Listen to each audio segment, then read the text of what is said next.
You were too early, GT driver. You were too early with your notification that you're trying to He's a scumbag. He's an absolute annoy me scumbag. with. 10 laps of Lapfred, nice. No. Thank you for the 65 months, though. Yeah, bang on time again.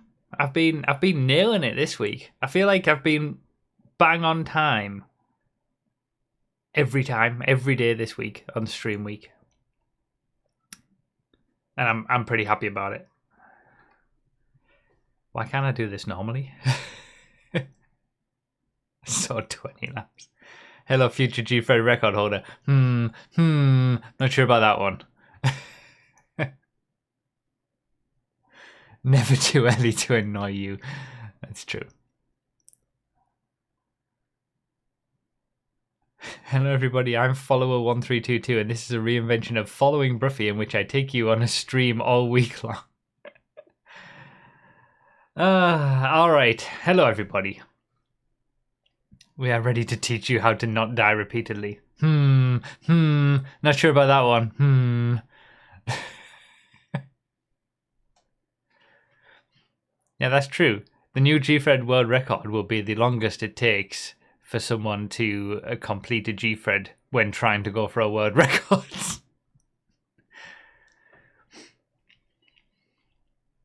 So the plan today... sorry, I just ate pizza.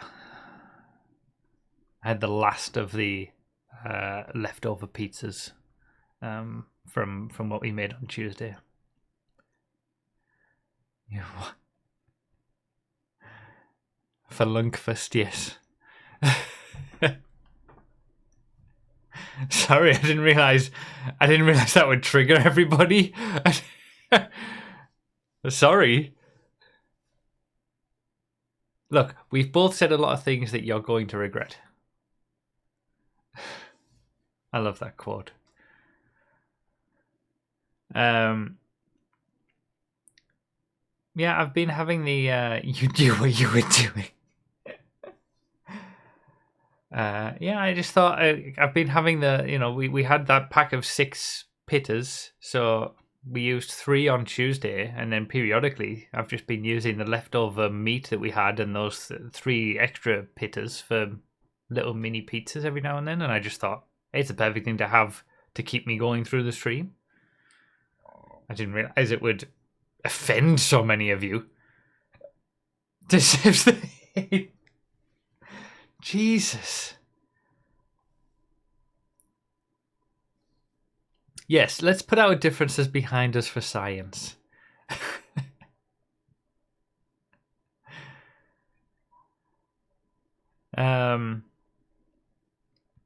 So the plan for today is I'm on the full send server. What's the deal with the 2 different servers?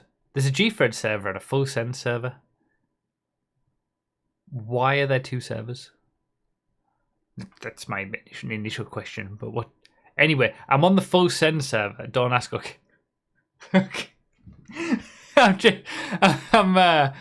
I'm really putting my foot in it today. We're only 5 minutes into the stream, and I've already put my foot in it way too much.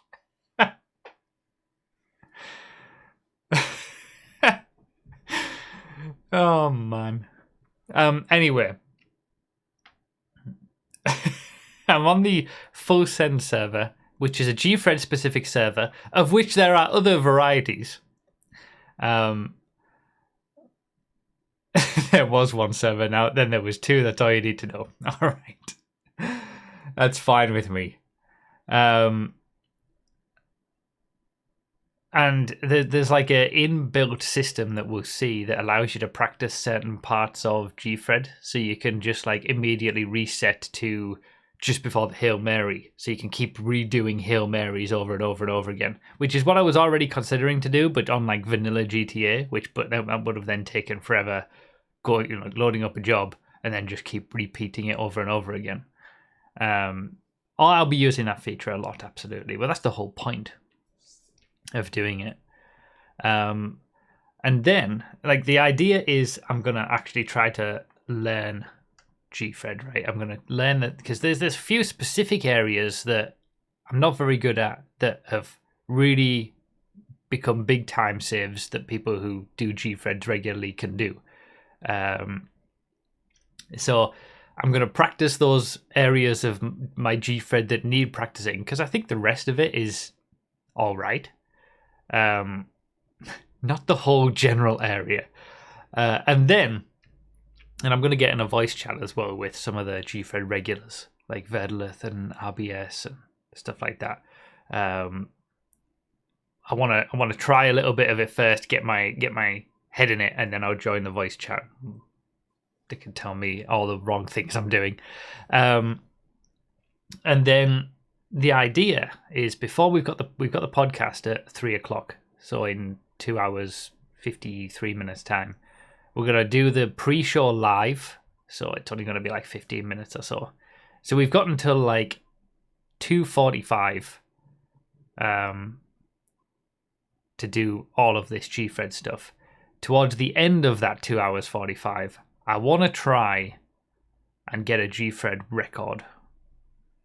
Now, it's not the Gfred record, because I'm never going to get that, but it's a Gfred record. I'm not going to say which one it is. I'm not going to say the exact nuances that will allow me to get this record, but it's very similar to last year. Was it last year's stream week when I did the any percent Fred? It's a similar idea. Oh, what a scumbag. It's not exactly a record that a lot of people have gone for. And it'll be immediately beaten, but at least it'll show some sort of like achievement for the time invested. And then hopefully, all the practice that I'm going to be doing now will help in tomorrow's actual Gfred and Gfreds going on. And we'll all learn together as well. We'll all learn together so that those who don't know what's going on will hopefully get some insight into what to do. Spoiler alert, it won't.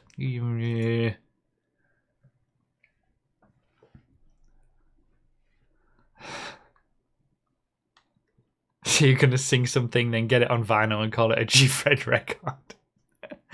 Albert Booth with the Prime subscription, thank you very much. Yeah, PC record while having a dog sat on your lap. Yeah, that seems reasonable. That's fair.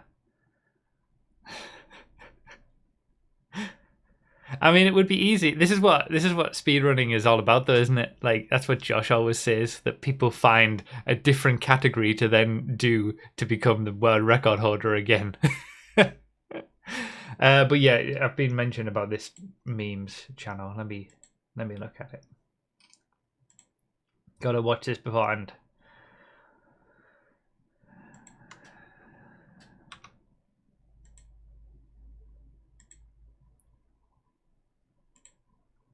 Okay.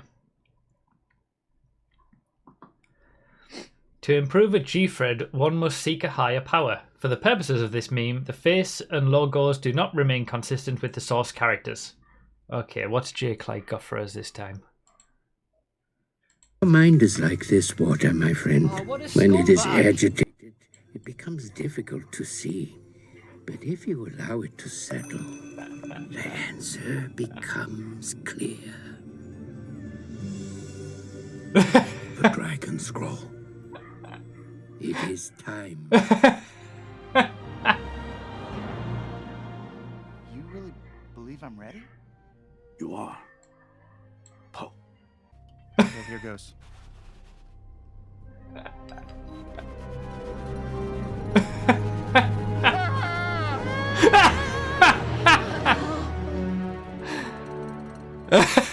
It's blank.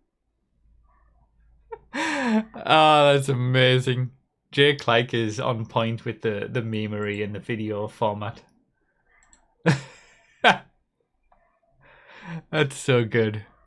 That was disturbing on many levels. Oh, what a 100%. scumbag. It wouldn't be Broughy memes if it wasn't at least somewhat disturbing. FM Media with the 20 months and YG with the 14 months. Good luck. Thank you. That was very good. Okay. guess we can go here. Where's chat at on here?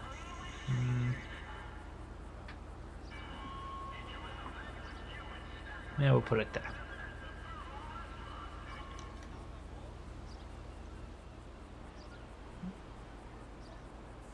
Okay, what? The first thing you need to do is press F7 or hold back on your controller, go to options, then select set ped model by index and type 504 if it feels relevant.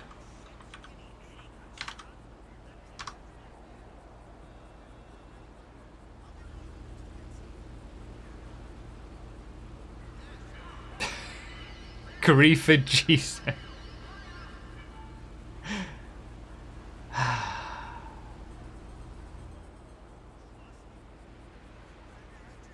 I know I did 504. The message told me to do 504.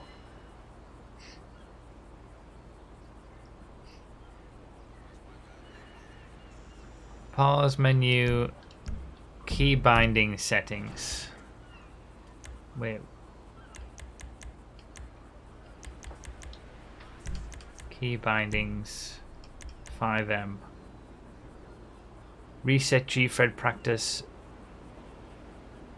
Reset Gfred practice to the left stick.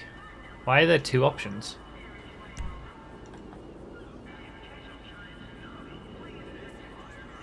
That's 90% of the practice done. Yeah, getting him. Now I'm curious. What is 505?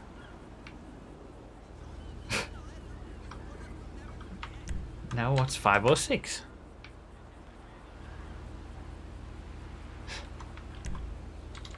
$503.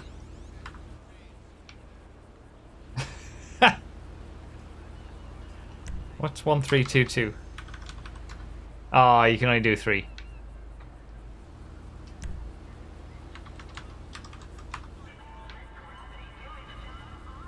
Alright. Unassuming Satan.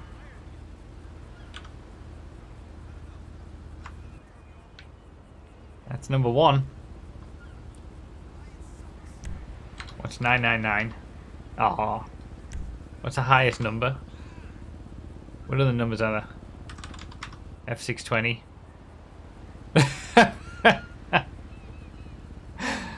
Oh god.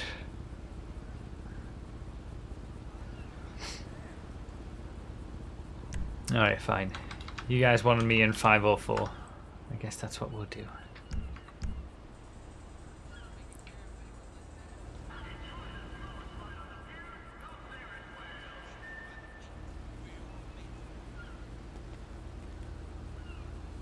Right.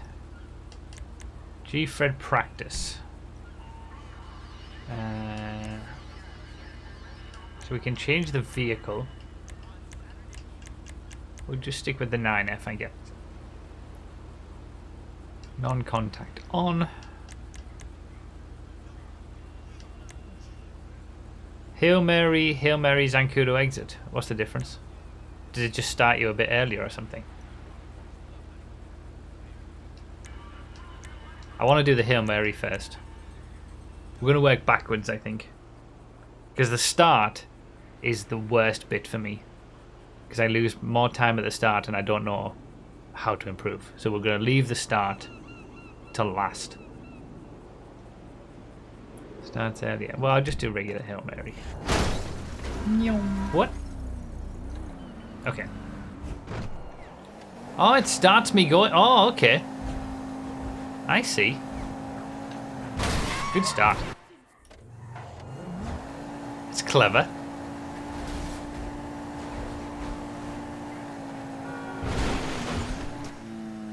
So I think, apart from that last bit, that I've started to figure out a bit more of what to do on the Hail Mary.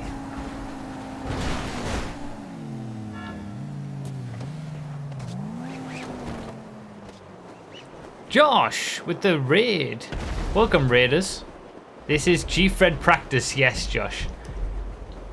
I am taking my speedrunning of Gfred seriously, to the point where as I did last year, I'm going to be trying to get the world record in a Gfred run that nobody ever does. I'm doing the classic speedrun thing.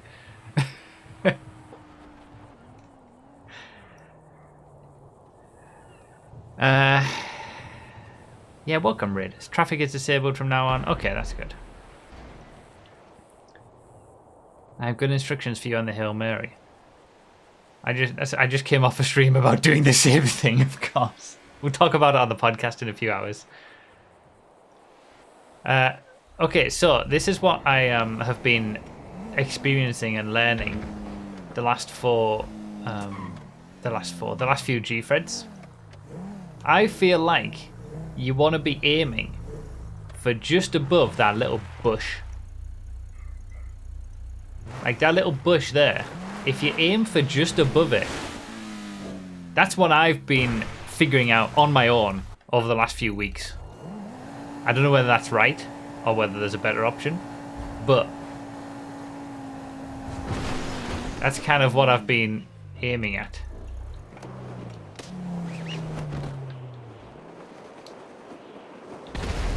Most of us aim just below the bush.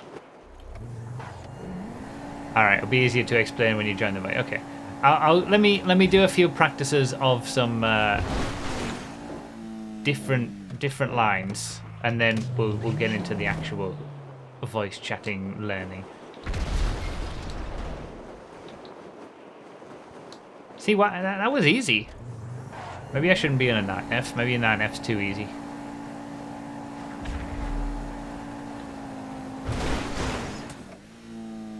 See, look at that. Okay, I messed up the exit, but... Oops.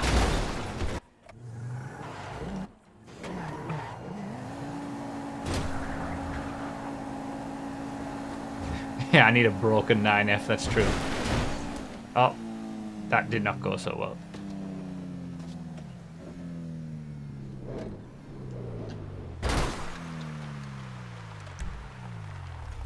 Let's see.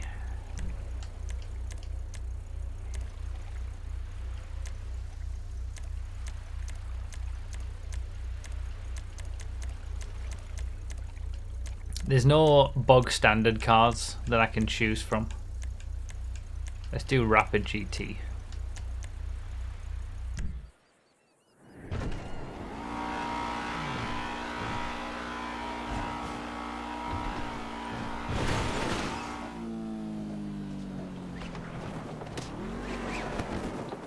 See, it's easy when there's no pressure.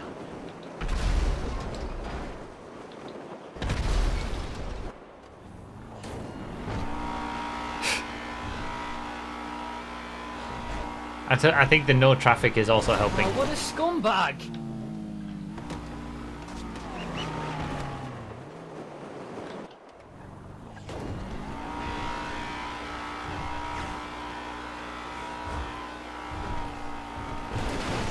It's ironic that these days I actually don't think the Hail Mary is my weakest aspect of Gfred. It's certainly not where I lose the most time. It's Chiliad ascent and descent. Mostly the descent. And the start. Okay, let's try a different area.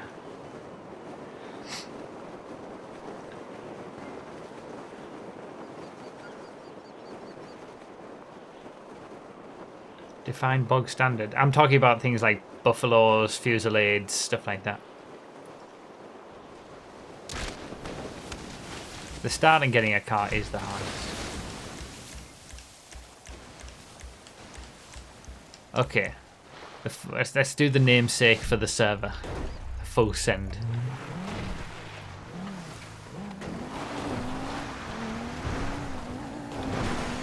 That's how you do it, right? Perfect, first time. Okay, don't need to practice that.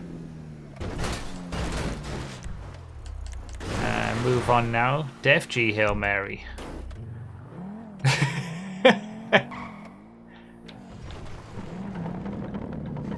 I can't remember exactly, but I want to just have an explore. It's up, isn't it up here?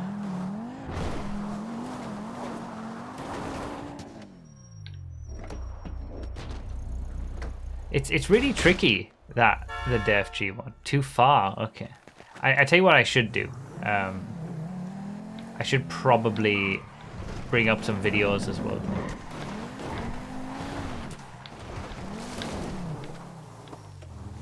So I can actually see.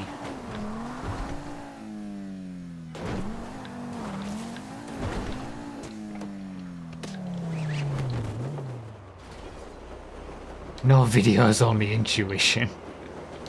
And then you've got to come around, hit the checkpoint. That was too low. Yeah, it's tricky, that.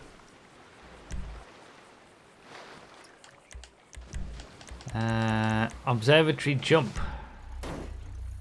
Observatory jump? Is this on the way to the end? Like just jumping over here? Or like this section in general?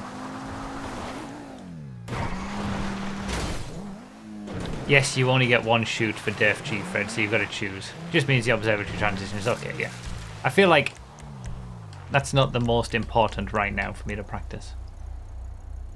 Sankudo jump, yeah, that's okay.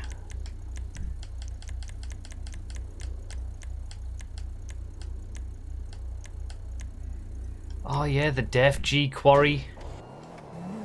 This is the new line into the quarry. Isn't it up here?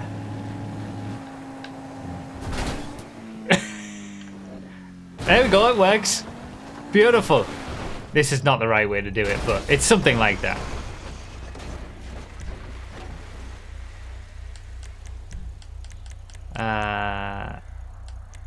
Then I'm just quickly going through all of these, and then we'll go do each one individually. River jump, airport jump we don't need. Start we're going to do on its own at the end. Elevator shortcut. I've heard there's a new line for the elevator, but I've not seen it.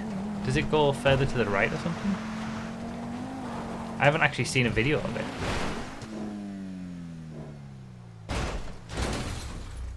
That's exactly how you do it. I did it. I'm so good at Gfred.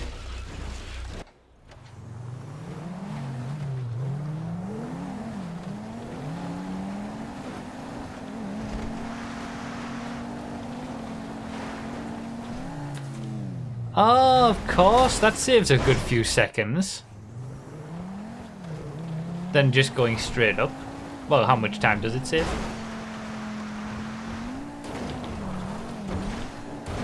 You gotta be able to do it, though. I guess if you get it wrong, it's not... How am I dead again immediately? Oh my god! I hate cannonballs! I hate Gfreds, I hate cannonballs, I hate all of it. I hate every last bit of it. You've gotta be kidding me! No! How is that possible? It's amazing how both of those sounds came from Gfreds. Okay. I feel like I'm never going to use the hot lap hybrid line ever again. Because the elevator middle is just so much easier. And quicker these days. But I remember trying to do this for the Up Chiliad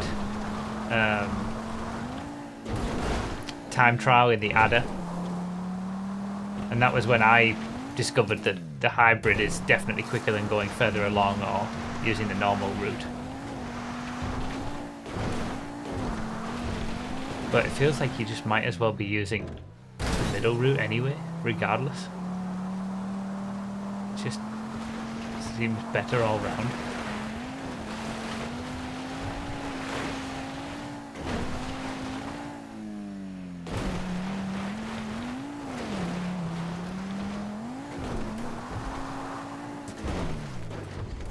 Everything's easy when you're not in a broken Alright, 9F. S-Bar. Oh, wait. We had Dr. Y with the gift sub to CJ McCurley. Xbox World Record holder, current and past for different Xboxes. S-Ban with the 2015 donation. Thank you very much for that new sound. Come on, guys, let's get Broughy to $1322. When we all donate 2, he's there. He's worth it. And I think he hates that he... I think he hates that he himself has to read this. Yeah, that's true. I do. Yeah. Thank you very much, Espan. Peta with the 950 as well, with the popcorn. Thank you guys very much for the donations. Hybrid route will still be faster for some very quick all-wheel drive cars on 5M. Okay.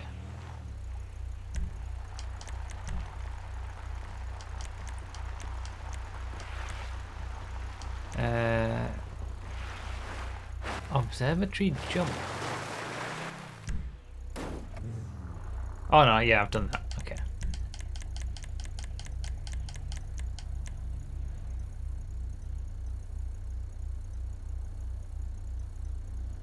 So I'm not going to worry about the start until the end, ironically. So let's aim to do Hail Mary first.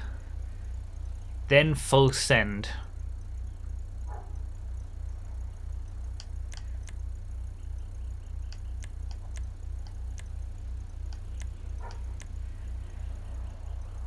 Then that new elevator shortcut.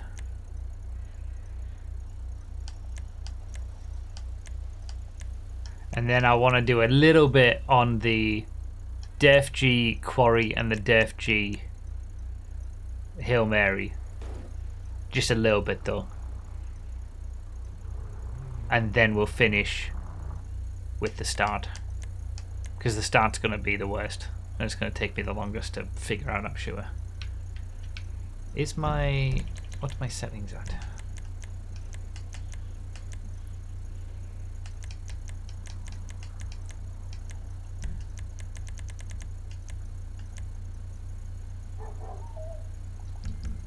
I don't think I'm in the right settings.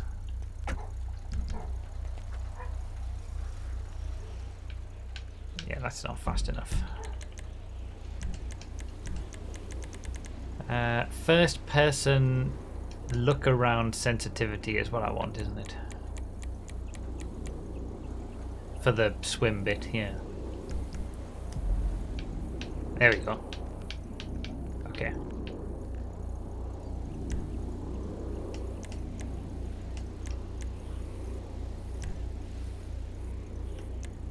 That'll be tomorrow, POT.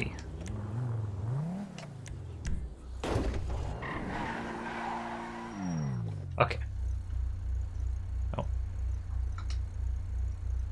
Let's find out what I'm doing wrong.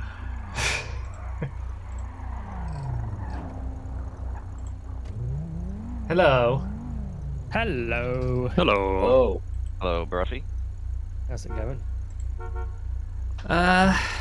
Well, I'm ready to learn. I'm gonna have to mute your stream now, Broughy, because we're gonna hear you twice. Then. Yeah. Nope. I hear voices, yes. And there's Sipdex, RBS, RJ, SMG, Verdlith, and S1 as well as in here, but being quiet. I hear sweat. Yeah, a couple. You sweat. RJ and Sypack usually don't have their mics on much, but yeah, the rest of us talk. Yeah, there is sweat oozing from these headphones I'm hearing. Yes, according to S-Ban, the best tip that I can give you is check your parachute. Oh, what a scumbag! Parachute. Yeah. Because yesterday I did a Gfred and I was in first place and I did the jump and I didn't have a parachute, even though I checked it before the race. Classic. Yeah. See, it happens to the best of us. It does. Thank you, it's real We're for not the 8 immune. months. Sweaty Broughy practicing. I know, right? This is new. Oh my goodness me. Yes! Okay, I'll be right back. I'm done! Jesus, that donation.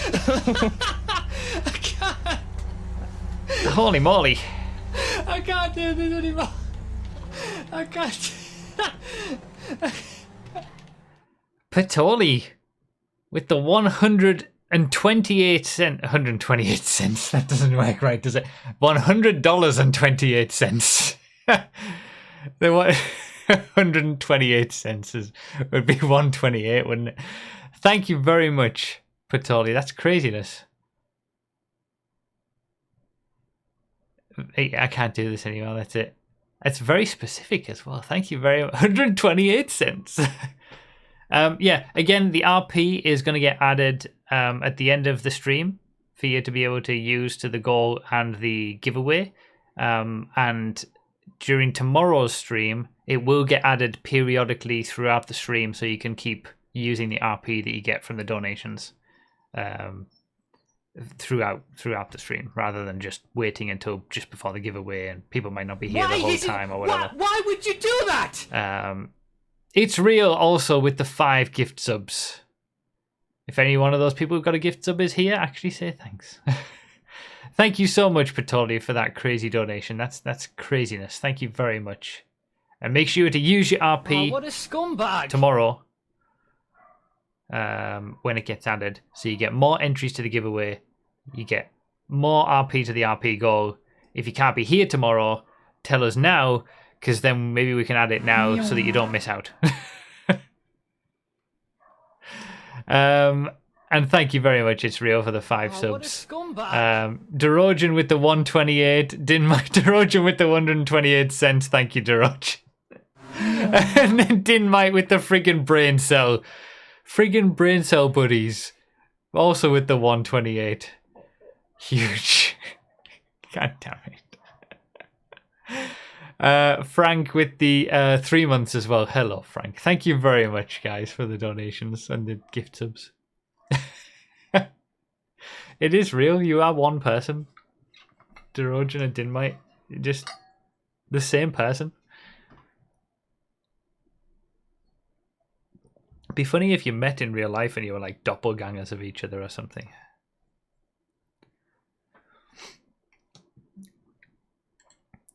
Yeah, Patoli, that's craziness. Thank you very much. Thank you so much for that.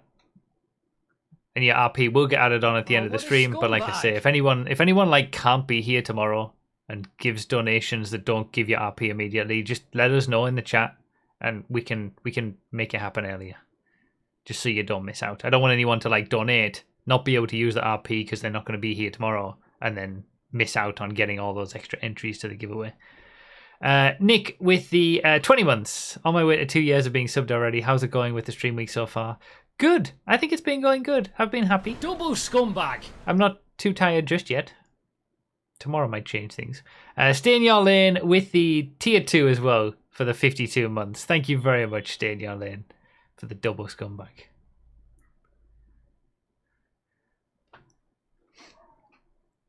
We, he says again, meaning Phil. Okay, now it's actually more Phil. Yeah, Phil is doing more of the steps now, actually, especially tomorrow. So I should start changing to Phil is gonna add Phil can add the RP on. Okay, let's actually get back to this. Thank you again very much, Patoli. That's craziness.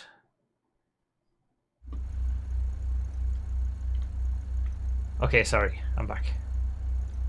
Welcome back. What's your fantastic tip for the hill? Oh, this is nice. Nice little line. The best tip I can give you for the Hail Mary is that make sure that your wheels are straight as you're going up the hill. If you have any kind of steering input as you're going up the hill, then your car will probably flip. Oh, so you want to get your line and not touch the steering angle until until you're airborne, basically. Yeah. So you're You wanna kinda airborne and then try to level the car. Yeah. Stay left if you can. Obviously, it's going to depend on traffic, but stay left as much as you can. And if you get a gap, line yourself up with the cliff. Get all your steering done to kind of put you in this situation before you get here. And then as you drive up, just drive up in a straight line and don't steer. Okay, so you don't want to be putting any inputs in on the jump itself. That's a great Correct. Because yeah, if you like, I'll kind of show you. If you are still trying to turn right as you go up that cliff, you're just gonna spin, and then it's very difficult to get that back when you try and parachute. Okay, that's probably what I do most of the time. Here and turn right. Yeah, that'll be what happens. causes most of my Hail Mary fails, I bet. Yeah. So That looks very that's familiar. Generally, the best advice is just to get your steering done and hit that cliff in a straight line. 'Cause, Okay. You know, it causes problems. Why am I not quick resetting it? And was that aim, like that line that I was talking about earlier on, where you're sort of aiming to the right of the bush on the hill, kind of right? Is that like the right location? Yeah. So you can kind of there is a range of areas you can hit and still get a good jump. So as long as to the left of the bush is generally a good idea, but like see this bump here, this can cause problems, especially if you're still trying to turn. But if you're straight, it's normally not a problem. So you can go kind of anywhere between here if you want to do like a really steep Hail Mary to get a lot of height. Or you can do, sometimes you're forced into it with bad traffic spawns, you can do like a shallow line here and go off that way, but you won't get so much height. Okay. There's a few different ways, it's just practice really. And the main thing probably for you is, from obviously watching when your attempts when they haven't gone so well, is making sure you level the car out first before you jump. Yeah, I need to have that in my head before we even start, because it just pops out of my head so easily. Yeah. But if you're wanting to jump back into, so just a thing that it's how it's set up, there's a 90-second, I think, timer, and then it will give you actually for practice. So if you want to start it back up again and be able to reset, you need to go back into Gfred practice now in the menu and reset Hail Mary, and then you'll be able to go. That was on a you asked about the respawn area. I just reset and got launched.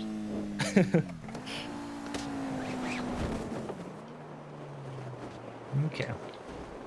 One bad, one good. That's my ratio so far. I've got the parachute stuck now as well. Yeah, I think it's when you open it, right? When you reset. Yeah. That looks Yeah, so I fun. see it now. You get There we go. parachute.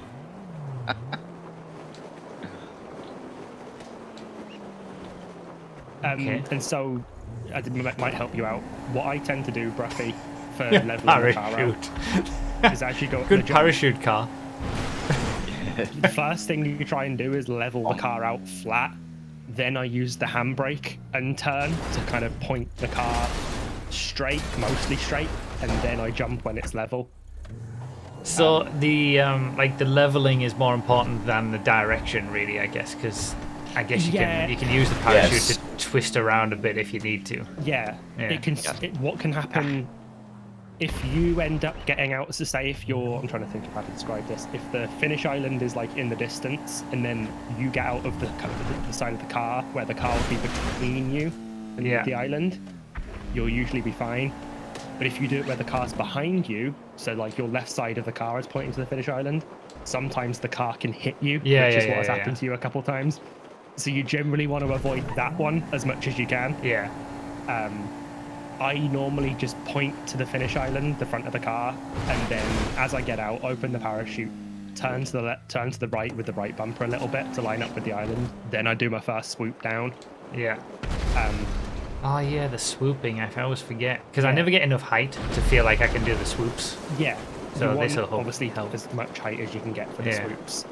That's Is it probably two one for you as swoops? well, because you 2 swoops. Yeah, if you get enough height, you want to do 2 swoops. Okay. You do the second one around about that middle island, about halfway between. But then how do you know that you've got enough height to do the 2 swoops? That just comes with feel and doing it enough. You generally know if you've hit it at full speed and you've gone cleanly up. If you get out at the peak of the jump, you'll be fine. Yeah. Yeah, you don't need to do a very big swoop. Okay, right. It can just be a little swoopy swoop. The gauge I tend to have is when you use the middle camera, don't you? Yeah, it doesn't really matter which one you're on. If your character's head, when you're like gliding towards the finish island on the first swoop, is quite a bit higher than the finish checkpoint, you usually have enough height to do a second swoop. I see. If you can see the finish checkpoint, you're too low. Like above the character's head. Yeah. Yeah. Yes. Okay, let's see. If we can get a second swoop in. Oh, I feel like I didn't do that right at all.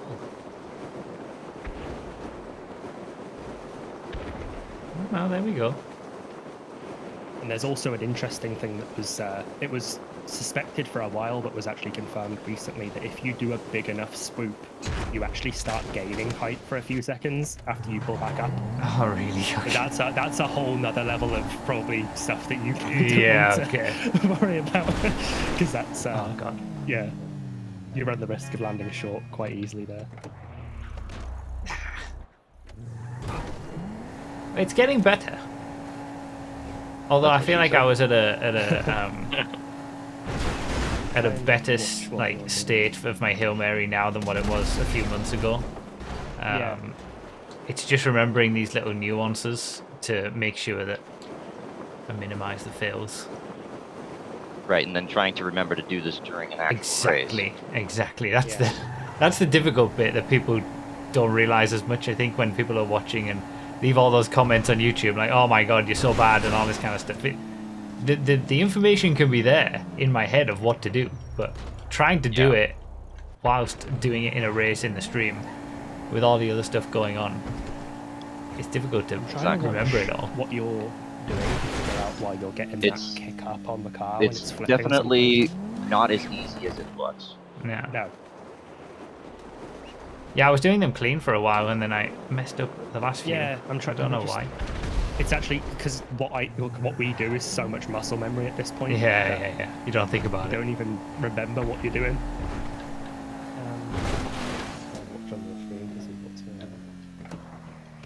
I'm just seeing a lot of dead parachutes on the ground from people's cars. You've got the general, that was good. Movement though. Yeah, that was good. You've got good height there. Yeah, so this is probably where it transitions from doing the actual jump to the parachuting correctly. Yeah. I'm trying to think it's making sure to get the car properly level as well, because I tend to think it's about to go level, jump out, and then it mistimes it, and I should have waited a little bit more. It's always worth spending that extra bit of a second. Just making sure it's fully level, it's flat. Because what a lot of people will do is they'll say the car's tilted to the left, they'll start the rotation to bring it flat and then jump out. But obviously the animation to get out has a time. Yeah, that's exactly what I've been doing. They don't stop the roll, so by the time they actually get out, they're the other way, then you fly about. Phil thinks I often start parachuting in a suboptimal direction and then need to turn. I think that's because I forget about turning the camera towards the checkpoint before parachuting. No, so Phil is right, I always forget about that. The other thing you can do if you're trying to get more height, like say with a slower car, take a sharper angle at the hill and go more of like a straight up line. Yeah, so where I was saying you can take like the shallow line or the steeper line, for like some slower cars, take the steeper line and you'll get height quicker. Feels like it's more difficult to level it out though. Yeah. It can be. Just depends on the vehicle. Like if you're taking like a big vehicle, like a box truck or something, it's going to be more difficult to level out.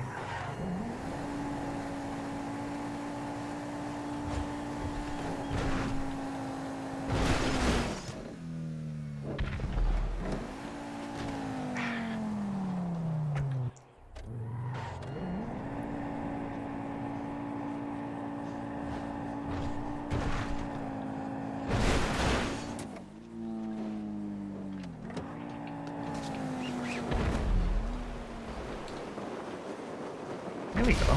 The line I usually take is like I don't turn in until I get close to these cones. Like turn in at the cones. Yeah, if you're clipping like the last one of the yellow little pole things, you're kind of on a good line.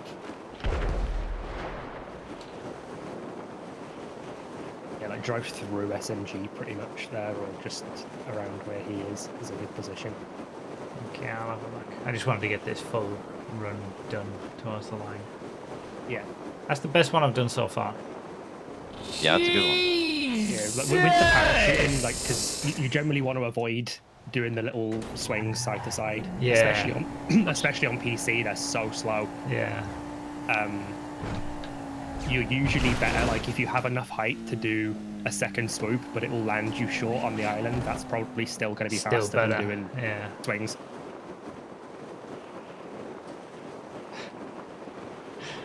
Thank you, Dr. Y, for the 770. It is a perfect clip, that. And we're the guy with the 55 ones. Thank you very much. Okay.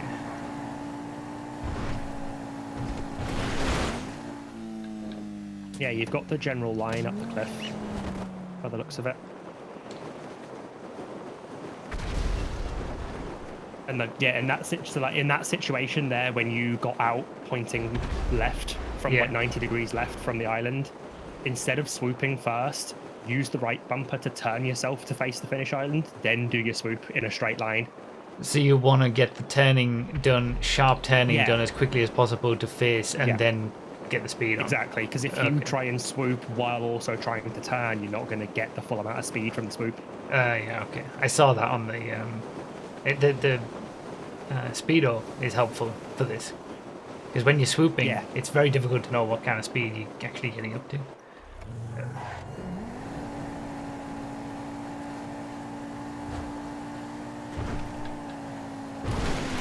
Oh.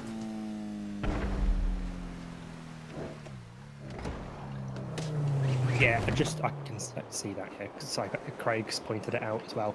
So just with the bit of the cliff you're hitting is a little too far to the right, and you're hitting some of the bad bumps that might be not helping with the car flipping up sometimes. Yeah, there's a bump right next to this bush. So, like, don't hit this. Try and be, if anything, be more over here. This, you can see when you drive up it, feel how smooth that feels compared to the other side. Yeah.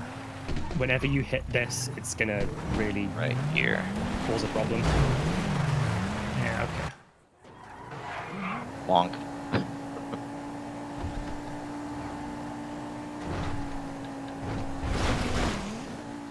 Yeah, if anything, you want to be too far to the left than too far to the right.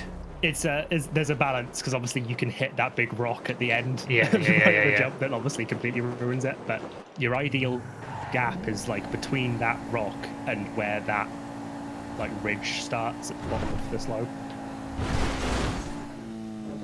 If you do it perfectly, it should be like a pretty gradual like surface up the jump. Yeah, it's. I mean, I guess this is why it's called the Hail Mary, because it's very difficult to get it perfect every single time. Yeah, there's going to be natural variation with it. Like... yeah, exactly.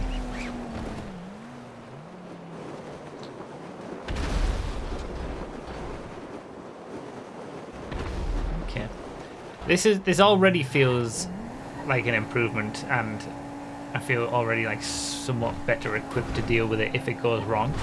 But also, I think the percentage that will go right is already higher. Yeah, definitely. As long as you focus on those like fundamental bits of getting the initial line right, and then, like, I mean, all of us still have Hail Mary fails. Like, it is a difficult jump to do. You're gonna have ones that go wrong, but. Oh no, I'm not allowed. Yeah, I'm not allowed to have things go wrong. Not allowed. I'm not allowed to be human. Yeah, this is your race. You're supposed to be the best at it. Yeah.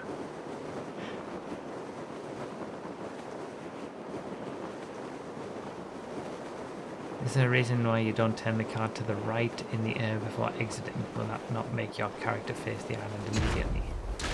That's what we were saying about the car. It can work. Sometimes the car will clip through you, but usually the car will hit you if you're like particularly unlucky. Sometimes it will. Yeah, sometimes the car hits you in the get air stuck and to it. You get stuck to it. You're flailing about and you can't recover. You can't pull the chute. Yeah, so you don't get the full speed from the swoop if you. Oh, I see. Okay.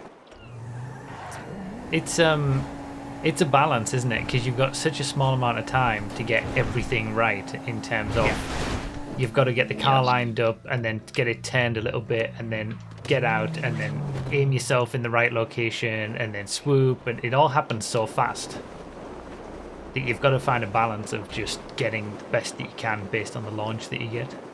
Yeah. Exactly. You can, with the swoops on the parachuting as well, you probably can hold the swoop a little bit longer than you are. Like, the more you fly downwards, the more speed you carry, so there is obviously a balance between the height you lose and the speed you gain. There's obviously a sweet spot where you do the perfect amount of swoop down, get the speed, and still have enough height to do the second swoop and make it. Like for the parachuting part for the swoops, what I watch is the mini-map. You see that first big rock island up here?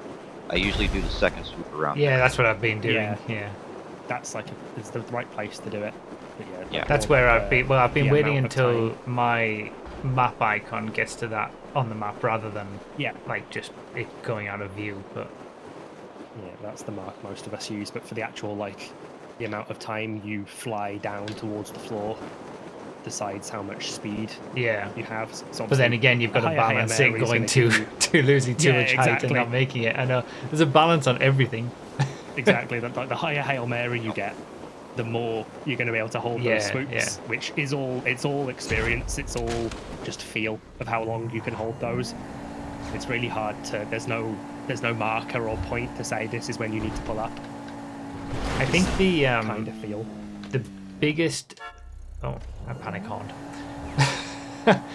I think the biggest improvement has been making sure the left part of my car is towards the left-hand side of that yellow bollard. Well, the right-hand side of that yellow bollard. Yeah. That's gotten me more successful lines on the Hail Mary than anything else so far. Yeah. Because that just sets you up for everything else. It makes the jump easier ultimately. You line up there and you aim for that kind of smoothest section of the cliff. And it will usually mean 9 times out of 10 your car's not going to just decide to roll in the air. Because previously, I wasn't doing that, and I would take some a little bit tighter or whatever, and yeah, like you said, that bump really messes you up if you catch it wrong. You'll see if you hit it with speed, the back of your car lifts up. Yeah. So as soon as if you try and put any kind of steering input in, the front's going to move and the back isn't, and you're just going to spin.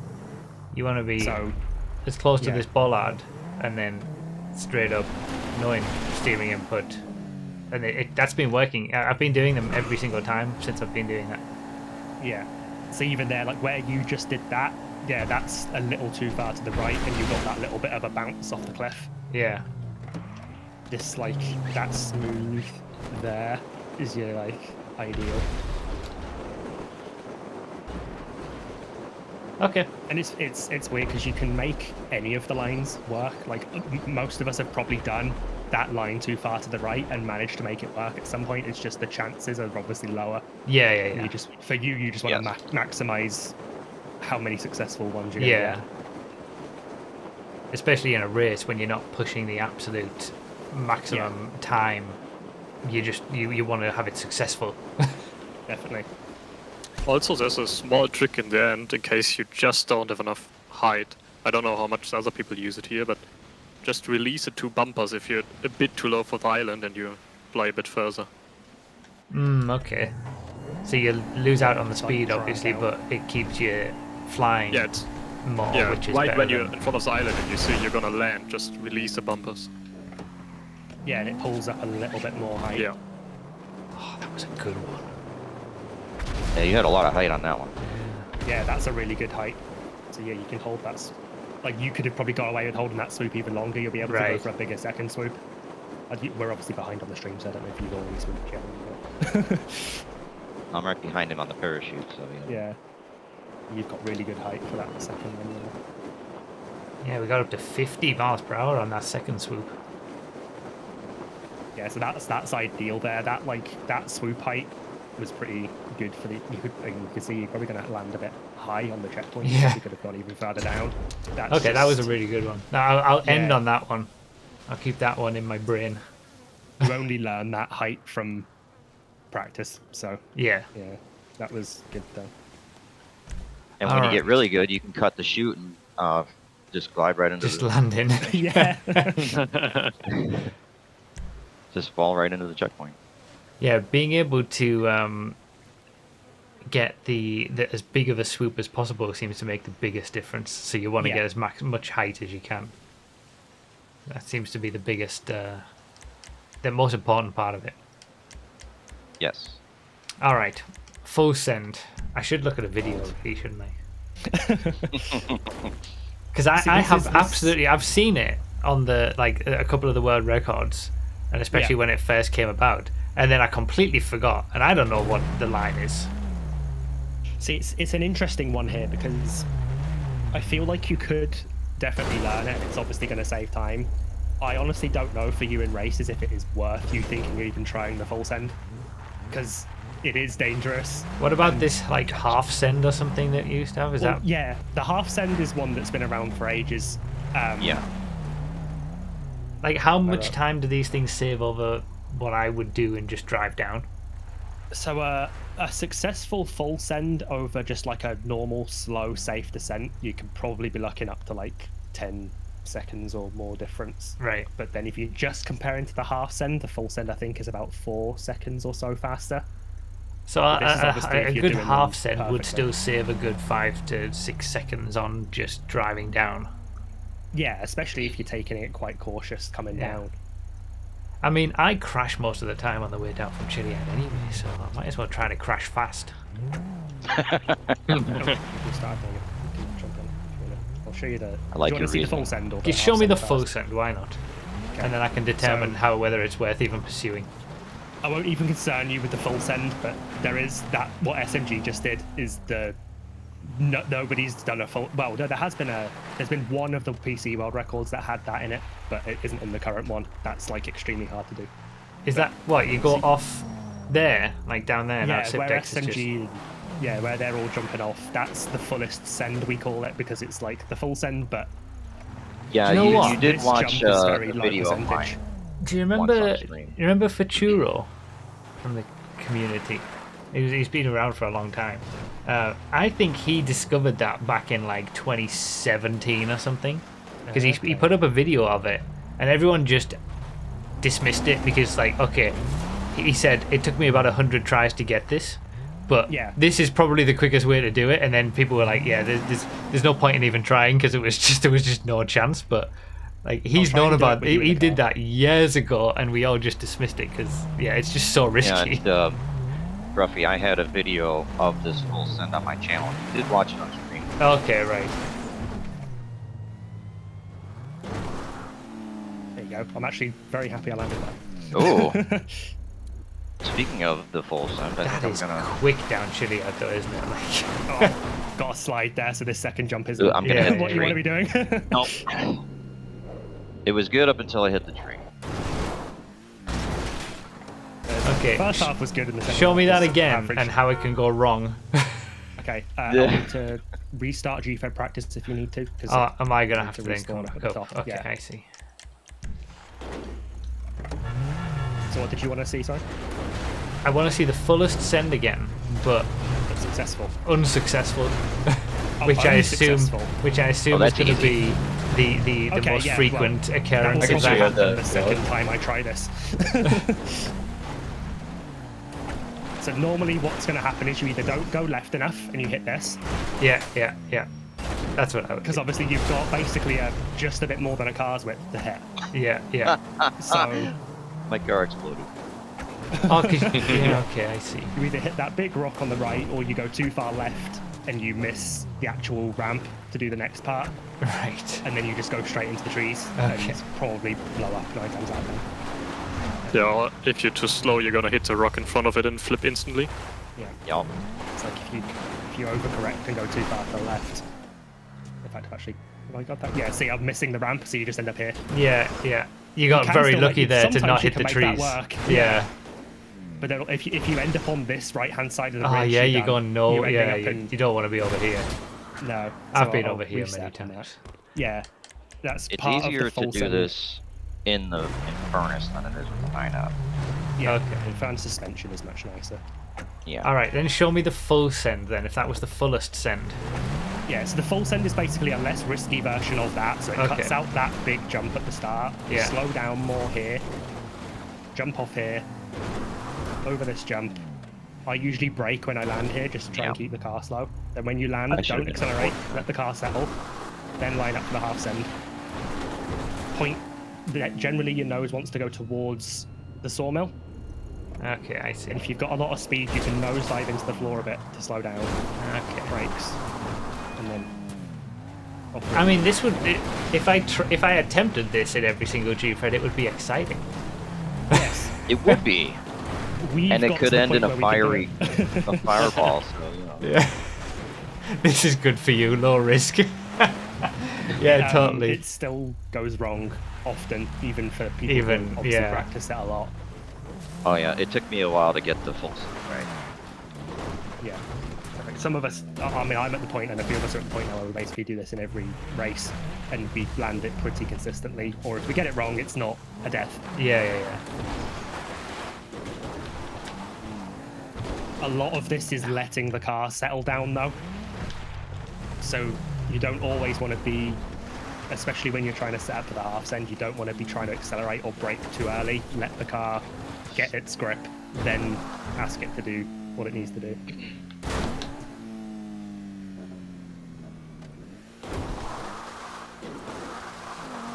I'm still doing the fullest side. So you can bail out. So if you do that first full send jump like you just did and you end up a little too far to the left, you can bail out and go for like a relatively safe descent after that, and Yeah. you'll still have a good descent. It's kind of knowing when to bail out of it. That If you're didn't in the seem wrong too line. bad. Yeah, that was. I actually missed the last part of it there as I looked away from the screen. That's certainly a lot You're better alive than... at the bottom, so it must have been yeah. somewhat successful. Always a bonus. Bail out of the second part. You're quite Yeah, okay. If your full send ends with you not dying and not going down the garbage chute, then it's a success. So I see the difficulty with like incorporating the full send part of it, because you've got to get that line right at the very top, and there's Yeah. all sorts of bumps and things that can send you off, and if you don't get that Yeah. right, you're into the trees and you're all over the place. And Yeah, That's take it the main slow part of it. is normally the best bet. Like, I'll wait for you to come back up to the top, and then you can afford, because the time you're going to gain doing the jump is worth it, even if you take it Wee. slow to get the line right. Yeah, that like bounce on the top of the ridge, or if you end up anywhere on the right hand side of it, it's There just it horrible. goes. There's the explosion coming on our side. Car There through we the go. there it middle is. of the bush at the top. Okay, I'll follow. Yeah, so down here, I usually brake quite heavily here. Yeah, it seems like And then going yeah, just aim super through slow. this bush. There's a Okay. little like bit of the terrain that isn't as bumpy between these two rocks. Right. So that'll keep you smooth. Then line up for just to the left of that rock, and then you can start accelerating. Slight right turn over the jump, and it will put you on the right part of the ridge. And then you want to be over to the right to then launch off this bit, which is that's the half send, is it? Yes, that second jump is the half send. Okay. You can, that That's what was, you like, can do used without having to first. do the first bit. Yeah, yeah. You can mix and match. You can do the first part of the full send and then bail out of it. You Yeah, can yeah. Not do the first part of the full send and then do the half send. It's all depends on. what I'd you- rather see you try and fail than consistent top 5 and 10s. Is that right? Is that what everyone would think, though? Is that what the YouTube comments would think? Yeah, people say that and then you get absolutely roasted in the comments Yeah. when you Oh, die. I must- So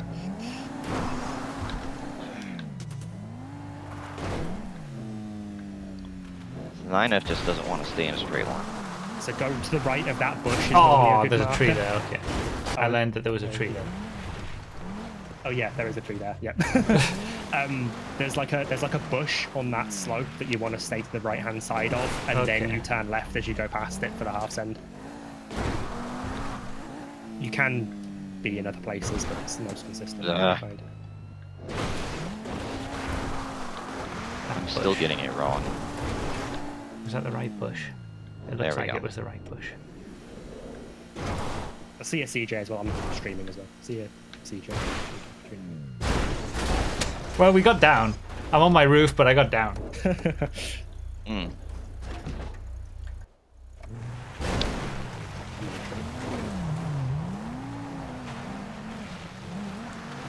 Sometimes I hate the 9F.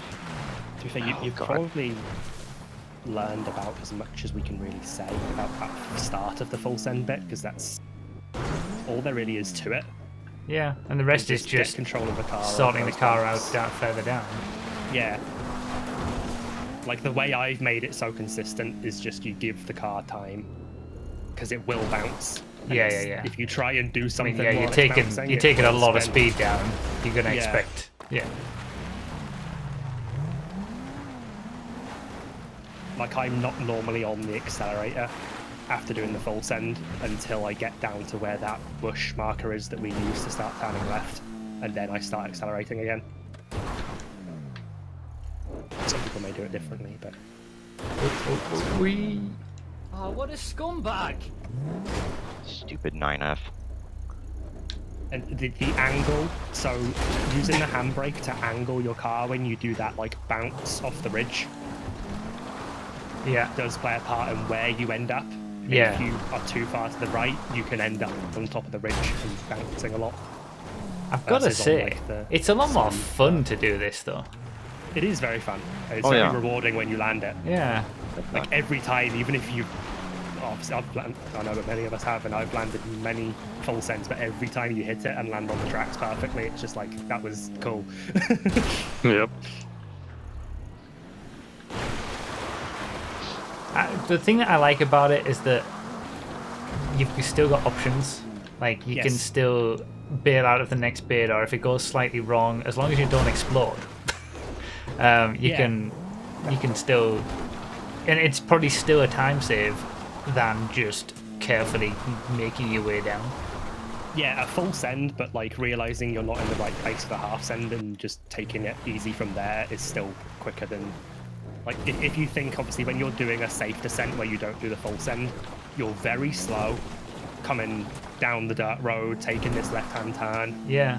getting on the ridge. That's where your big amount of time save is compared to someone who's not doing it. So if you don't do the half send, yeah, you're going to lose a bit of time to someone who does, but Yeah, like Probably I've messed So up. did- Like I've messed up a few, but I feel like it's still been quicker than, or at least not worse than just driving down. definitely. I think I might just keep trying it, you know, in races. People have a bit of fun watching me either do it nicely or not. Prepare for Oh, yeah. balance. For when it goes wrong, but it'll be Yeah. worth it for when it goes right. Yeah. And that little trick of, so when obviously if you do the half send after the full send, you're going to have a lot of speed usually. Using that little trick of slightly nose diving into the floor really does help. Yeah. You don't want to do it too much, obviously, because you'll just pole vault the car, but that little slight crash you get into the floor does a lot of the braking for you if you're Yeah. carrying too much speed. Nice flip, SMG. Thank you. The one thing that is putting me more towards like being willing to try this in the races is that it feels like there's a decent room for error at the top. Yes. Like I know it's not going to be a perfect, say, you know, it won't give you the perfect time down the bottom, but you can be a little bit to the left, a little bit to the right. You can still Yeah. make it work, and it'll still be a lot quicker than just driving down. Yeah. Which, The more and you it's also a practice lot it, the more more fun you- to control the. It's kind of like the Zancudo jump over the hills. Yes. Like I really enjoy that just because it's so much fun to be like controlling the car and trying to Yeah, get it there nice. is leeway there. It's kind of like that. The more you practice it, the more you realize as individual parts, it's not actually that hard. Putting it all together takes practice. But there is leeway. You're not dead if you're off by a millimeter. Like, it's just knowing what to do and how to let the car react to it. What's the?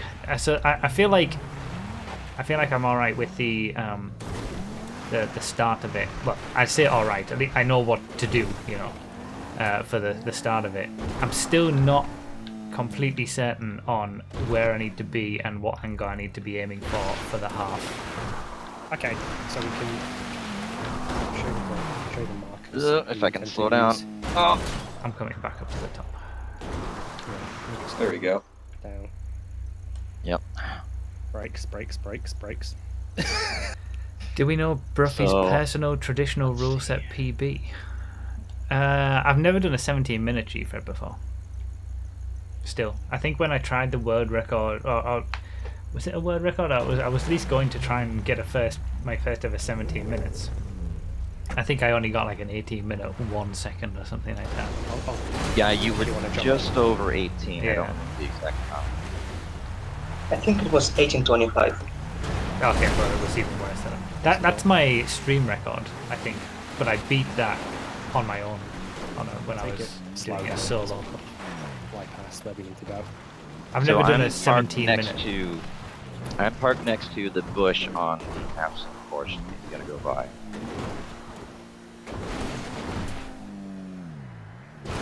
So you want to be to the right of that? Yeah, right. Yeah, that's what I thought. Some people do it differently, but this bush here, the brake's not working. Yeah, well, it's steep.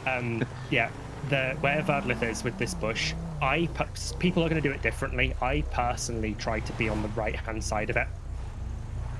And then I don't know if you can see these tracks on your screen or not, but from the right-hand side of that bush is kind of my marker to start turning towards the jump. Yeah. I sometimes drive through this bush. Yeah, you can go through it, but it's a bush. It can start sliding you out. Yeah. So. And you just need to be careful how much steering input you use when you're turning because you kick the back end out. So I tend to be here. I tend to try and avoid the bush, but sometimes you don't have a choice. Then I come down here, and then you can kind of see. Can you see the top of those 2 trees just over this ridge in front?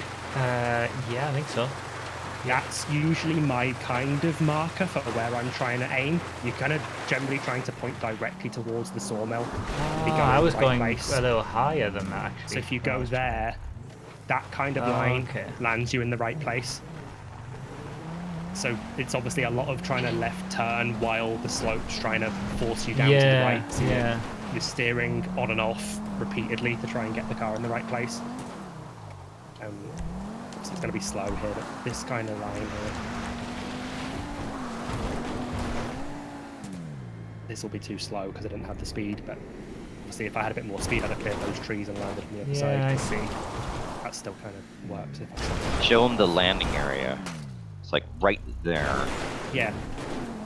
You want to be aiming for that little outcrop in the hill. Like I went to the left of those trees there. You can do that if you get the car slowed enough, or you can stay to the right of it is normally what we'll do. Okay. Just turn in. Alright, like that bush is your marker if you're looking for where to aim. Coming down through the bush, nice and slow, over the hill, nice and easy. A little bit too far to the right. Yeah. There we go. Yeah. That's not good. Yeah, that ridge is the killer. Yeah. Trying this. Better to be too far to the left than on that ridge. Yeah. If you're too far to the left, you can bail out. If you're too far to the right, you're probably dead. So. Oh, that's a rock. Expanded and enhanced bushes. Yes.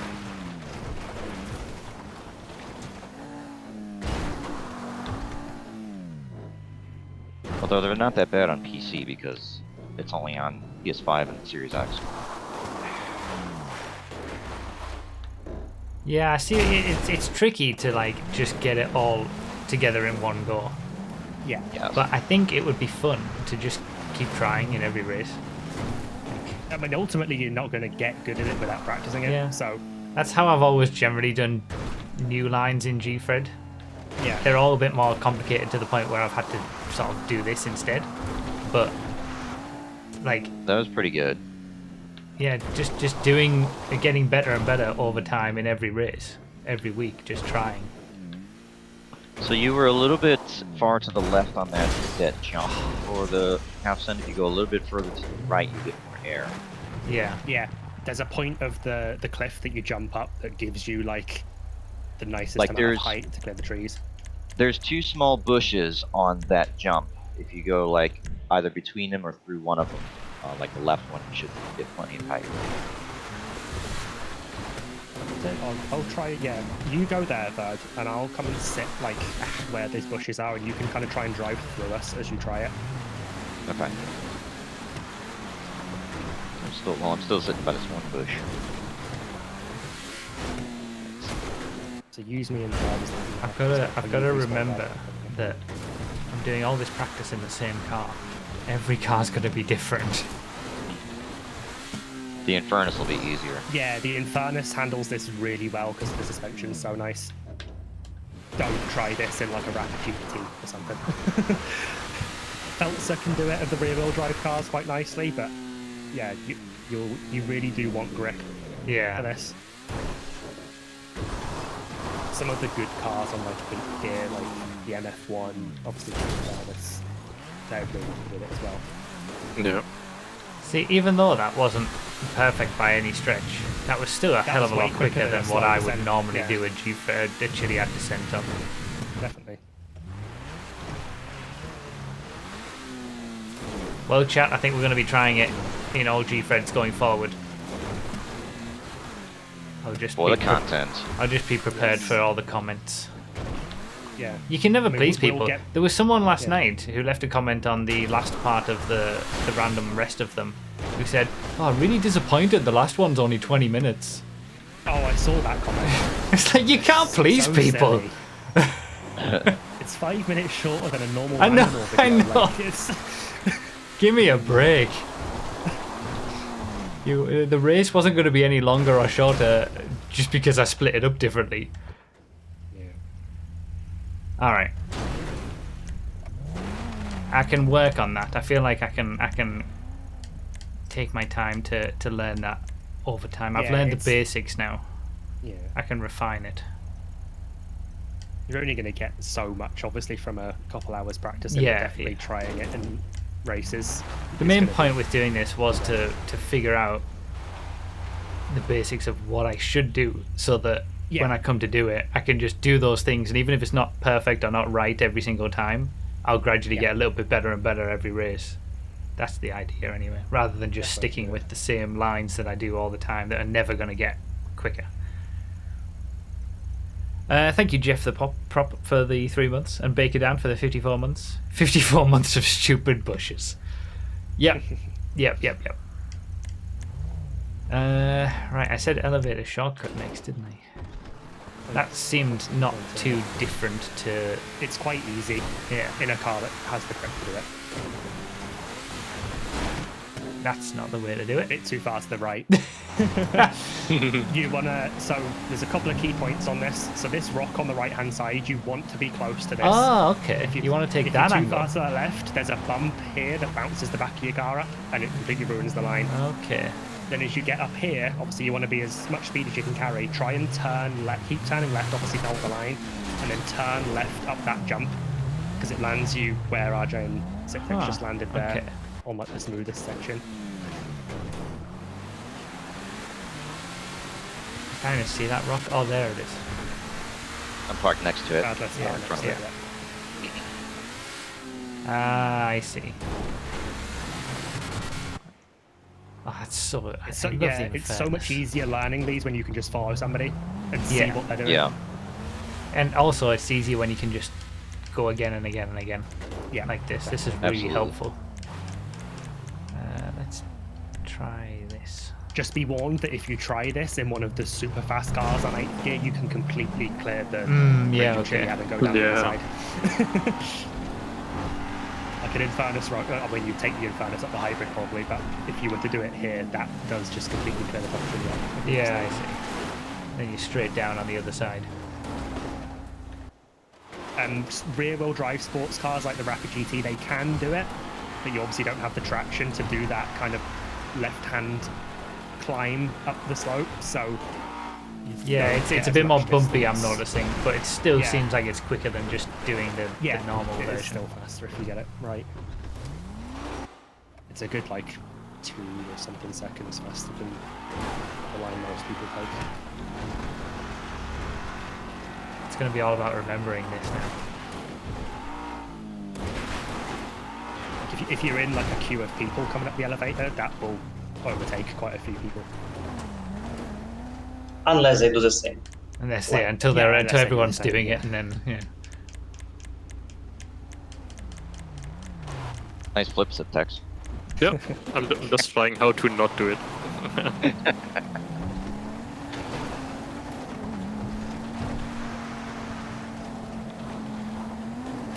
That's the thing, because we knew coming into this for you, like, I mean, you know how to drive on the roads. Like, it's just those key bits. Yeah, it's been like where that you for a need to while learn now, isn't it?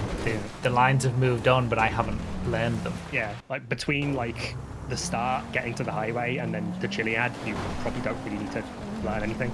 Yeah. You know how to do all of that. It's Bonk. It's difficult stuff. Or sometimes not even difficult, it's just the stuff that... It's just, yeah, you just have to do it, don't you, for the first time to then start improving on it. If you can't do it, you know, and that's the thing when you're in a race. I think I've gotten to the point where I don't want to take too many risks in a race because of YouTube commenters. I need to get out of that. Yeah. I need to stop that. Just have fun with it. You can get good results in, like, seeing your stream Gfreds. Like, there's obviously a few of us who do them a lot and are going to be quick, but you can get a good result by just not having a bad race crashes wise, but you're also never going to win a race. Yeah, if that's you're it. being too Yeah. passive. So you could quite comfortably get top 5 just taking it easy and not making mistakes. But what is the quickest way after the observatory? Now that I think about it, observatory jump. I don't think I can't remember correctly. There's a few different jumps here. Yeah. So cut this corner usually, to the right of the lamppost. Yeah. Then this jump you go through these bushes. Then obviously will be slow, but full speed where SMG's just gone will clear the trees completely. But if you don't have the speed, cut to the right there. See, cutting to the... See, that's what has always been... I've varied. I've sometimes gone to the right, sometimes gone to the left, and swapped it all around, but cutting to the right is the fastest. Yeah, definitely. Okay. Then Just launching some the people do speed. different things here. I tend to go left of that lamppost, and then take the edge of this jump. But if you're too slow, obviously you can catch that bit of... You'll be fine. Going faster then makes the line better. Oh, I went back. I haven't And crashed. you restarted again. I guess, yeah, learning the first part is probably a good way to do that. I gotta reload 5M. You basically, for that first part of the jump down to the road, you want to go between the bushes and not hit that tree that's on the left-hand side when you land. Yeah, I Those see. can pull the car to the side and mess up your line. But this jump also is a bit of a pain because there's normally a car that spawns on the right-hand lane of that road yeah. driving down, and it can block you quite often. Yeah, okay. That was more of a... Like, I've done these lines, all of these lines before. Yeah, it you was usually more have just mine, yeah. knowing which is the one to actually aim for. Yeah. Yeah. Not the one where the lamppost is knocked over. Yeah. Yeah. There's actually a good point. Yeah, more rum than fuel in my chat just said there is no perfect Gfred. It's just risk versus reward. Yeah, it's 'Cause, I mean, true. Even Yeah. you watch the world record times and they're not. But there's way too many things to do, different lines to take. Yeah. But none of the runs are going to be perfect. It's just can you land the jumps and. As not lose Dinmate time. said, settle for a mid result or gamble for a top result. Like, Yeah. might as well gamble. Might as well go for the fast ones. See what you can do. Okay, so the start I wanted to do last. So I wanted to do the two Def G new things very quickly. Yes. Is my quarry okay, by the way? In regular Gfred? I would say I don't think it's one of too much concern. I don't think there's not a whole lot of time to gain or lose at the quarry as long Yeah. as you don't roll Yeah. or crash going into it. Some people have been taking a line out of the quarry, like on the little jump over a little bit further to the left. Is that purely just to miss people? Like coming the other way? Yes. So okay, Yeah. yeah, we can show you that if you want. If you want to just do the quarry,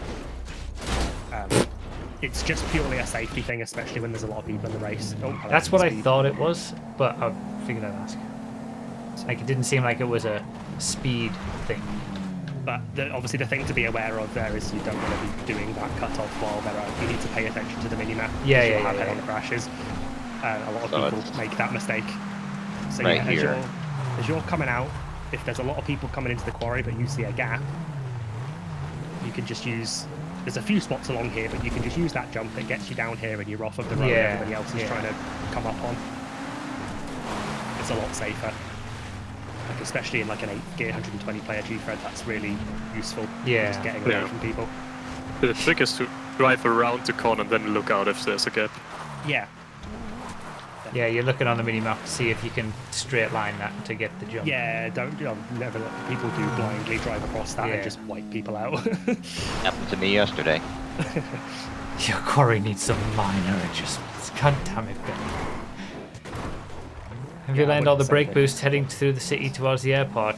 DW, one thing at a time, alright?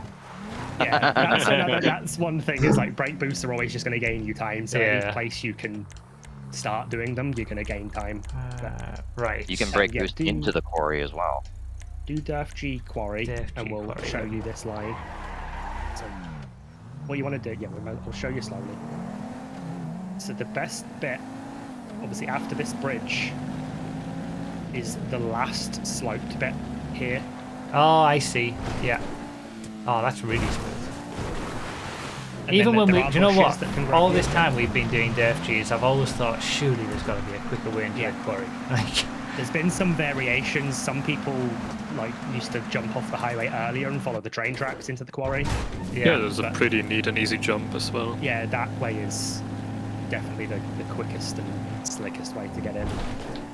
If you do it with speed, it can like really just... It's amazing how that hasn't been noticed for this amount of time. Like, DFG's just not Well, been ran as much. Yeah, it's true. Yeah, you It's don't, not as you don't popular. run Derby as much. yeah, so- that's true. Yeah. Oh yeah, Vadlet on contact and frequent practice. That's so turned it easy on. though. That's such a time save. It's on. It makes total sense how DFG has just suddenly become quicker than Gfred. Yeah, I think with the discovery, it was close before, but obviously the discovery of the FG Hail Mary has saved another 20 seconds or so. Does at the that end. only It's- work in faster cars? That's a good question. I can't unless you do want a but hang decently on. quick car, yeah, you're not going to do it in like a slow car because you won't probably...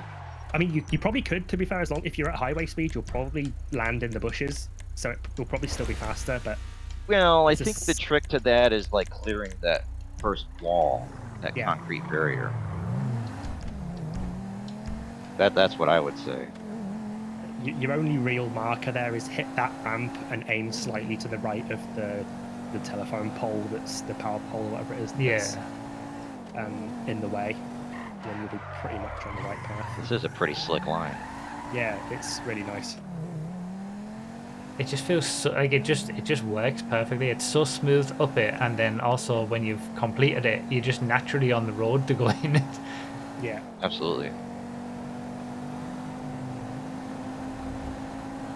The bushes can mess you up depending on where you land and what car you're in, so you want to be prepared to counter It works in a Fusilier. quite quickly.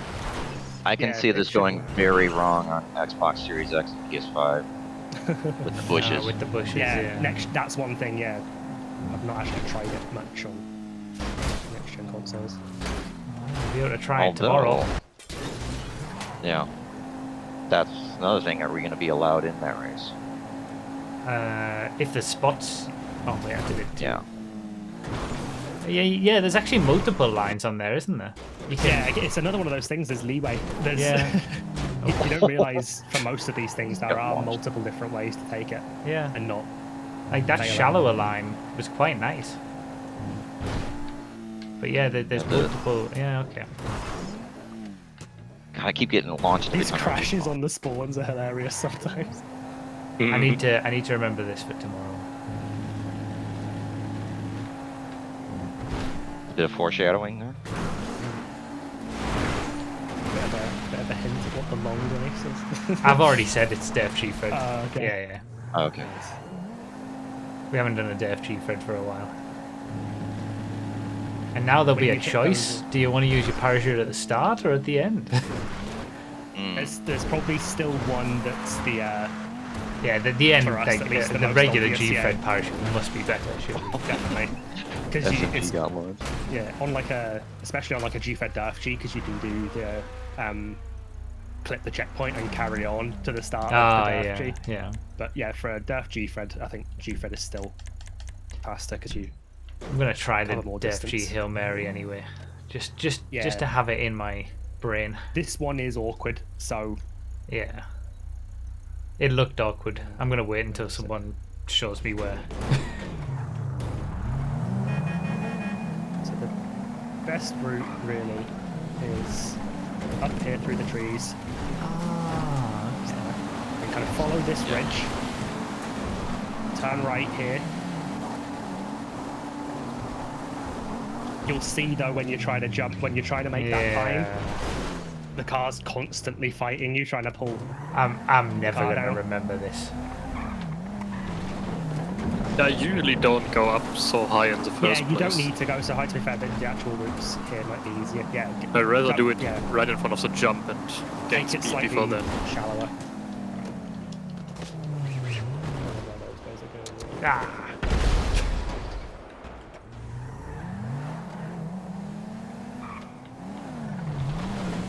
Forgetting where I've done it, 'cause I've much recently. So yeah, come up here, slow down so you don't launch over that bump, and then just follow the green. Level the car, jump. There you go. There we Nice. go. Then do a bit of a swoop to gain some speed. There's a cycle checkpoint visible here. Yes, so you can see the checkpoint, so you know where you're kind of aiming for. Getting this swoop here is gonna Yeah, ruin me. save that last checkpoint, line yourself up, and that's aim for that swoop to like be through the checkpoint, not before it. Yeah. Because you need to be like at the bottom of your swoop to catch the checkpoint at all. It is tough. Yeah, that's tricky. It's one of the more difficult lines that we've been using.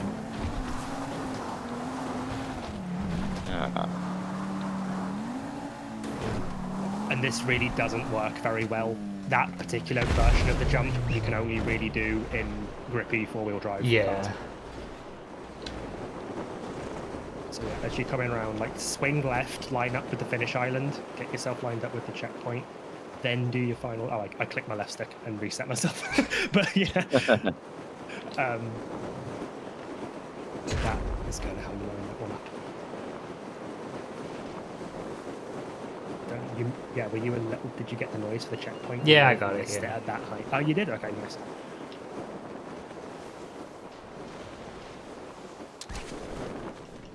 Yeah, that's amazing that exists.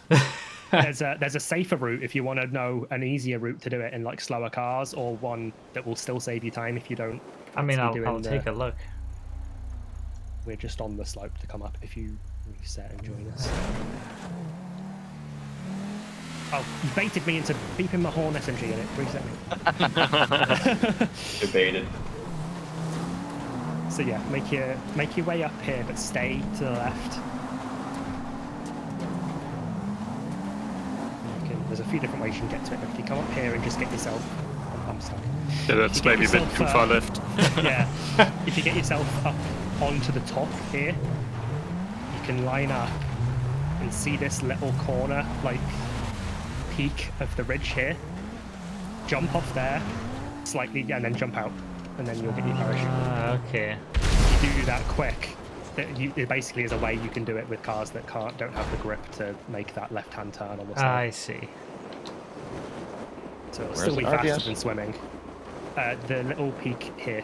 So if you come up to the edge of it, Bird, see that valley? Yep. So if you kind of aim yourself slightly off center to the right for it, so you've got space to get your door open and jump out. And yeah, And you're in the middle of that valley to open the parachute. any amount of parachuting you can do when you should be Yeah, swimming is going to be saves so so much much. better. Yeah. Okay. I mean, we're not going to do a DFG where I'm going to have to think about this, I suppose. But No, it's one. I'll if you're try brave to enough keep it try in my at some head point. for the future. All right, now it's the most difficult bit. God, I hate the start of Gfred. I just don't get it. Oh, which bit is this? See, I did the start. I would say is not the most difficult bit by any means, but it's. I guess it's yeah. The thing is, I remember this from last year. That what was it last year? It might have been when I was doing it solo beforehand. But either way, I spent like an hour doing the start, and I was still 10 seconds away from the world record at that point, and I just didn't know how. I just like, I can't figure it out. Yeah, it's well, I guess we can break this up, can't we? So getting off of the island, I don't really know if we should be really bothering to try and tell you how to do the yeet because it's No, I'm not even gonna bother with it. percentage that it's not going to bother. I'm not gonna bother. So you probably your best bet Tree is either stop? just tree stop or launching into the water on the bike. I do remember doing that from the any percent. Yeah, the tree stop is if you hit the right hand side of that tree and get off at the right time, it just teleports you off the bike. I did the launch for the any percent, didn't I? Okay, let me. Usually being in first person, obviously for the swim is your main one, but I know you do anyway. Yeah, the yeet's just such a low chance of hitting it. It's not worth bothering, I'd say. Yeah. I Thing go is, for it. I know many people do. all but- my Gfreds are with other people, so there is an Yeah. element of just getting away from everybody else almost. Yeah. I'm never doing Yeah, this and on my own. trying to get the tree stop in an actual race is a bit of a pain. So many Yeah. people Oh, are Jesus. in the way. The best thing to teach you, Broughy, is probably the way Baz does this on PS5. So, if you just come down, this will be your kind of line, obviously, depending on where you spawn. Come down here, stay left. If you're not going to bother going for the yeet, just turn slightly right here and end up in the water. You'll get a little bit more distance because you have taken that line than people who just roll themselves straight in. You do get scuba suit by default on here, by the way. So you'll all have scuba suit. Is that what I did on the any percent? That little jink to the right, I seem to remember something about that. Yeah, like that extra little bounce off Yeah. the ridge if you turn right gives you just a little bit more distance than most people. And then yeah, if you're in going to first person and obviously BB, you've got scuba suits. So you can Okay. dive. And then the line, I mean, I'm sure you. I feel like the this line part of the well swim enough. I'm okay with. Yeah. There's not a whole lot of place to gain time on this section, to be honest. That's why I don't understand how I'm so slow. Well, As long as I you think s- that is like part of the running, because there are invisible bushes along the run. Yes, that can that's slow you down. that's something we'll run you through. There's a particular line you tend to want to stay on with the run. Okay. So obviously you grab the checkpoint, do your turn. Super speedy. For anyone who doesn't turn, know, yeah. who's watching, this is why you have the sensitivity to the highest in first person, because then you can Yeah. do that turn Switch super to your quick. right. This I is like the to use thing. the right So joystick for more speed. it doesn't on 5M though, does it, Craig? Because there's no hold to sprint. Well, I guess you use keyboard, so it's different. So obviously exit out of the water, and then. Died. Oh, there you So go. generally just follow us. This is the line you want to take. Because there's invisible bushes along this route that slow you down when you hit them. So the line we take tends to avoid all of them. Having your grass quality set to normal on PC helps because it removes all of the bushes that, like, a lot of the bushes as well that don't hit you, but it makes the game look worse, so that's entirely up to you. Okay.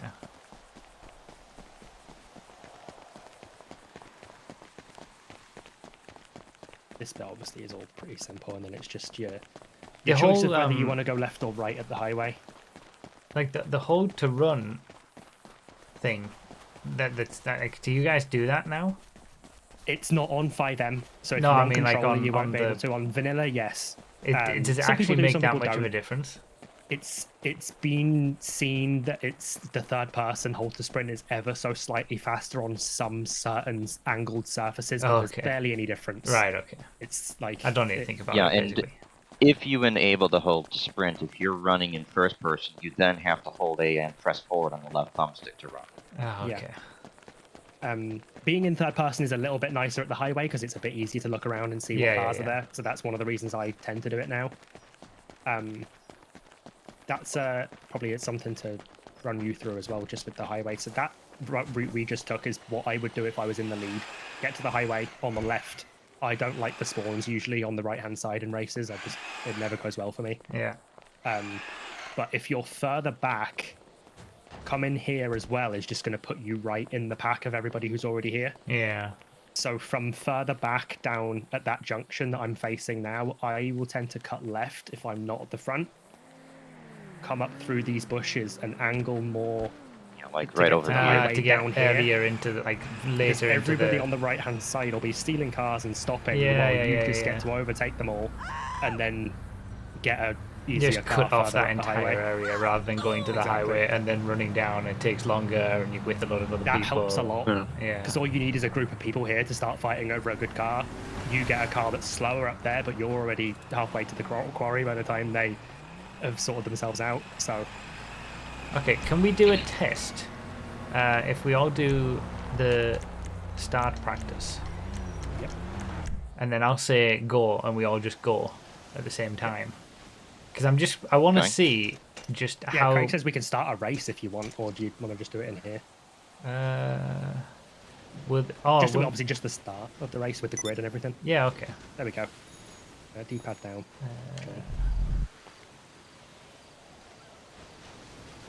Because I just want to see how much time I might actually lose from this and what I might be doing wrong.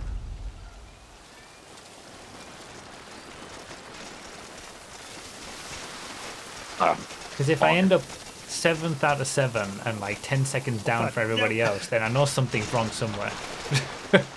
Oh, that was a good launch.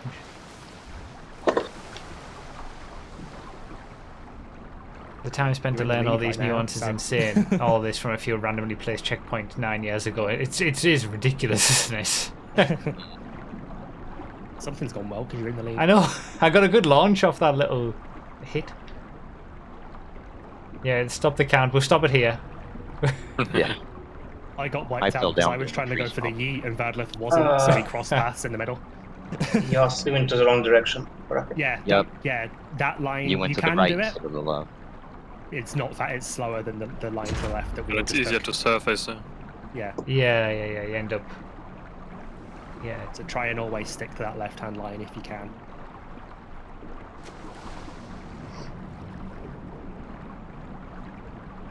I think there's also almost an element of going up and down a bit with the swimming, which is naturally going to take some, because you're traversing a longer distance up and down in a way.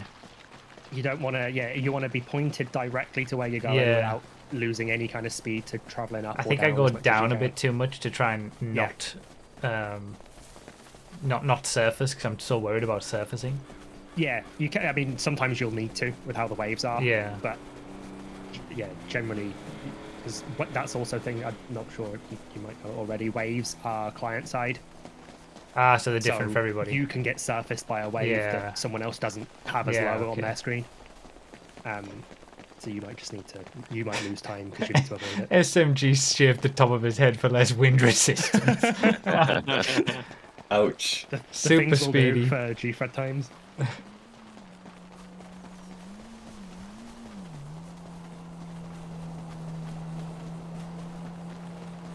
Yeah, the whole left-right thing is just literally personal preference. Obviously, we do it in solo runs because it's the fastest way to get a car. But I've just never usually had good experiences with getting cars. On the right-hand side, yeah. Yeah, and obviously the problem is if you get bad cars and you want to keep running, you're running away from the quarry. Yeah. At least going left, you are running towards where you want to go, yeah. See, this has gone better than I thought. Yeah, you've had a good start here. I wonder why I always have such bad starts in regular Gfreds. It's very easy to get caught up with people obviously there's going to be at least 30 people in a Gfred at the start. It's very easy to get caught up with like a mess with them. Yeah, maybe I'm not focusing enough on getting a good start because I'm too busy streaming or whatever, doing dad jokes or whatever. getting caught up with other people. There's nothing good spawning. There was an I found an LG. Yeah, LG behind the car. Okay. That was interesting. The run wasn't as bad as what I thought it was. Damn, that was You- about you're to more- easy string. You're more just trying to not lose time on the run Yeah. instead of gaining time. You can lose a lot of time by ending up in the wrong place, getting caught up with 20 other people, but You if forgot the can dad joke. Yeah, if yeah. you can just keep to Oh, yourself, sorry. you'll be fine. End of the stream, tiredness, 29 people around. Yeah, I think there's an element of I just need to make sure I get through the start without issue, and I don't do that most of the time. Craig's asking if you want to do a Gfred with the top 10 fastest cars on the server. What time are we on? I'd probably better start trying to do this this world record that I want to go for. I've only got an hour left. Did you say? Yeah, hour left. Yeah, maybe you want to get some Yeah. attempts in then. Which have you decided what one you're going for? I'm gonna do snow. Snow. Okay, that's Oh. fine. It's doable because the snow's not too. It doesn't really affect much in terms of grip on vanilla. So Yeah, that's what I was thinking. And I almost got the snow record on the last snow Fred that we did at the end of 2023 on the stream. yeah, So like it should be doable because the world record currently is just the fastest stream snow Fred. personally, I think you should go for like PC records. What PC original like original PS5 Gfred or record Xbox. 15 and a half minutes. Never done a 17-minute Clearly, you've Gfred. got You the want me to knowledge shave now, off 2 minutes? There's no excuse. Yeah, you've learned from all of us now. You should be. Oh yeah, that's it. Yeah, I'm perfect at it now. Yeah. I'll spend an hour just trying to get a good car. Alright. Thank you guys very much. No worries. No problem. You're welcome, Broughy. Hopefully Good luck. I can put it to some good use throughout the races on the streams to come, but if I don't, expect it'll be a top 5 fun results. it'll be a fun journey trying. And yeah, thanks for the use of the full sense server as well. That was very helpful to be able to do those little bits of practice. I'm sure of it. I'm sure Sypac would be happy for you to jump back in if you wanted to practice Yeah. some stuff yourself at any point as well. Let's see if I can remember this.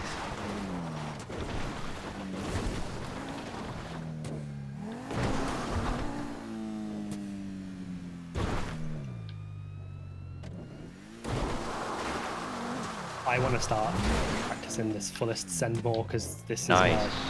is my next bit of time save in record runs for me. A little bit early turning in. Yeah. But that's all right. That's still a lot But quicker than I would normally That is do still, it. Yes. Yeah, like It's still You'll- quicker, yeah.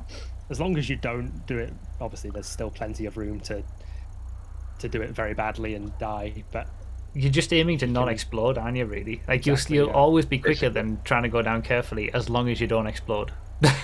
Yes. Most of the time, anyway. The fullest send is such a low percentage move. yeah, Has the current world record? It's on. It's in the Feltzer, right? Did that do the fullest send or not? PC. I don't actually remember. No, he didn't do the full No, ascent. no, His world I record. did the full send, not the Okay. fullest. I think there's only ever been one record that has had the fullest send, and it was when Episky took the PC record before I took it back the day after. Right. Okay. No, Sypac did it in 2 with 9F. Oh, in the 9F as well. Okay, yeah. So there's been like 2. But like full ascent saves only like 2 seconds. Always Yeah. a full But ascent. it's very risky for the small time you get. Yeah, compared there's to no doing way. the full send. So it's going to get to the point probably where the time is still there, but there's still. That's what people kind of don't realize is that they see these Gfred times and think, oh, they're like, it's perfect everywhere. It's not. Yeah. No. Even Gfred is not optimized. There's still a good probably 10, 15 seconds in just driving more perfect over everything. Yeah. So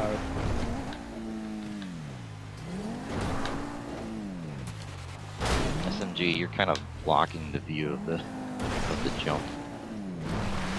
Good. more challenge.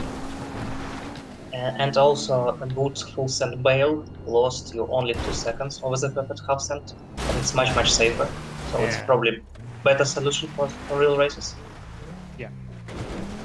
Yeah, that's a good point. Yeah, like the first jump of the normal full send isn't very hard if you line it up right.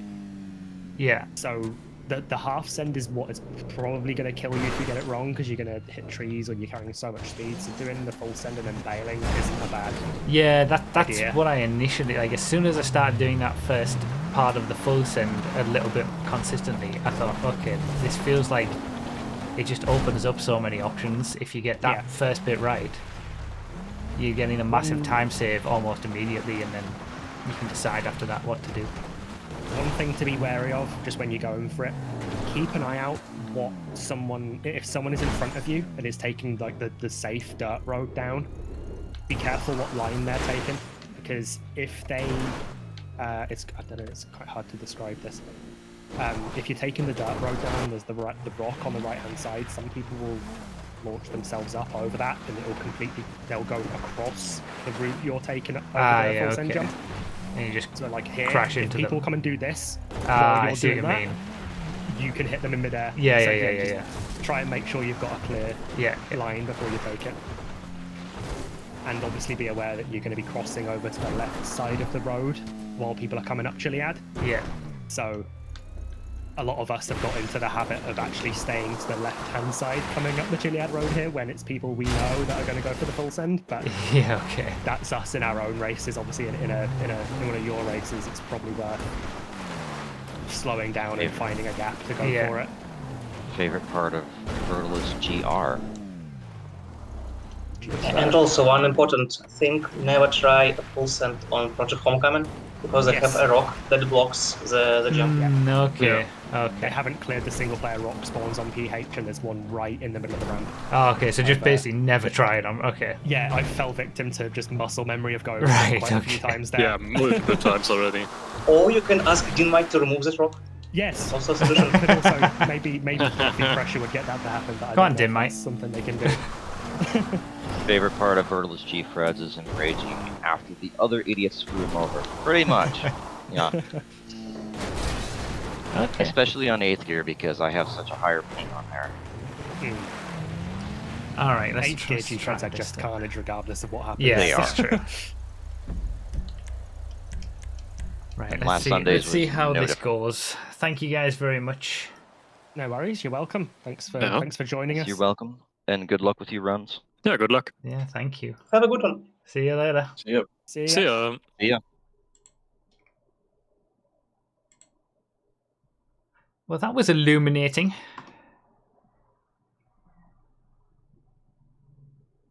I'm gonna add dynamic wind to possibly blow your parachutes off course.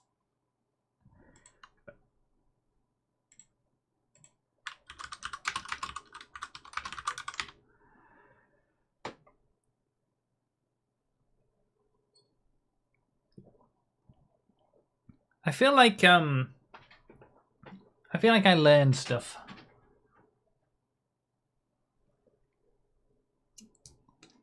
Right, I'm gonna do this on PS5 because that's where because if I do it on PC, I'll always be wondering, oh, if I wasn't at 85 FPS, could I have gone a few seconds quicker or something like that. So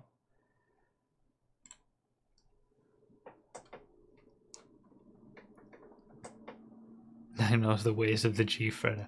The thing is, it like, as was mentioned during that, I feel like I can drive in GTA. I'm not coming, and I know Gfred most of the time. It's just those little bits of refinements of new lines that I haven't been able to look at for the first time in ever.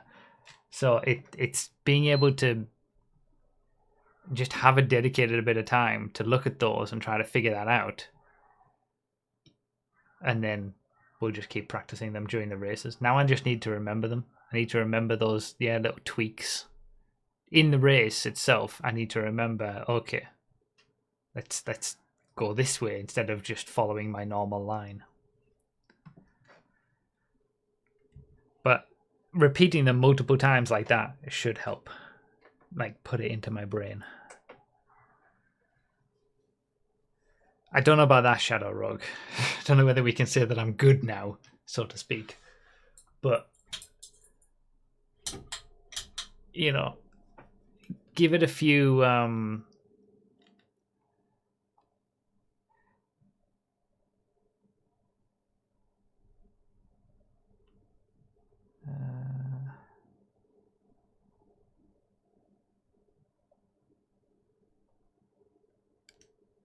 I want cloud storage. Give it a few Gfreds where I try these things and probably fail. And then maybe I'll start getting the gist of it. By tomorrow, he'll have forgotten what he just learned.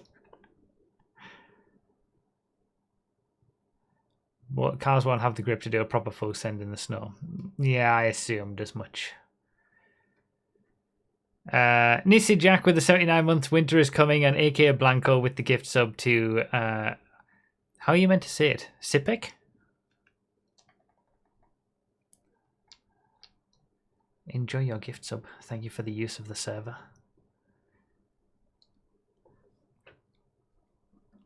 I mean, if you need any further help, just know the 6-man team is ready to take the challenge. Like snow has always been, I feel like most of my, like I get more wins in snow relative to how many snow Gfreds we've ever done than any other thing. So I feel like going for the snow record is kind of, it feels natural, it feels right. Especially considering the snow record is just the fastest stream record. And I almost beat it. I was like a couple of tenths of a second away from it on the final snow thread of 2023, which was the last Gfred I won.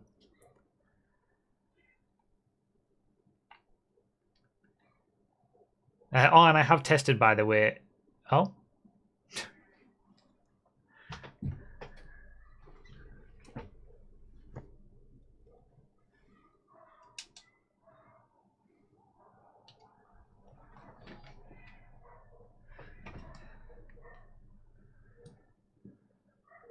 Yeah, camera's not interested in my testing.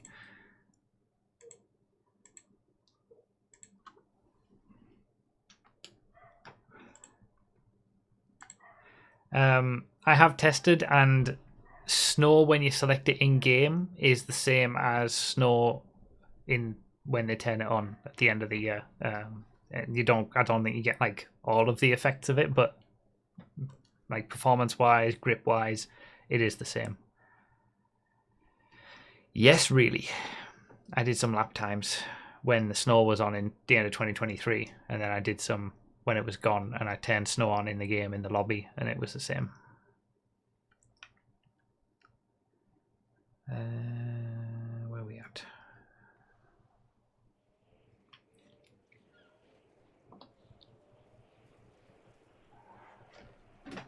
Is Halloween weather record a thing? Well, that would just be the rain record, which, to be fair, actually isn't a thing. Well, it is a thing, but nobody's gone for it solo. Same with snow. The current rain solo world record is just the fastest rainy stream Gfred.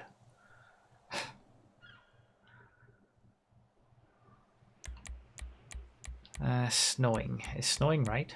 Yeah.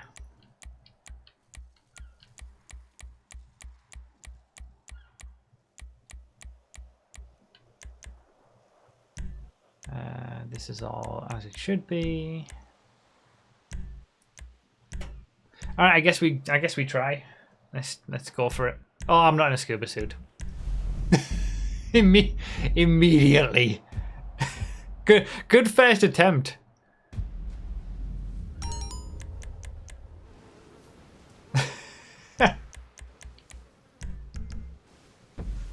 That was a quick restart. Start as you mean to go on.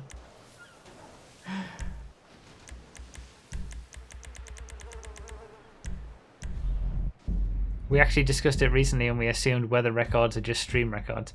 No, they're not. They're open to solo as well.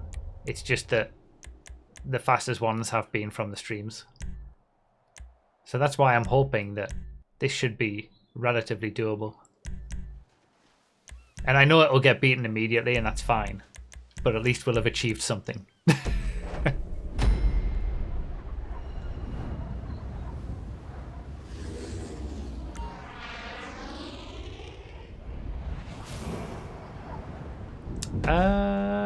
For the Snowfreds, you banned scuba suits. We have, haven't we, on the stream Snowfreds? We've made people wear Christmas outfits, but that wouldn't apply to the solo world records.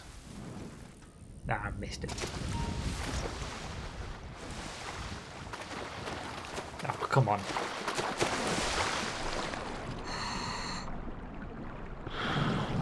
Not the best start.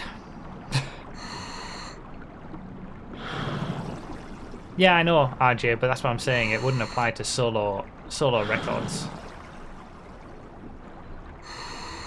The only thing that applies... I'm pretty sure it's not in the rules anyway on Broughy.com/Gfred. It should have the rules, and the only one that's specific to Snowfreds is that the 9F and the Infernus are banned. Oh, I missed it! Bollocks.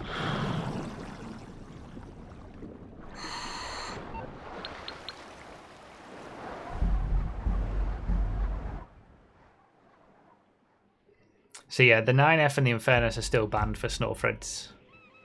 I don't think they're not for Rainfreds, right?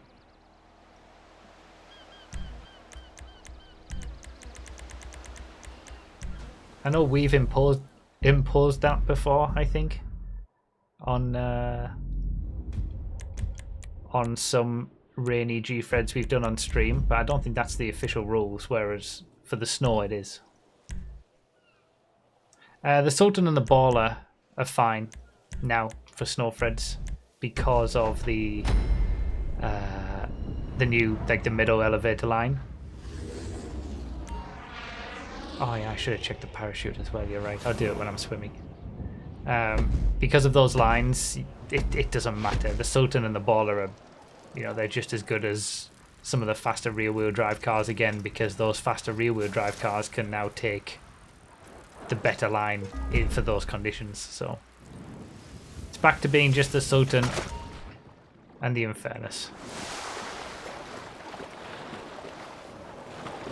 Where am I going? Where am I going? I do have a parachute. That was terrible.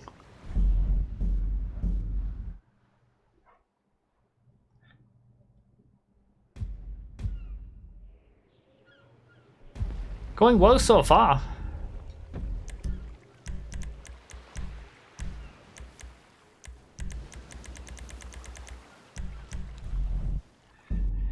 $1959.411. I'm sure the Snowfred that I did as the last one that I won was also a 1959. I did put it at the end of that video how far away I was from the Snowfred stream record. Like, this has to be doable. This has to be doable.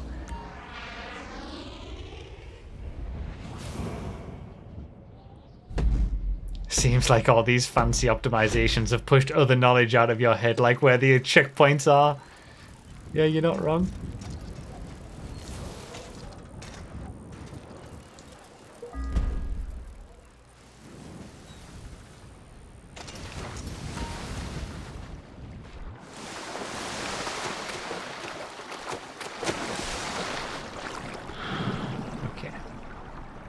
I can't remember what kind of times I used to get at the start of the any percent Freds. I've forgotten all those splits. But it would be the same for hitting this checkpoint, this first checkpoint.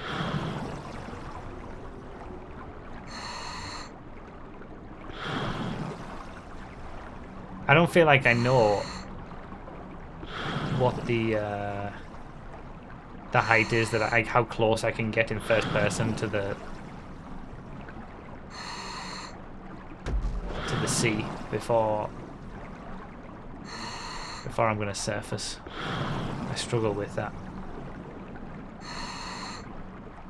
And I make too many adjustments, I think.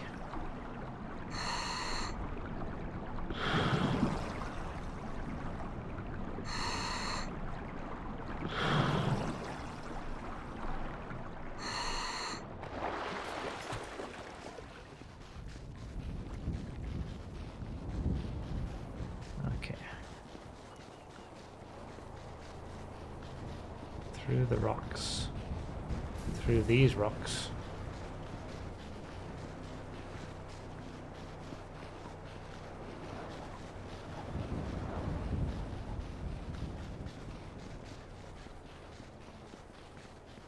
I was following SMG on the little mini start that we did on that server, so doing it on my own slightly different. Can I remember?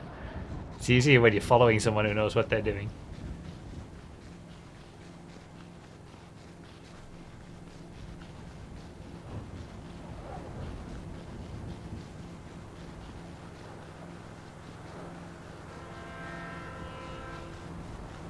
This is right? Oh, maybe not that bush. Maybe I needed to go to the more to the left there, actually, on that bit.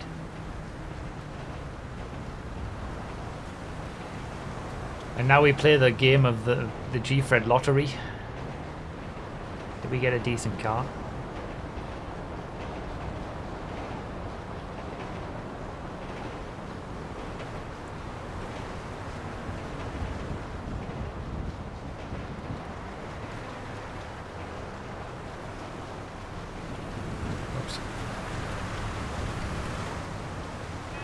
That baller would have been nice, but a Voltic's alright.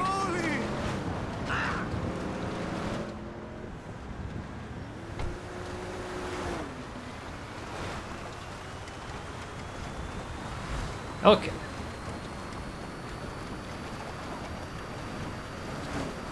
Let's see how we go.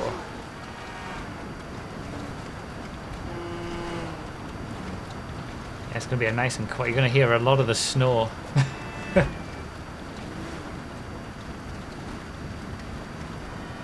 Nice and quiet.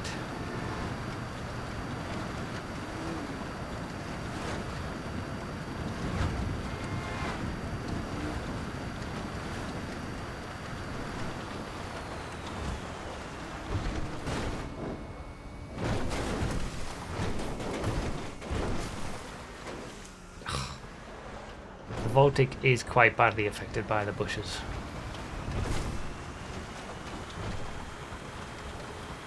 Yeah, so it's best to go right on solos to the highway. Well, I'm never gonna need to know that after today and me doing solo runs.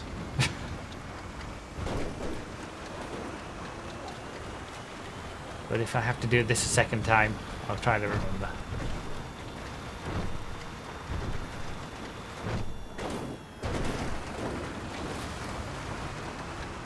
Thing with the Voltic is I can't do any brake boosts, although, well, curb boosts either. But I was going to say, although in snow they're less effective, right? But still, I'm going to lose out on some pace on the highway and in the city.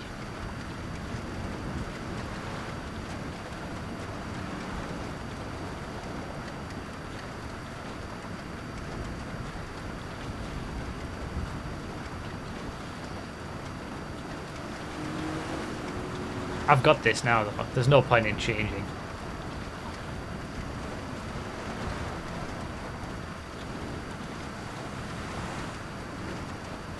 That baller does look very nice.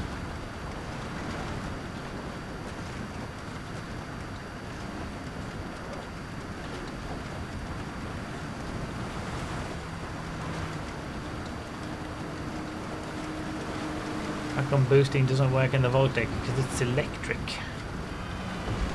It's got one gear. Revs matter very little. Once it gets to the top speed, it's pretty much there.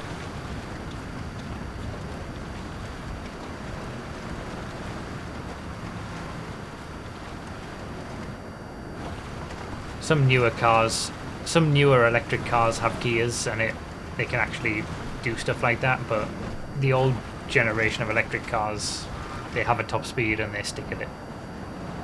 Mostly anyway.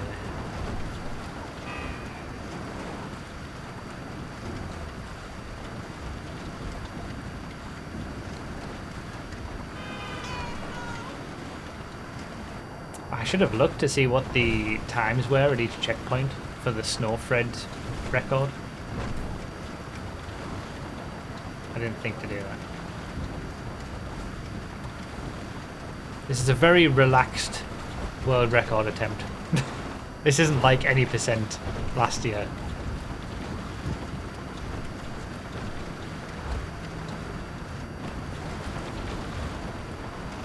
Okay. Thank you, Catman. On brand for Stream Week, no planning ahead.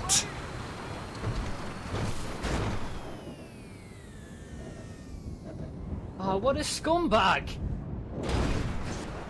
It's alright. It'll do.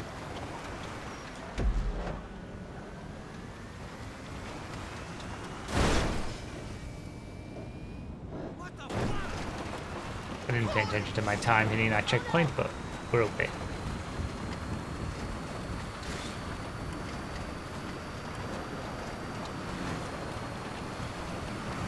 I've been so enticed by switching to one of those ballers. They're so good in snow, Freds. I always do really well in ballers as well in the snow. Would it really save the like 20 seconds I'd lose to swap it? Probably not.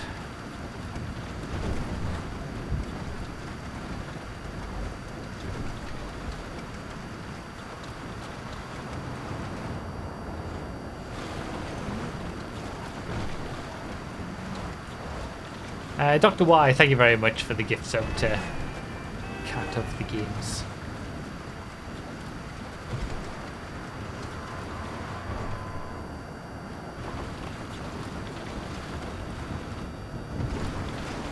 Ah, it's someone else's run, that's true, so you won't have their perspective. You can use the last Snowfred of 2023 from my perspective, because that was a couple of tenths away from that record. It'll be the 2023 Snowfred's, the last race on PC.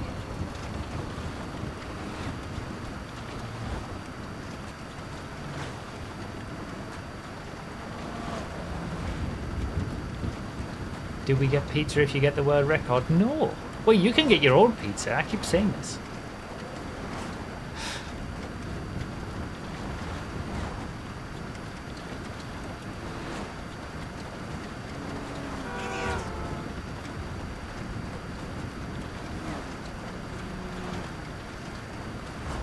Can we get you a pizza?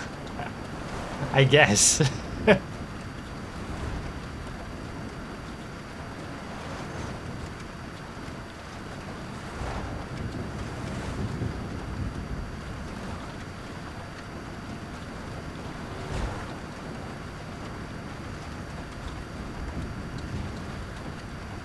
Can the pizza get you? I like this. This is so much more of a chill world record attempt than what the any percent Fred was last year. That was stressful, man.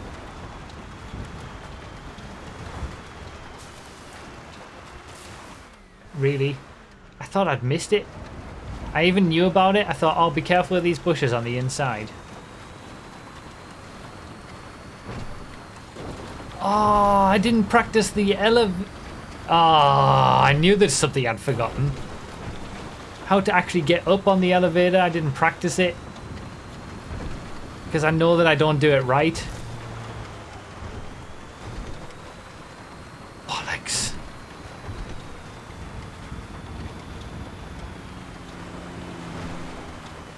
I knew there's something I'd forgotten. I got too put into doing the new shortcut on it.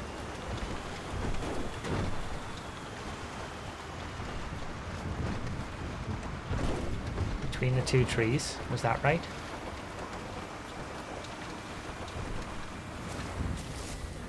Oh, come on.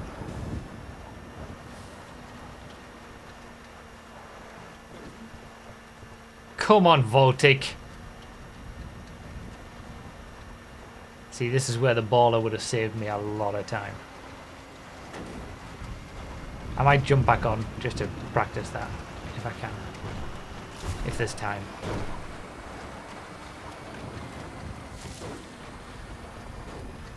Oh.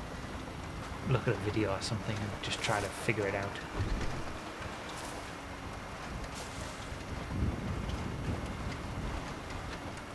The baller is so much better at climbing Chiliad in the snow. I'm not even going to attempt the new line.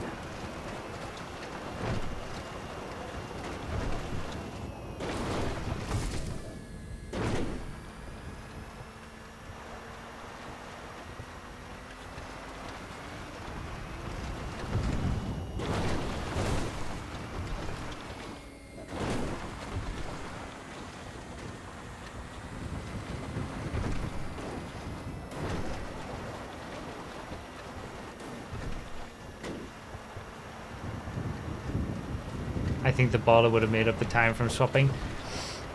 Yep. I think so too.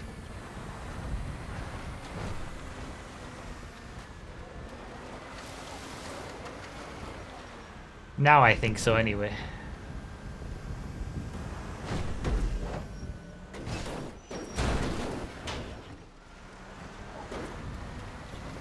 No bonnet. We're alright. I'm not doing the full send in the snow.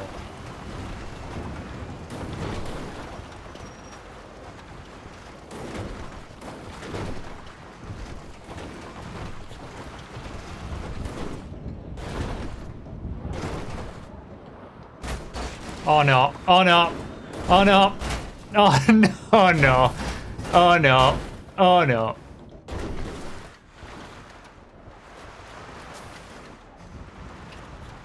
I get the impression that this run is not going to be a successful world record.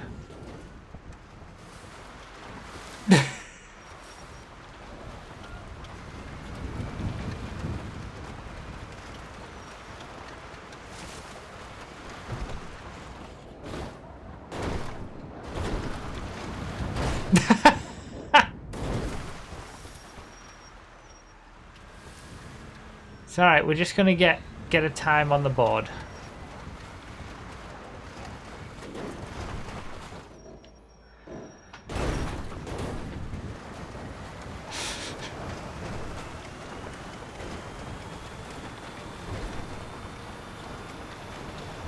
Hey, I didn't explode. Oh, thank you, train. Really appreciate that appearance.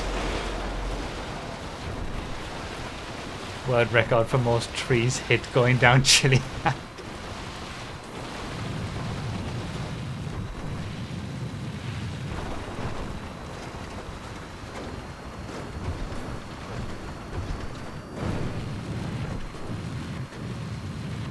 Oh, the train always spawns there on solo runs. Okay.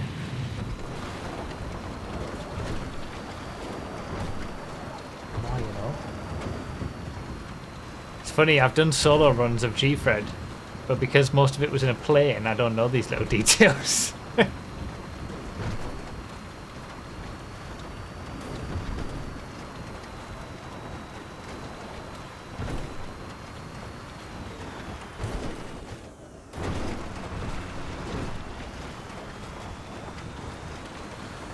All right.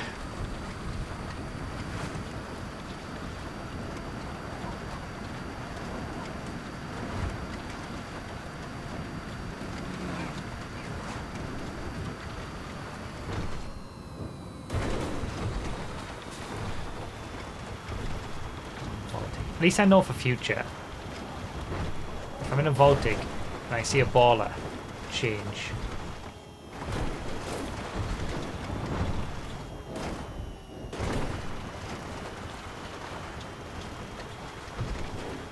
Oh, is that gonna work? It was a mistake to try. Could have gone worse.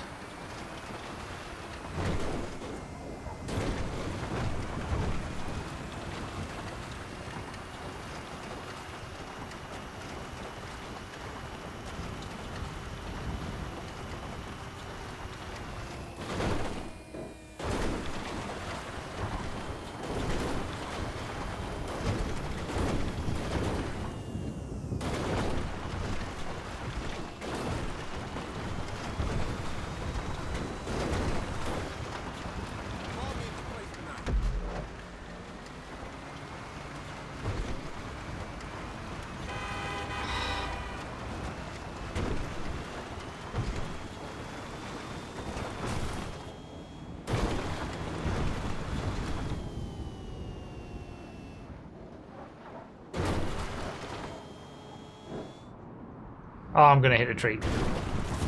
Oh, I didn't. Wow, that was lucky.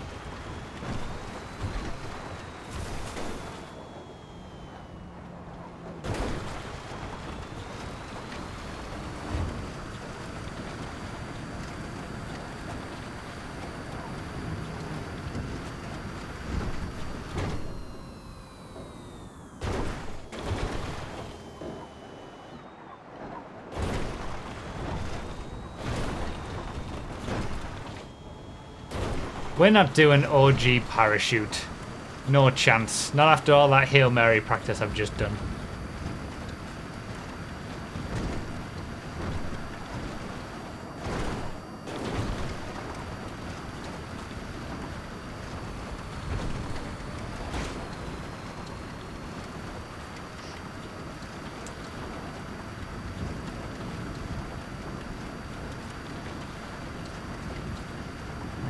Gotta remember. The Hail Mary is more difficult in the snow though, isn't it? I've just remembered.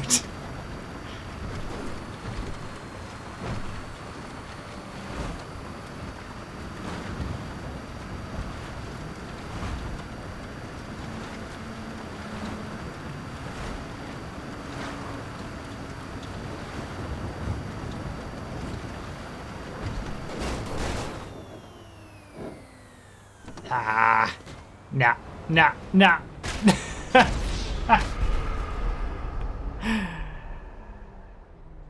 I wasn't gonna get the height anyway, I don't think. Rip. Did I go too much? Did I get that wrong as well? How did I get that wrong?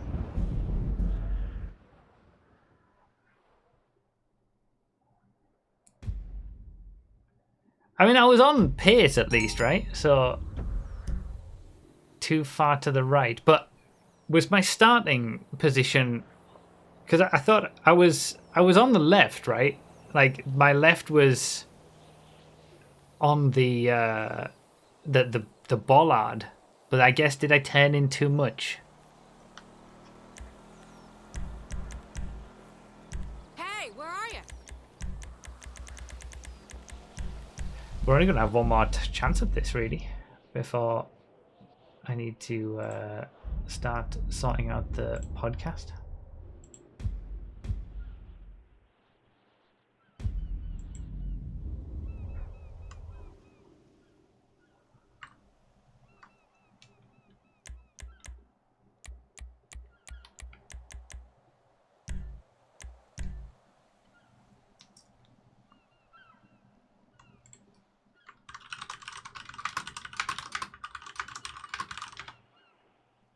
Let me see this elevator line correct.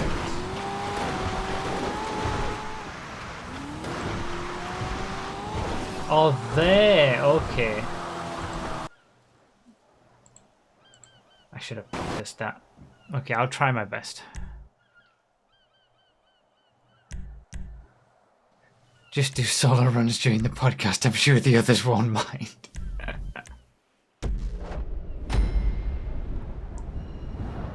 We'll try again.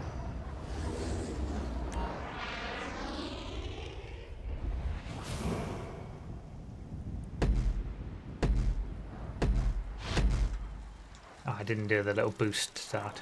Okay, we're alright.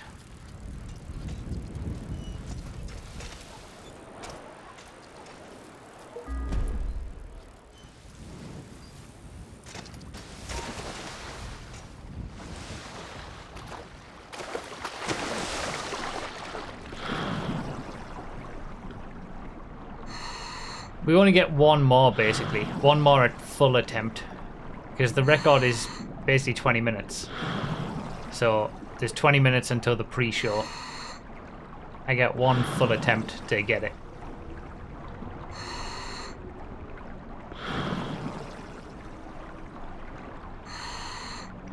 I'm already facing this way, I'll just go this way.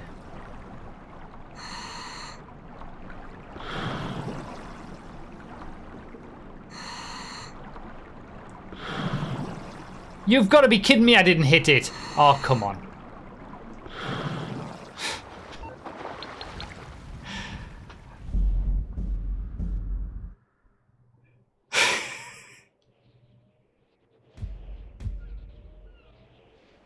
Yeah, I know about that SMG. I just forgot about it.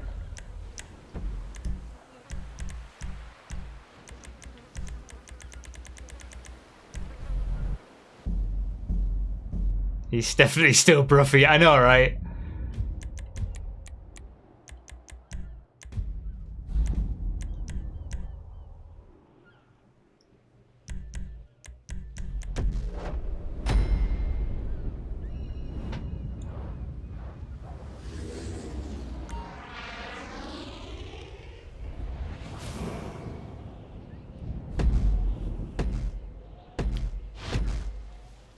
I've got to shoot. I checked just before this race started.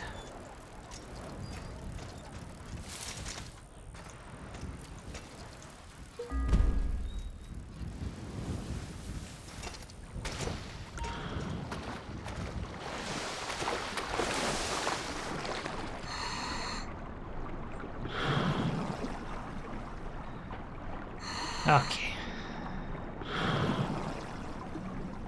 We try again.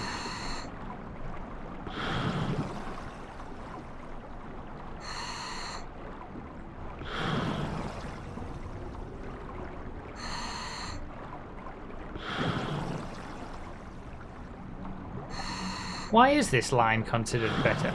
Because it looks like you have to go further. Like going to the right of these rocks seems straighter.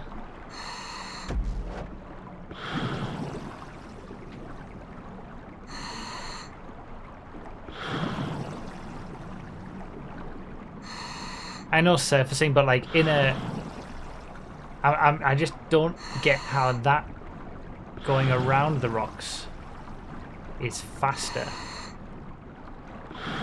Even if, I know, like, just assuming that you don't surface on both, surely the more straight option would be faster. You can do the turn left faster than you can do. Okay. Like you can get the checkpoint without going as much of a distance, I guess.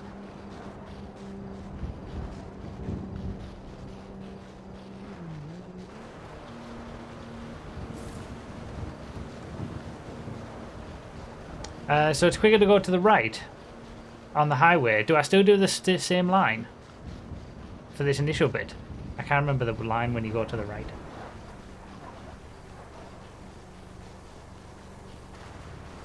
Yeah, okay. When do you peel off?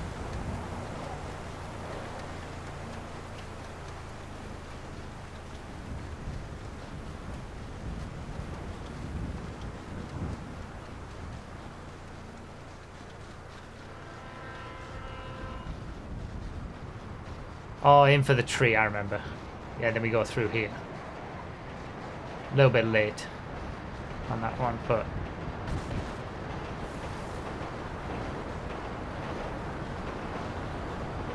And then is it up there on that little gap?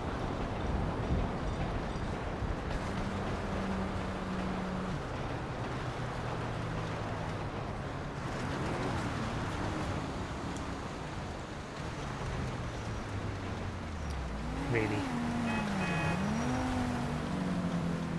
I guess it's a Fusillade.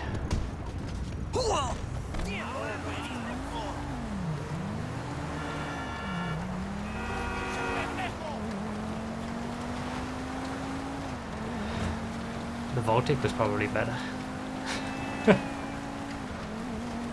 Wait, there was a Sultan? Did I completely miss a Sultan? I didn't see that. It is dark.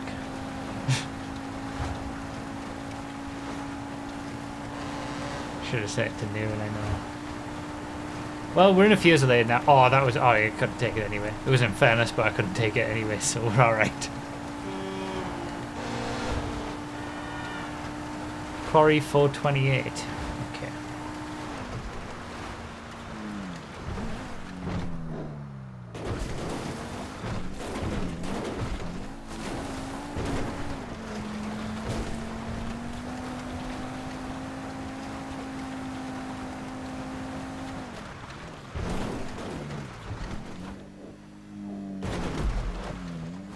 Alright, we're ahead at the quarry.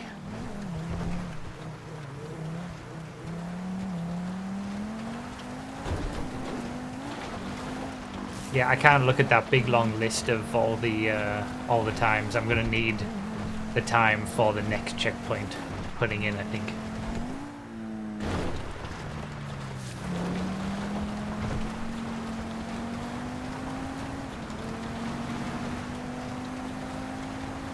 $7.29, okay.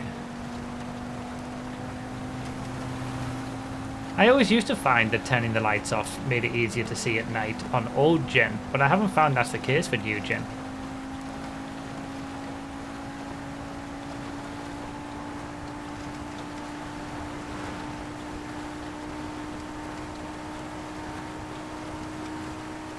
At least for me personally. Or at least the difference isn't anywhere near as much as what it was.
Another baller.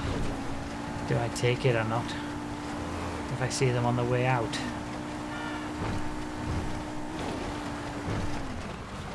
This Fusilade's not too bad, you know.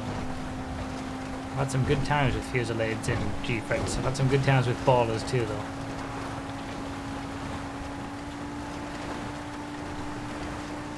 The baller's so good up Chili, I need to think about that.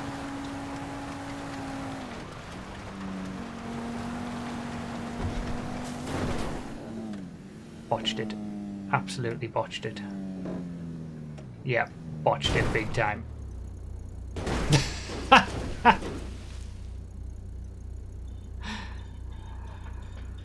Oh, we haven't got time for another one.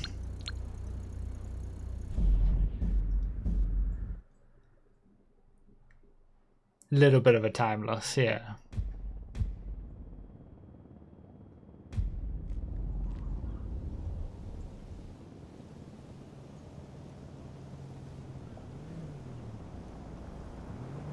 Okay, we'll try one more.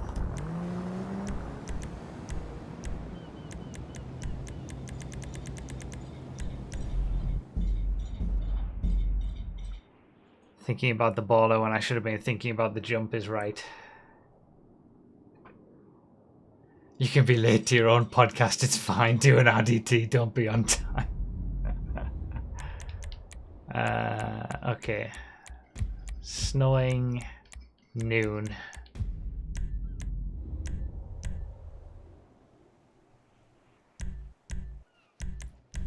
This really is the last attempt.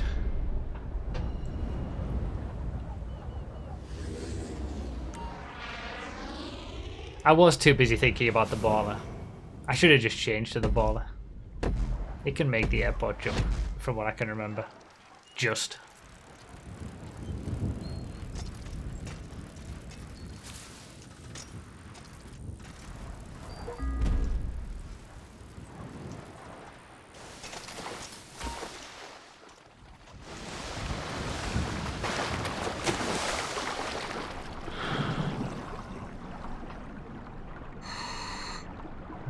Try again.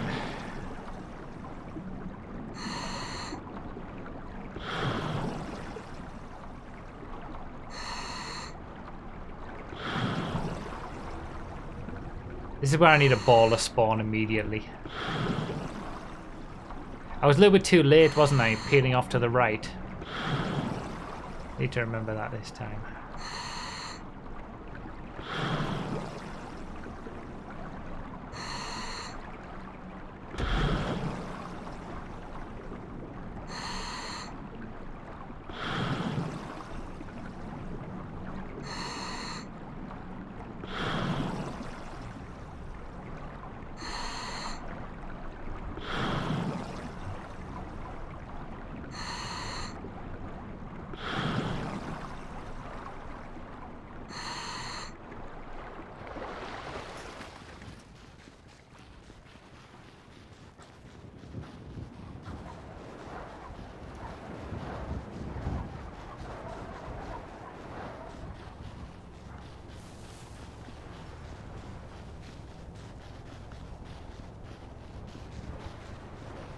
This is the thing with these, you know, records and stuff. There's so much that goes into it that even what should be a relatively beatable time because it was done on a stream, or at least, well, RJ's new one is only a second quicker than a time that was done on a stream with other people racing.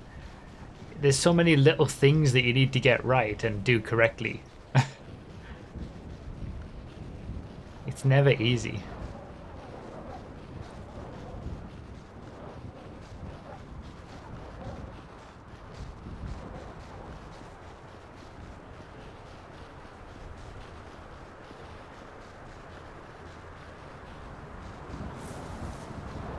Is that better?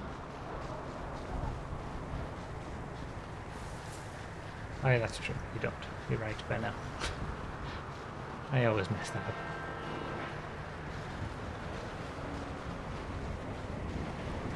Yeah, so that was also with other people as well, yeah.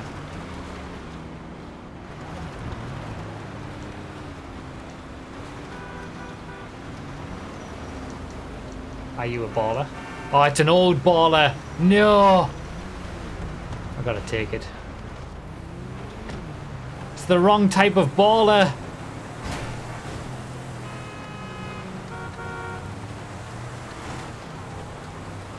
Damn, there's nothing spawning. Nothing good anyway.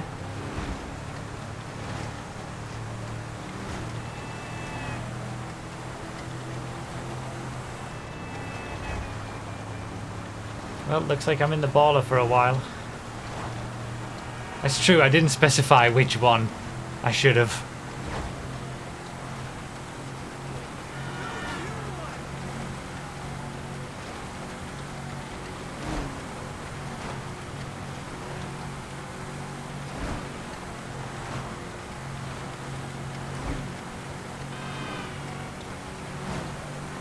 Don't have enough time to restart at this point. We need to keep going.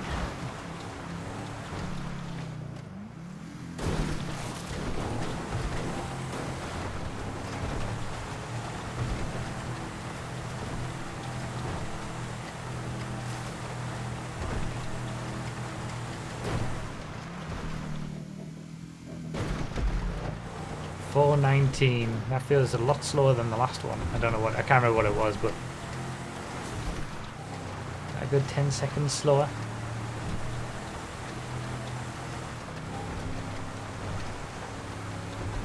Fusillade wasn't too bad.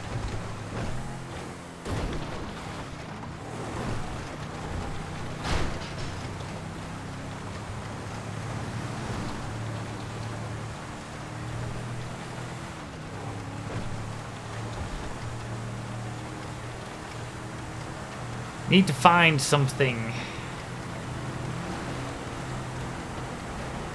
before Chiliad. Ideally, on this highway would be nice.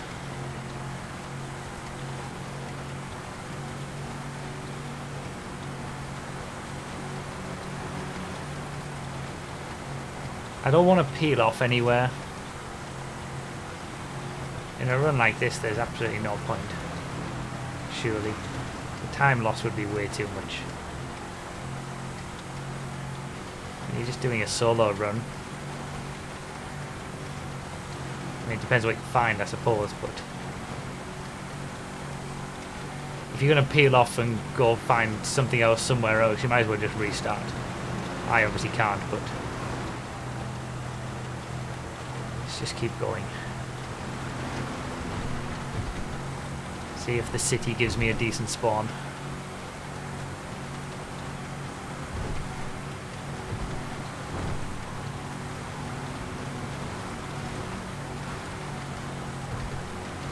Slim pickings. Big time slim pickings.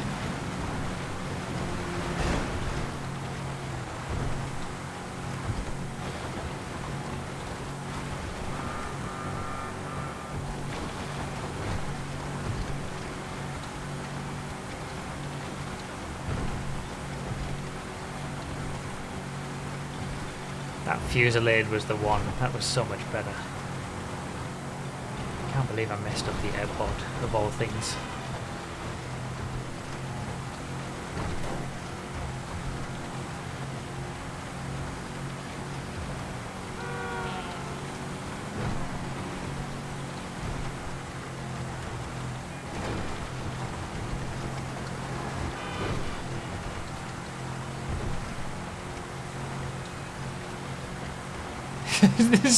there's just nothing in these car spawns.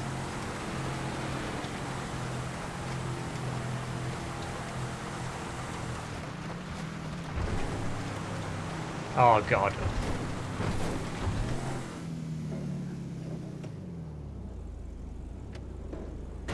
Saved it.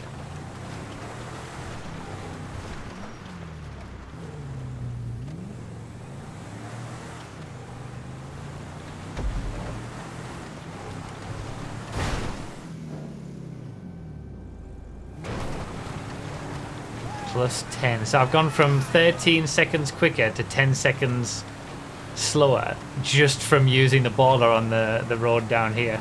That's crazy time loss.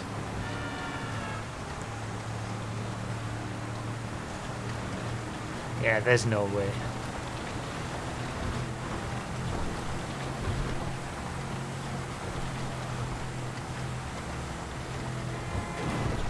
Nothing. There's just nothing.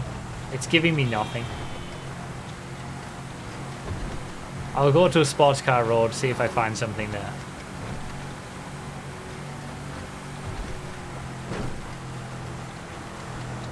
But if not, we'll just end it.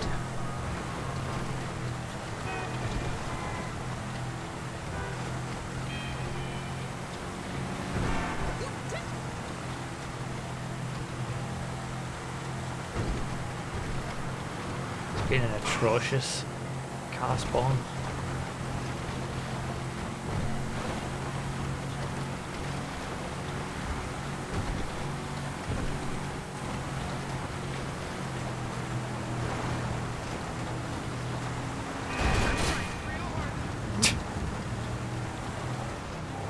I need to find a Sultan or a proper baller or a Feltzer to make it worth continuing.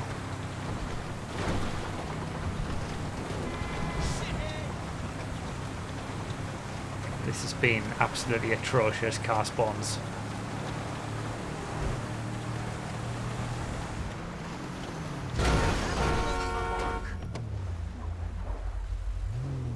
Do we try? No, never mind.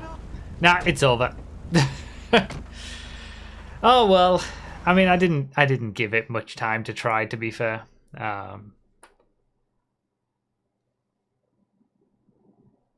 Run's dead.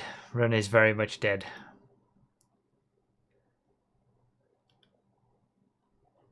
Never mind. It was just, you know, it was just something that I thought we'll do it. The Gfred training portion of the whole thing was the most important part. The world record attempt at the end was kind of,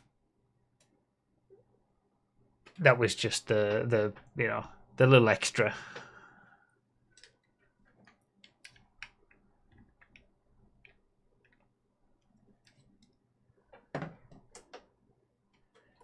I only gave it a couple of chances as well, to be fair. I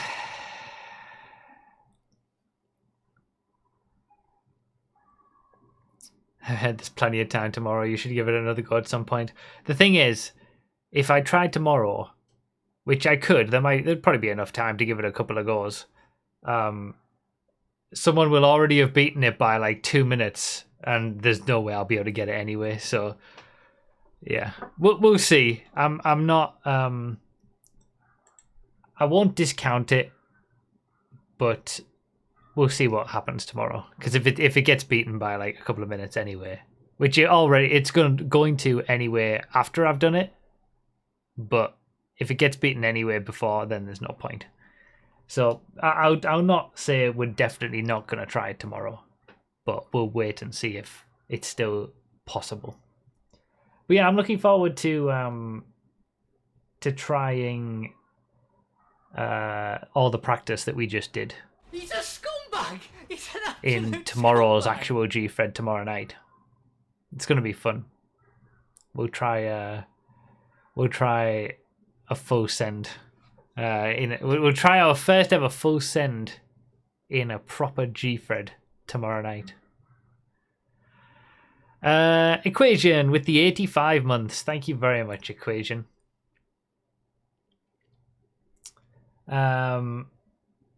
Right. So now it's podcast time.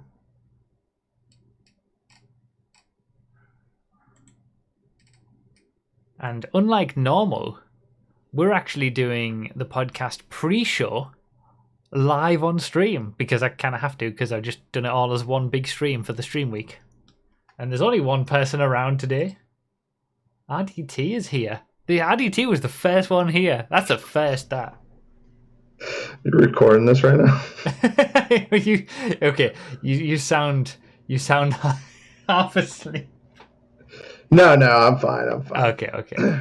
Yeah, we're live. We're doing a live pre-show today. Yeah. What do you mean live? Like you're live on Twitch? Yeah, I'm live now. Hold on, for some reason. Okay, that should be better. Yeah, that's a lot better. For some reason, it wasn't going through my microphone. See, these are the things we do on the pre-show that you guys never see unless you watch the pre-shows on the podcast channel. But yeah, because I'm doing the stream week, I've been streaming for like almost 3 hours, so I'm just putting it all in one go, basically. So you just transitioned from something else to this? Yeah, basically. Damn. This is guy's the a most consummate viewers, professional. The most viewers we've ever had on a podcast live. Because I've been playing GTA beforehand. Oh yeah, now you're just about to see that plummet. Absolutely. Straight into the dirt. All right. See, yeah, you guys are all getting a live setup of the podcast.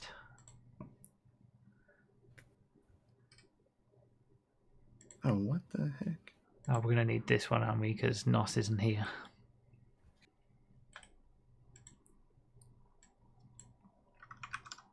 Oh, everyone's here. Look at that.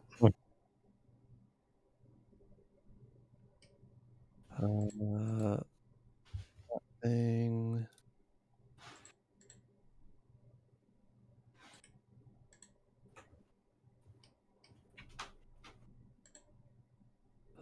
Start.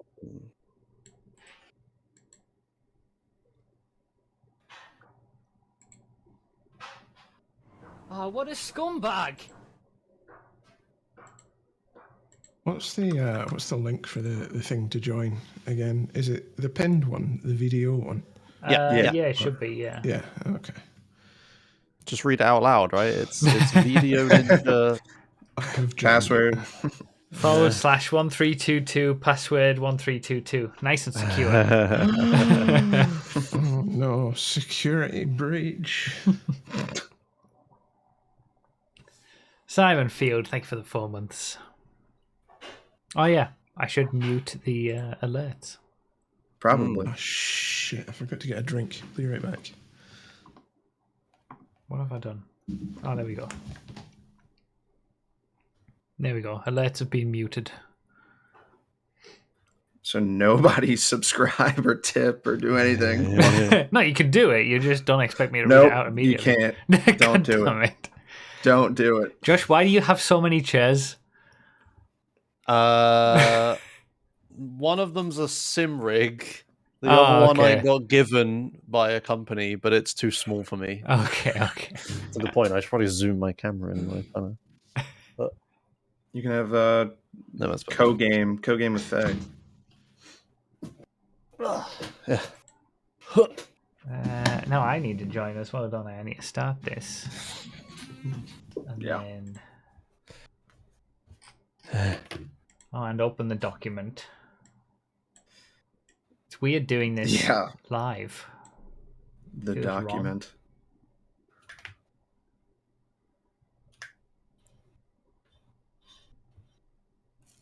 Yeah, what is up with this? I guess they have a new app for Twitch. Oh yeah, it's gross. It's like TikTok. I'm like, what is god awful. It's terrible. They made it exactly like TikTok because that's what's great.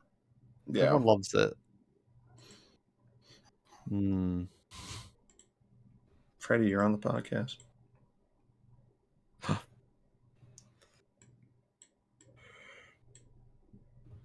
Excuse me. I added my camera, by the way, bruv. If you want to use it.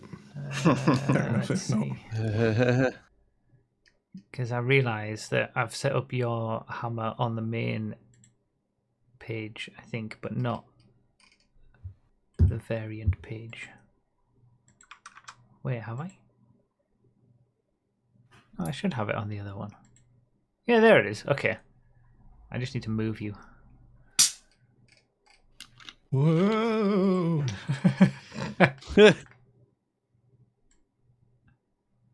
I feel moved to tears. Oh no, I'm under RDT. Yeah, you were, yeah. Now I need to move the logo. See, this is the amazing Spraying out stuff. of Josh's head. That's how the sausage is made. Yeah, this is the stuff that you don't get to see on the main channel. This is only pre-show special stuff. I don't think I like any of this, but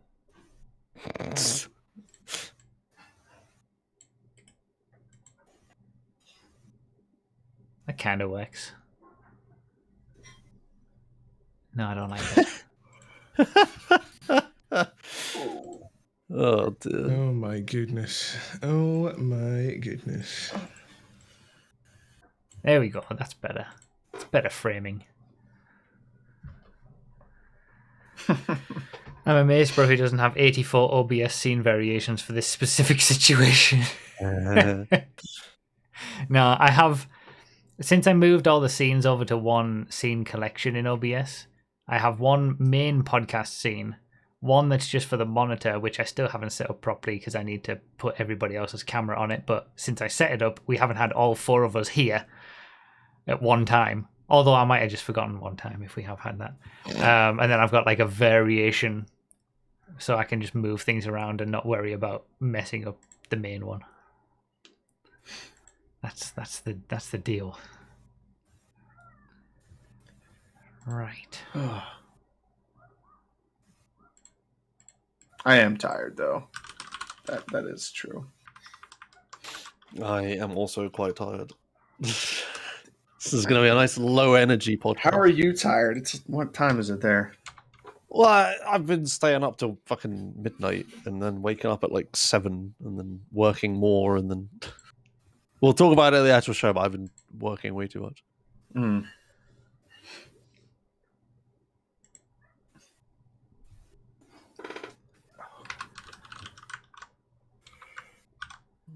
All right. I'll be right back. I always do this in the pre-show too for those regular pre-show watchers. I gotta go do my pre-podcast piss. The old triple P, which is also a P.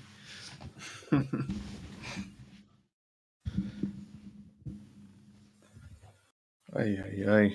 We did the last one in July, yeah. Jeez, maybe. Did we? I think I missed. I know. Didn't I miss one? Yeah, I don't think you were here for the last one. Yeah, it's been a while for me. Because Bruff went off to San Diego.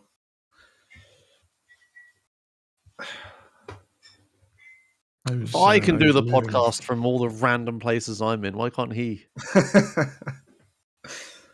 Although I'm actually at home for the last one. I know, I was surprised.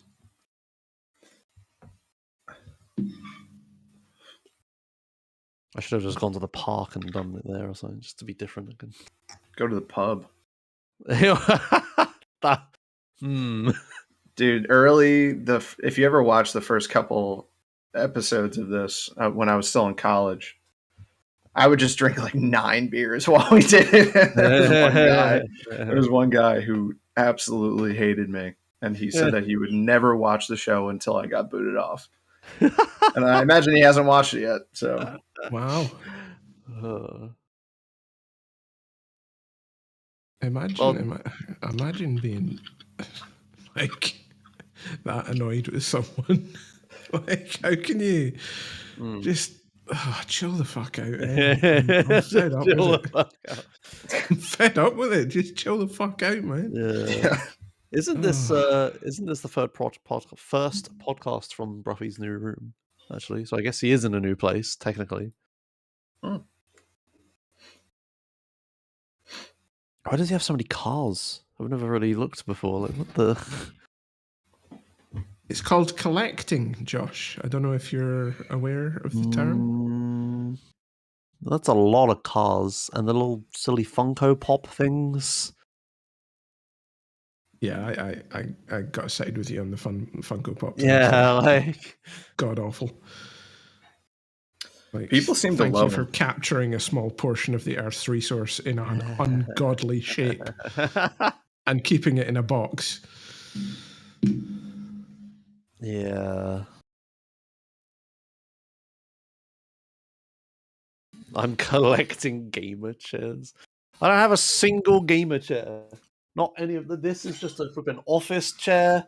This I'm in is an office chair. That's over there is a sim rig. That's kind of different.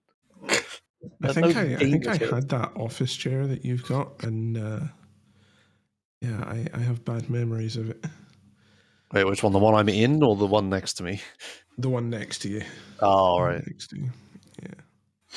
I liked it, but I got that one for free. But yeah, it's too small, so I'm gonna have to let Faye use it. Oh, it used to S-Bahn. It used to be I was up to 3 chairs. I am now, since the move, I am down to 1 chair. I'm quite proud of that fact that I am down to 1 chair. Do you know what it is? It's getting rid of them. Like, if you don't have a car, then getting rid of a big, massive gaming chair is kind of difficult. Unless you want to pay the council for like a special uplift, which comes with its own special conditions that you have to get everything out on the street by 6 in the morning, and yeah, and you have to make sure that like it doesn't roll away and it's properly described. Otherwise, they just won't know what the fuck it is. You got a rogue office chair in Scotland, just roaming the countryside. Yeah. I need a new chair, personally. So if you want to send one my way. Yeah, I'm getting to the point where I'm getting the need to renew this one, I think.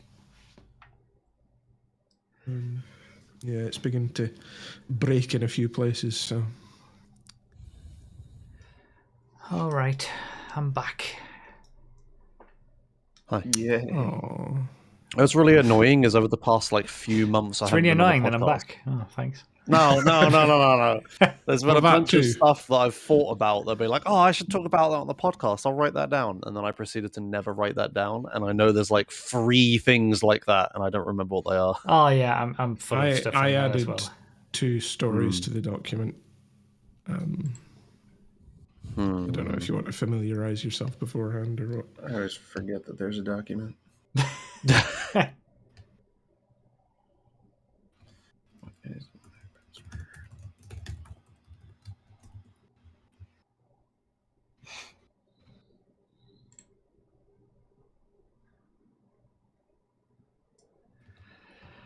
Okay.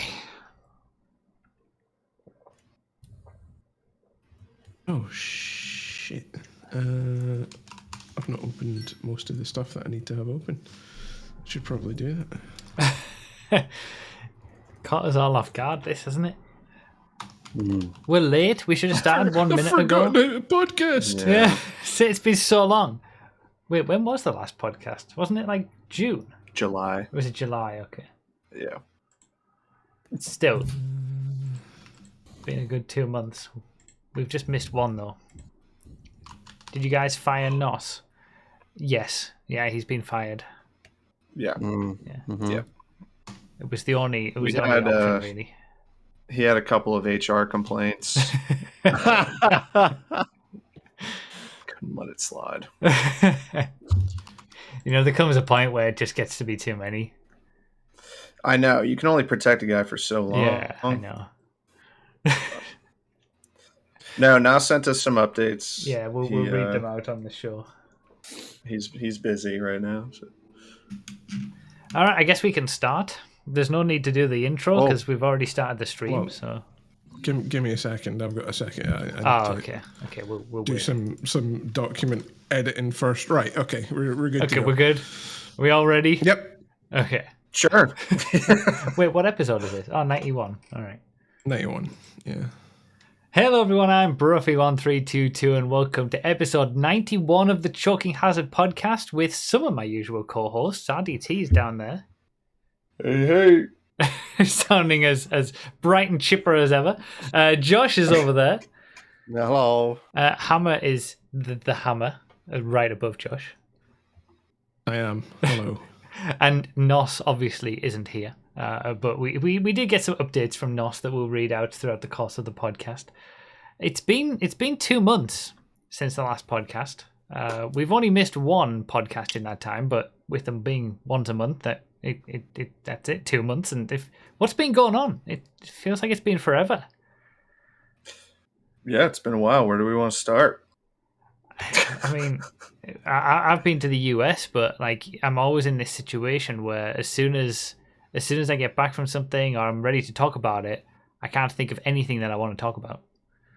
So, you're gonna have to ask me some questions about whether how was the trip and things like that for me to have thoughts pop up in my head to answer your questions, I think. So you went to San Diego, right? San Diego, yes. And this is your second time there? Third time. Third time? Yeah, we went in 2017 and then 2019, and now again in 2024.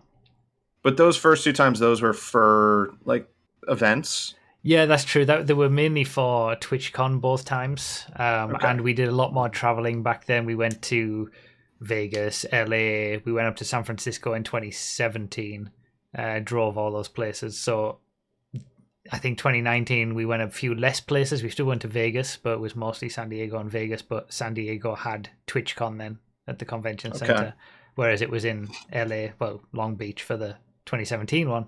And then this time it was just sort of 2 weeks of more of a holiday than anything else.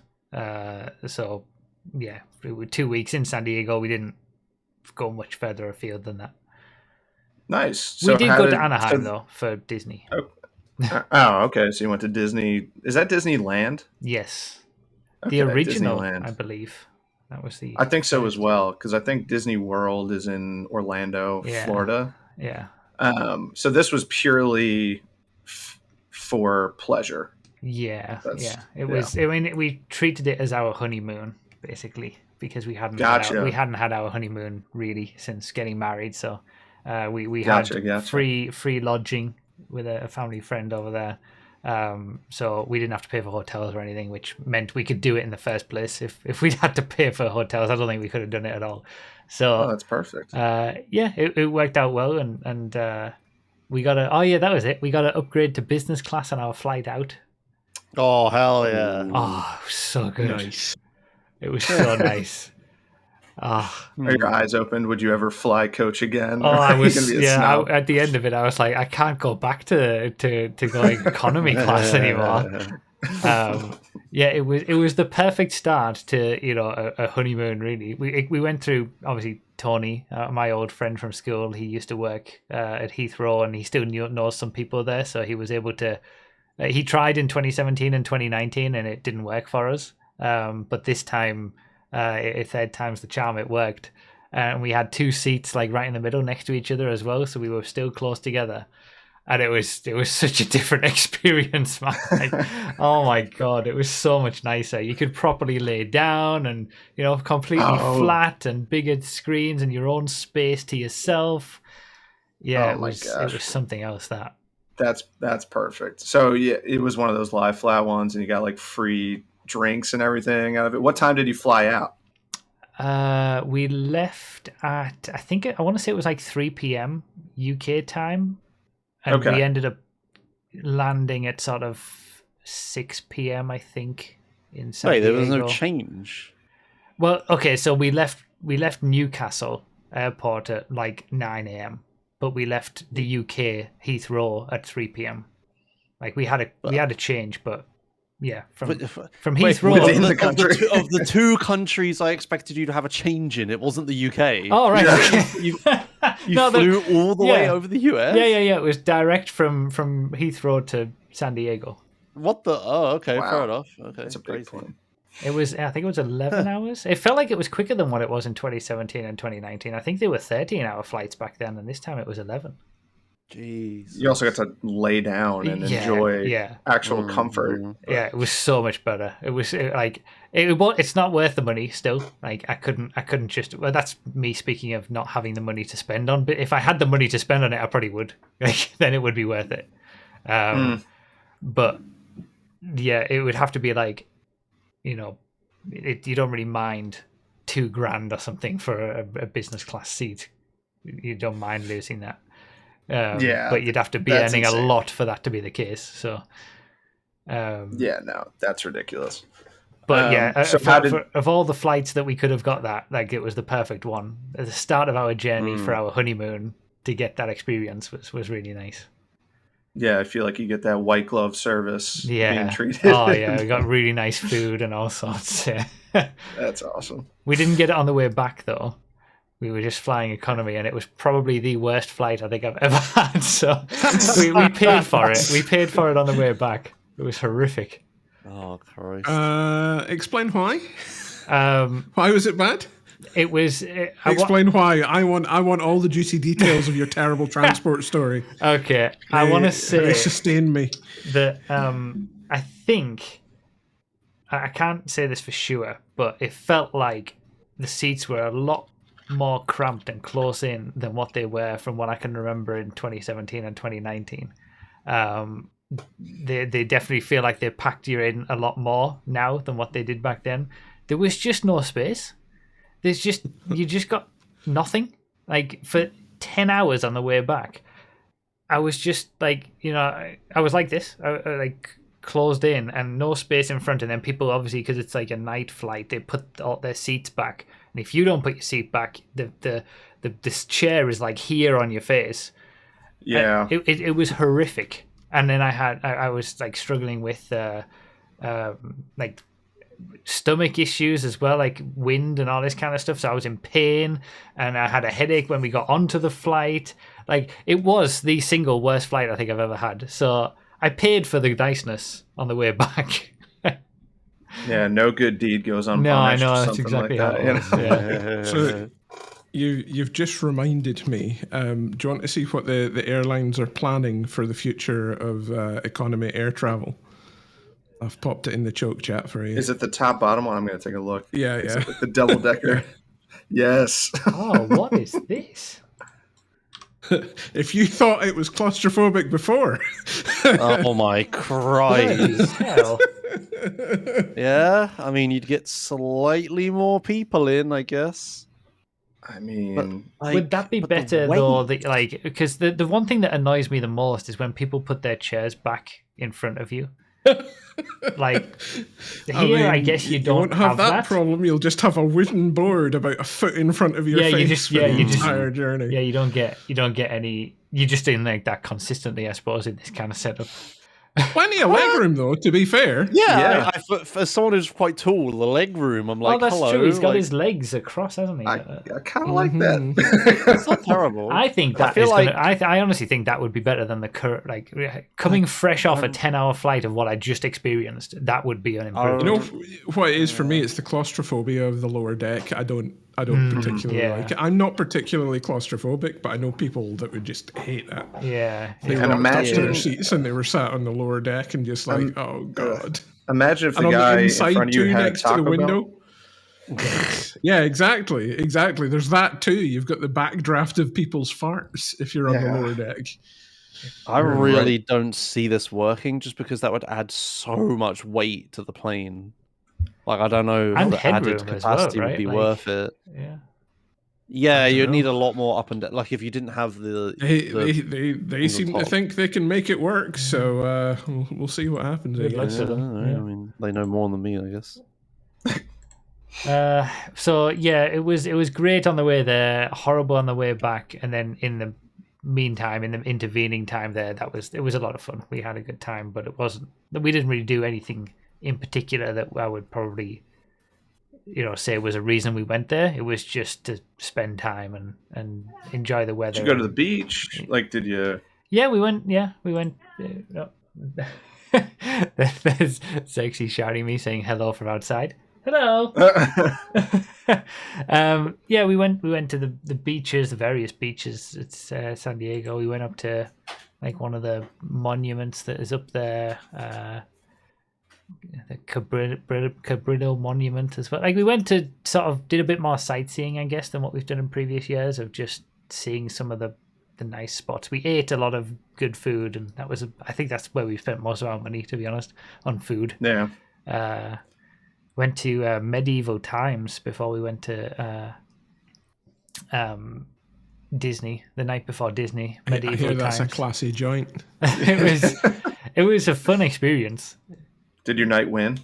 It did actually. Yeah, he did. Your knight won. Yeah, it was. You could tell like the way that for anyone who doesn't know medieval times, it's basically like a theatre show with knights, and you eat at the same time. So they give you like a feast. It's like they give you chicken and potatoes. You eat with your fingers, and it's like a coliseum. It's like an arena. Yeah, like a coliseum kind of seating. Whilst you're watching this sort of show play out in front of you with 4 different knights, and you are assigned one of the knights based on where you sit. So there's a blue, red, yellow. Well, no, there's 6 actually. There were 6 knights with different color schemes. But I could kind of tell as we were getting towards the end how the story was going to go, and it's like, okay, he's obviously being made out to be the villain.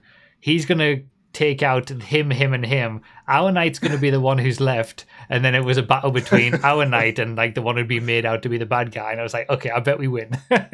So our knight did win in the end.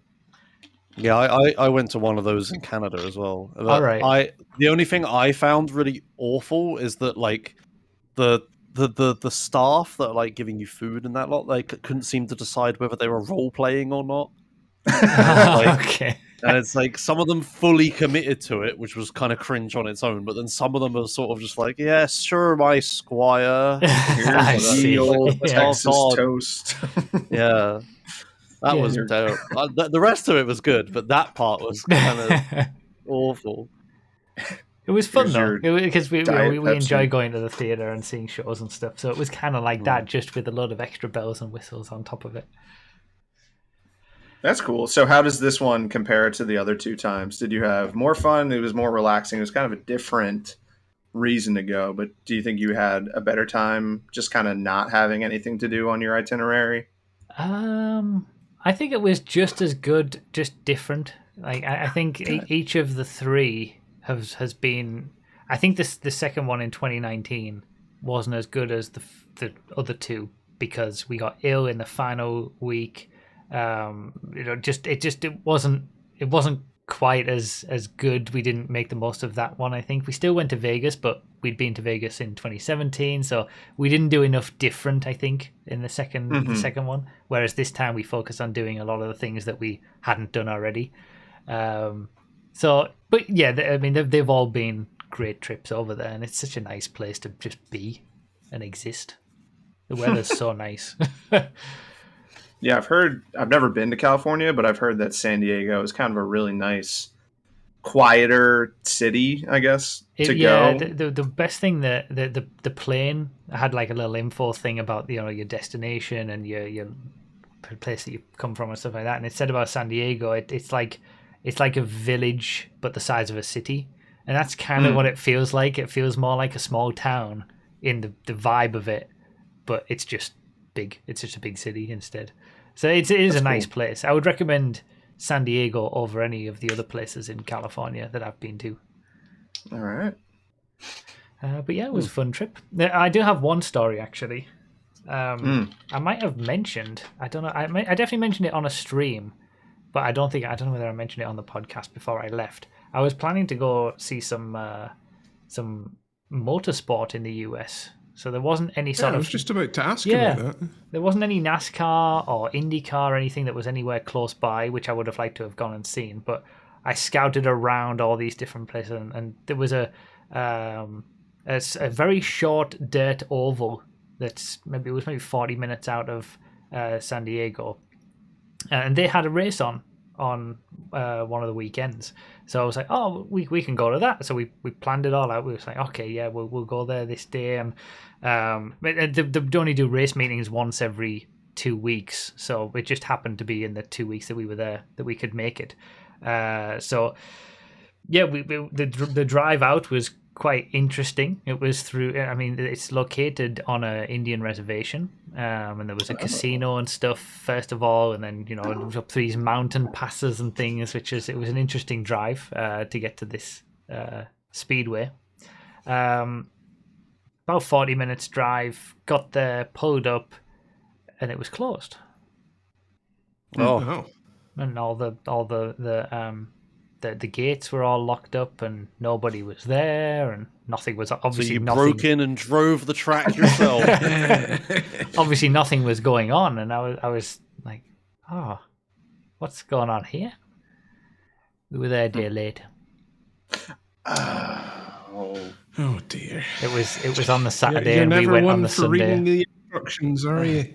I couldn't believe it. Instructions. I have no idea how I did it. I got absolutely no, because I knew I had it in my head the date that it was, and then I was like, there must have been a point where I've associated that date with a Sunday, and then I started thinking it's this Sunday, like the specific Sunday, and I forgot about the actual date, but it was that date was a Saturday, so we missed it by a day. So yeah, But at least you had a nice drive out there. We had a nice drive out in the 40-degree heat, which was unbelievable out there. As soon as you get out of Car's got air conditioning, right? It did have air conditioning, but it was working hard. Well, what are you complaining about then? A nice drive out. It was a nice journey. 100 and wow. Yeah, okay. it was incredibly hot out in that like desert. Wow. Yeah, I couldn't believe it, and I felt so bad because I'd dragged Xerxes 50 minutes out on this drive on these weird, dodgy roads. Really, some of them were for nothing. What was the rental car? What were you driving? We were driving a truck, a Ford. It's the family friend who we stayed with. She lent us like an old truck that she has, and we drove it back in 2017 and 2019 as well. Oh, nice. I can't remember the name of it.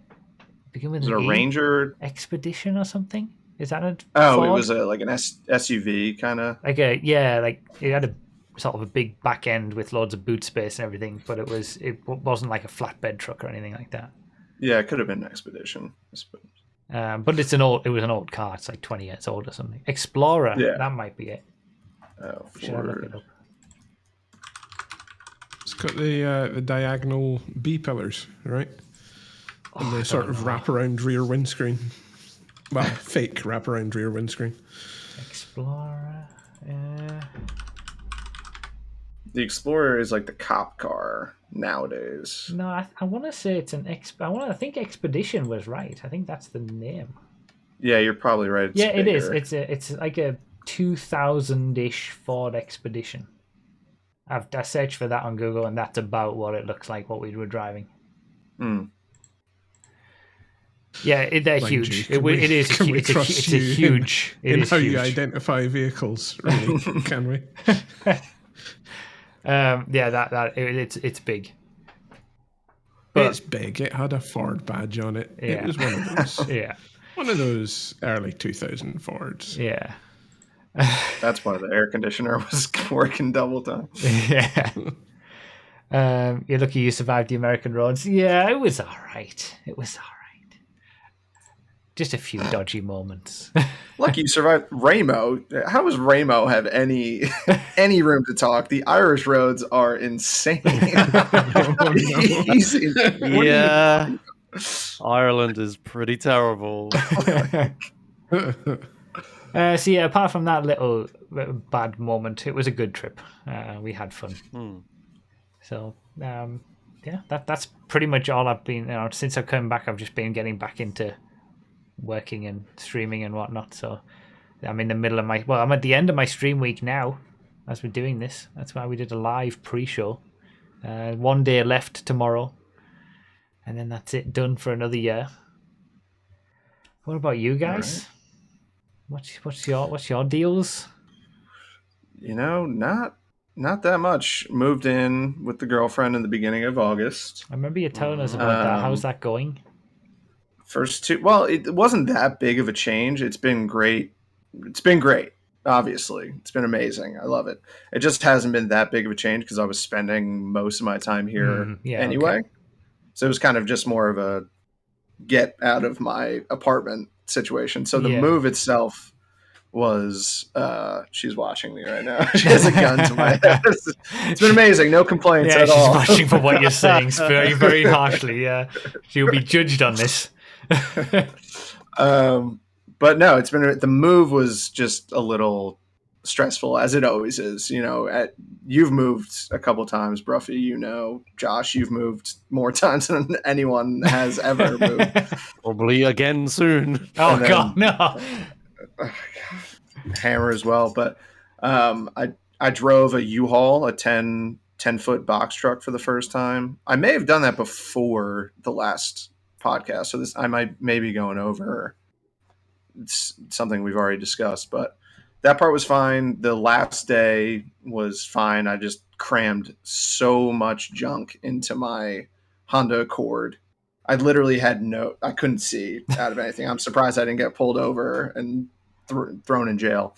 I remember that so well. I did exactly the same thing when I moved here because the moving company didn't take all of it. They could only fit so much, so it was like going back and forth. And then the last day, just cramming it all in because you're so sick, so sick of it. I used every square inch that wasn't in the driver's seat. You didn't have stuff on your lap? No, I didn't have anything. I did have something by my feet, which is definitely not recommended. But and then I still have boxes full of junk in our garage that I need to go through. But it's been great. And I only have to go into the office. Well, they kind of just told me it's going to get bumped up to once a week. But before that, I was going in every other week.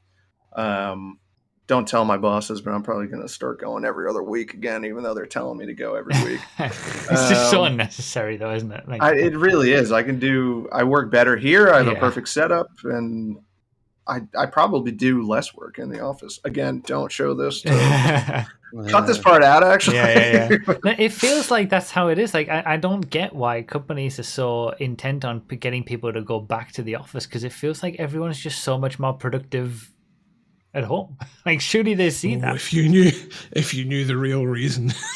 Yeah, it's when you look into it, it's pretty grim. Yeah, pretty much just treating. Yeah, exactly. It's what? Yeah, it's pretty much just treating staff like livestock and ways to drive up share prices. So yeah, they have to be able to.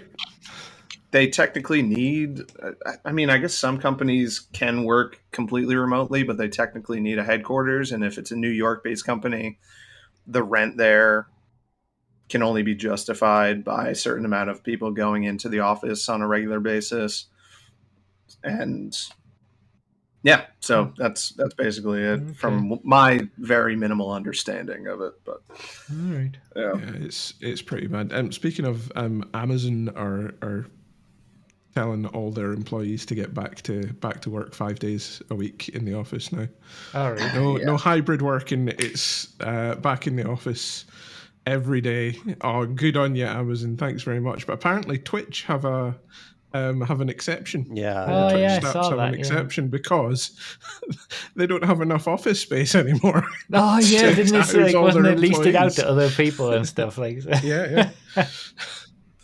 And then Rockstar, didn't they also mandate everyone to go back to work in the office as GTA 6 gets closer and stuff? And people had moved away and had to move back, like, to Scotland for it. And I mean, that's an issue. People that were allowed to move are now being told to move back, and they've, like, over the past 4 years or whatever, have changed their entire lives. It's been half a decade basically since this started. It's crazy how that.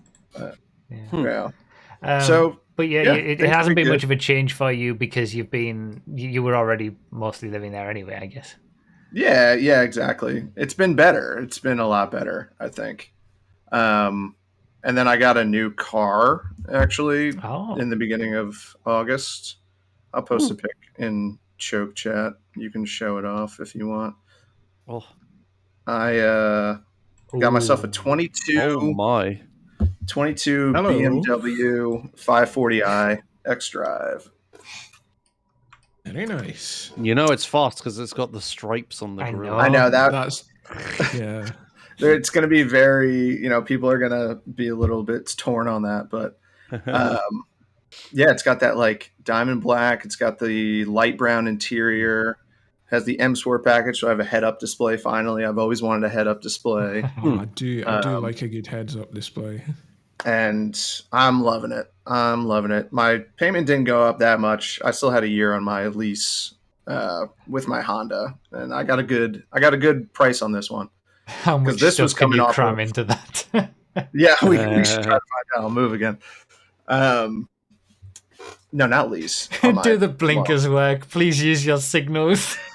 Hey, I'm trying my best. I'm doing my Classic. best to change that stereotype about BMW drivers. I use my BMW blinkers. not charge you for your blinker usage these days. It's actually a Do they not- subscription. Yeah, exactly. You have to pay extra to use them. No, per It's blink. $50 a month.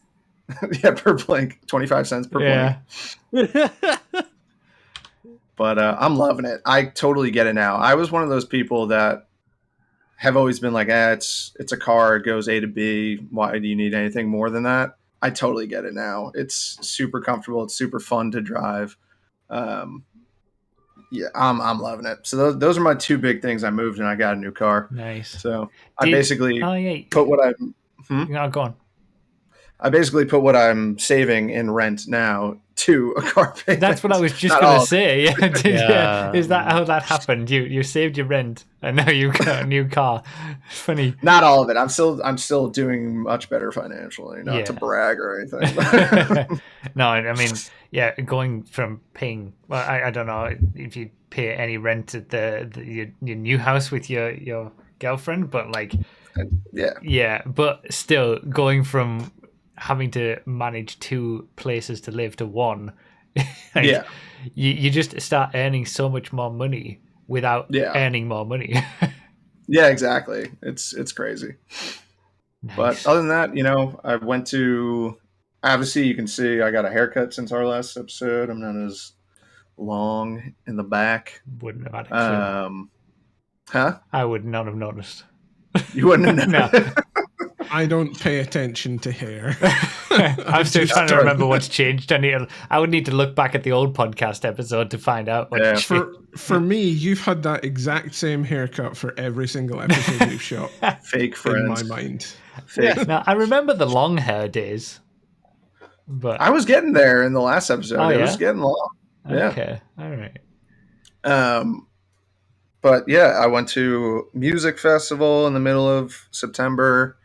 Got to see Bruce Springsteen in New Jersey, in like the town that he started getting big, which is Asbury Park. If any of you are Springsteen fans, I'm not.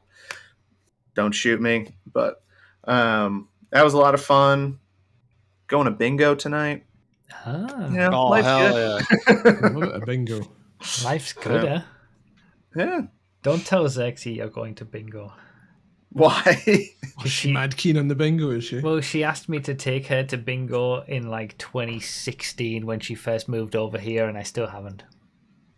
So they get, I know. listen, they get super competitive at bingo in the UK. I know. You Well, want she you wanted want to look have out. the UK bingo experience. Like, 'cause it's not really. I don't think it's. It's pretty rough out there for yeah? bingo goers. You want to watch out for the OAP swinging handbags because it gets pretty rowdy.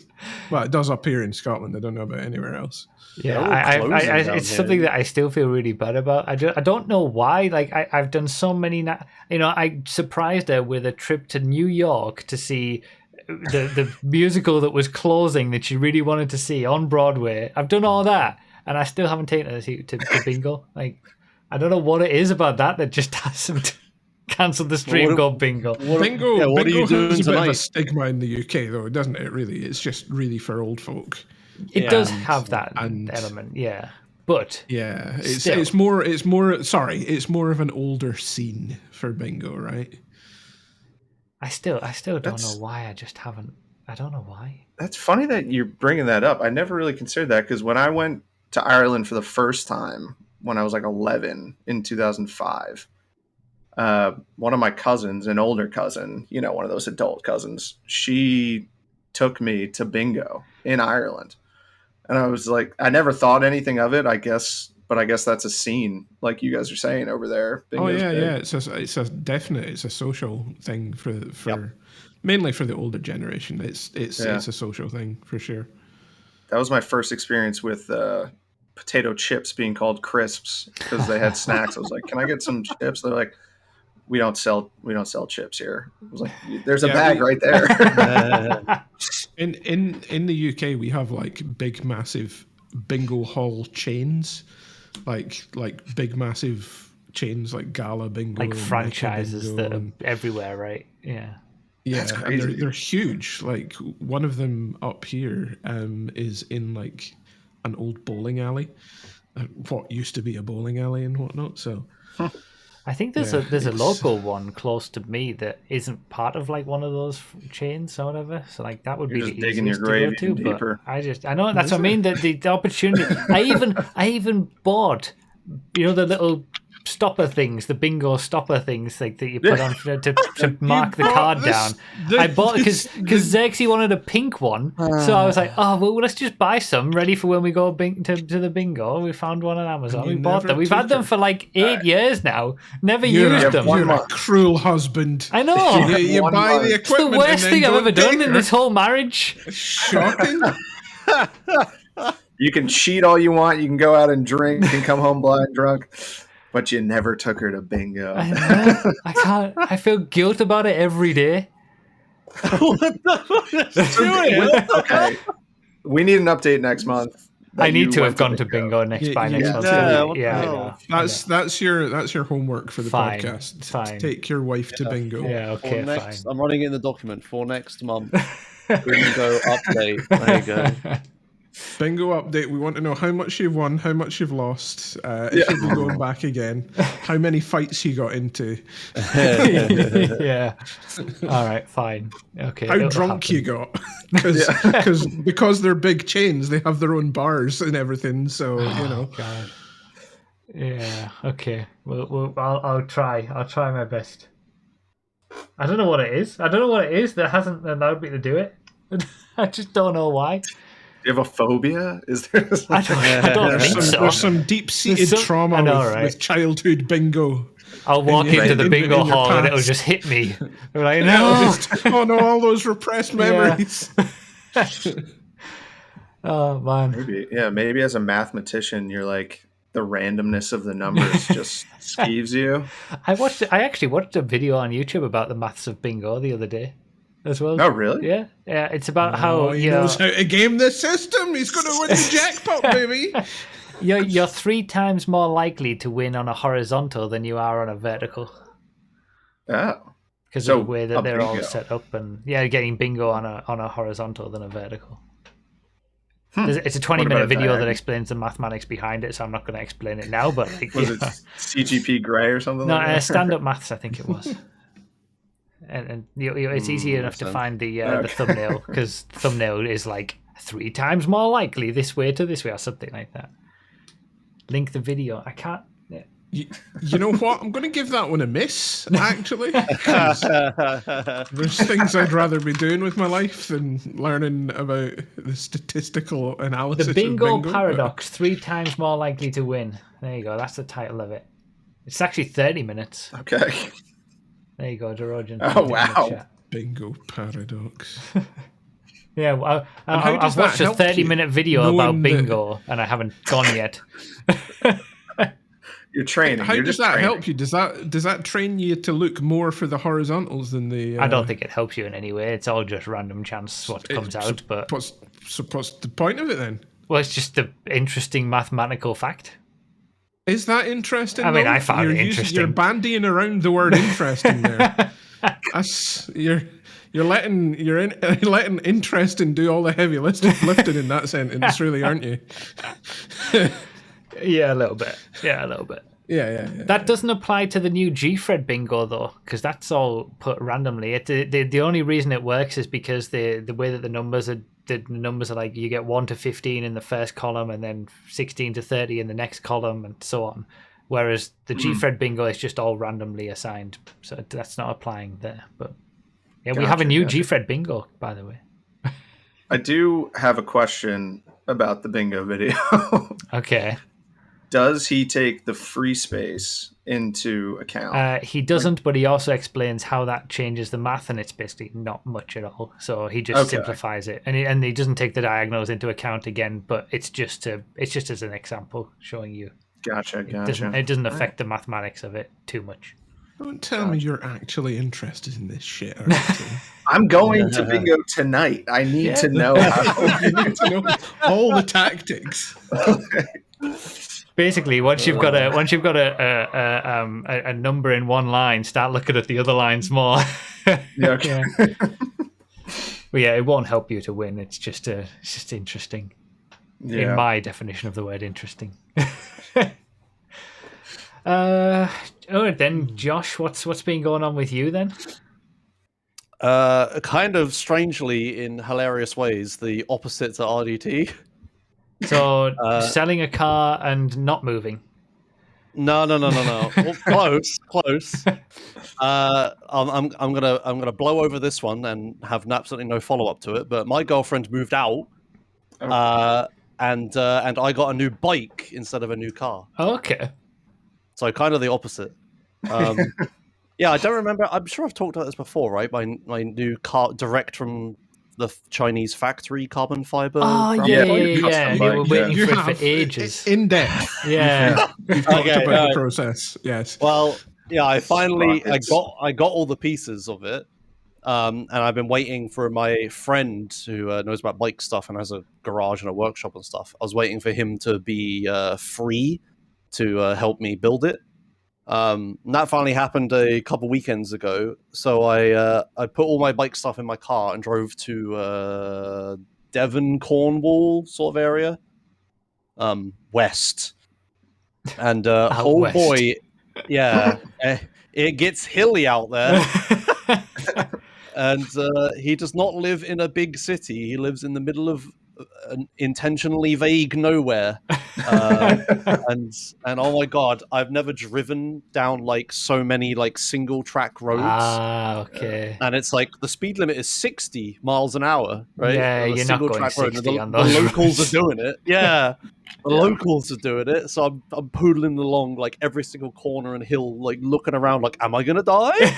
And then it's insane. Yeah, people fly at you because they know there's a big difference when you know the roads. You can go 60 on a lot of those roads, but when you don't know the roads, like it's such a big difference of that. But people just stop and then just sit there and look at you and expect you to reverse and stuff. Yeah, and I was just like, yeah. I got no idea. Was it those areas where you've got like little cutouts, so someone goes over to the left or the right or something to be able to pass each other? Yeah. Yeah. There was the odd cutout, but geez, it was the hills as well. So like if I'm going like up a vertical slope and then suddenly a car comes off the top and I need to somehow like not stall and everything. Yeah, they're a different experience. Yeah. So I took the biggest roads I could there. I just followed Google Maps on the way there. But Google Maps, where it thinks that those roads are 60 miles an hour, it just puts you on it, even though it took probably like twice as long as taking a longer way. Like Google can't work that out, can it? They are a 60 miles an hour road, so it thinks, oh, this is short and or 60 all the way. But yeah, really, you're going an average of like 30 to 40, and it ends up being longer than just going the long way around. Yeah, exactly. So on the way back, I did the long way around. Yeah. I like forced it to like take me through A roads, but A roads doesn't mean much out there. It was I still see. Single track for a lot of them, but it was better. But yeah, anyway, so I managed to get out there. We were going to spend the weekend building the bike, and I streamed it as well, which was a laugh. So we were like, building the bike together. Yeah. The problem is the first day went okay, but because my bike has integrated handlebars, so like you have like the shifter and the brakes and stuff, and there's a cable that goes from it to the actual thing. In my bike, the cables run through the handlebars and then through the frame to the place. So there's like no cables hanging exposed around. cables. Yeah, it's just smooth. That looks really cool and is aerodynamic and all that crap, but building it is a pain in the ass. Because trying to get all those cables through the frame and through the handlebars is a nightmare. Should have like tied a string around the end and then fed it through or something. Yeah. So we're like 12 steps further than that. We've got like there's specific cable routing tools that we had. Gotcha. That like screws into the end of it and it has magnets so you can lead it I around saw them on through the Dragon's frame with Den magnets once. and stuff Those like that. magnet things. I'm sure that Oh, was on did you? Dragon's Den years and years ago. Like you attach it to one side of the cable and the other side, and then they clip onto each other, and you can pull them through. Yeah, that sort of stuff. Yeah.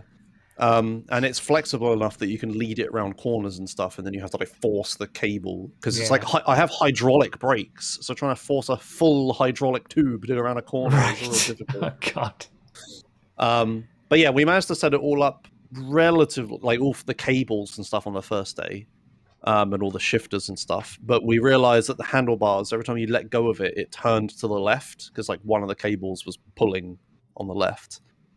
So we were like, oh, okay, we'll stop for today because it's late. We'll come back tomorrow morning and take the handlebars off, take all the cables out, redo it again.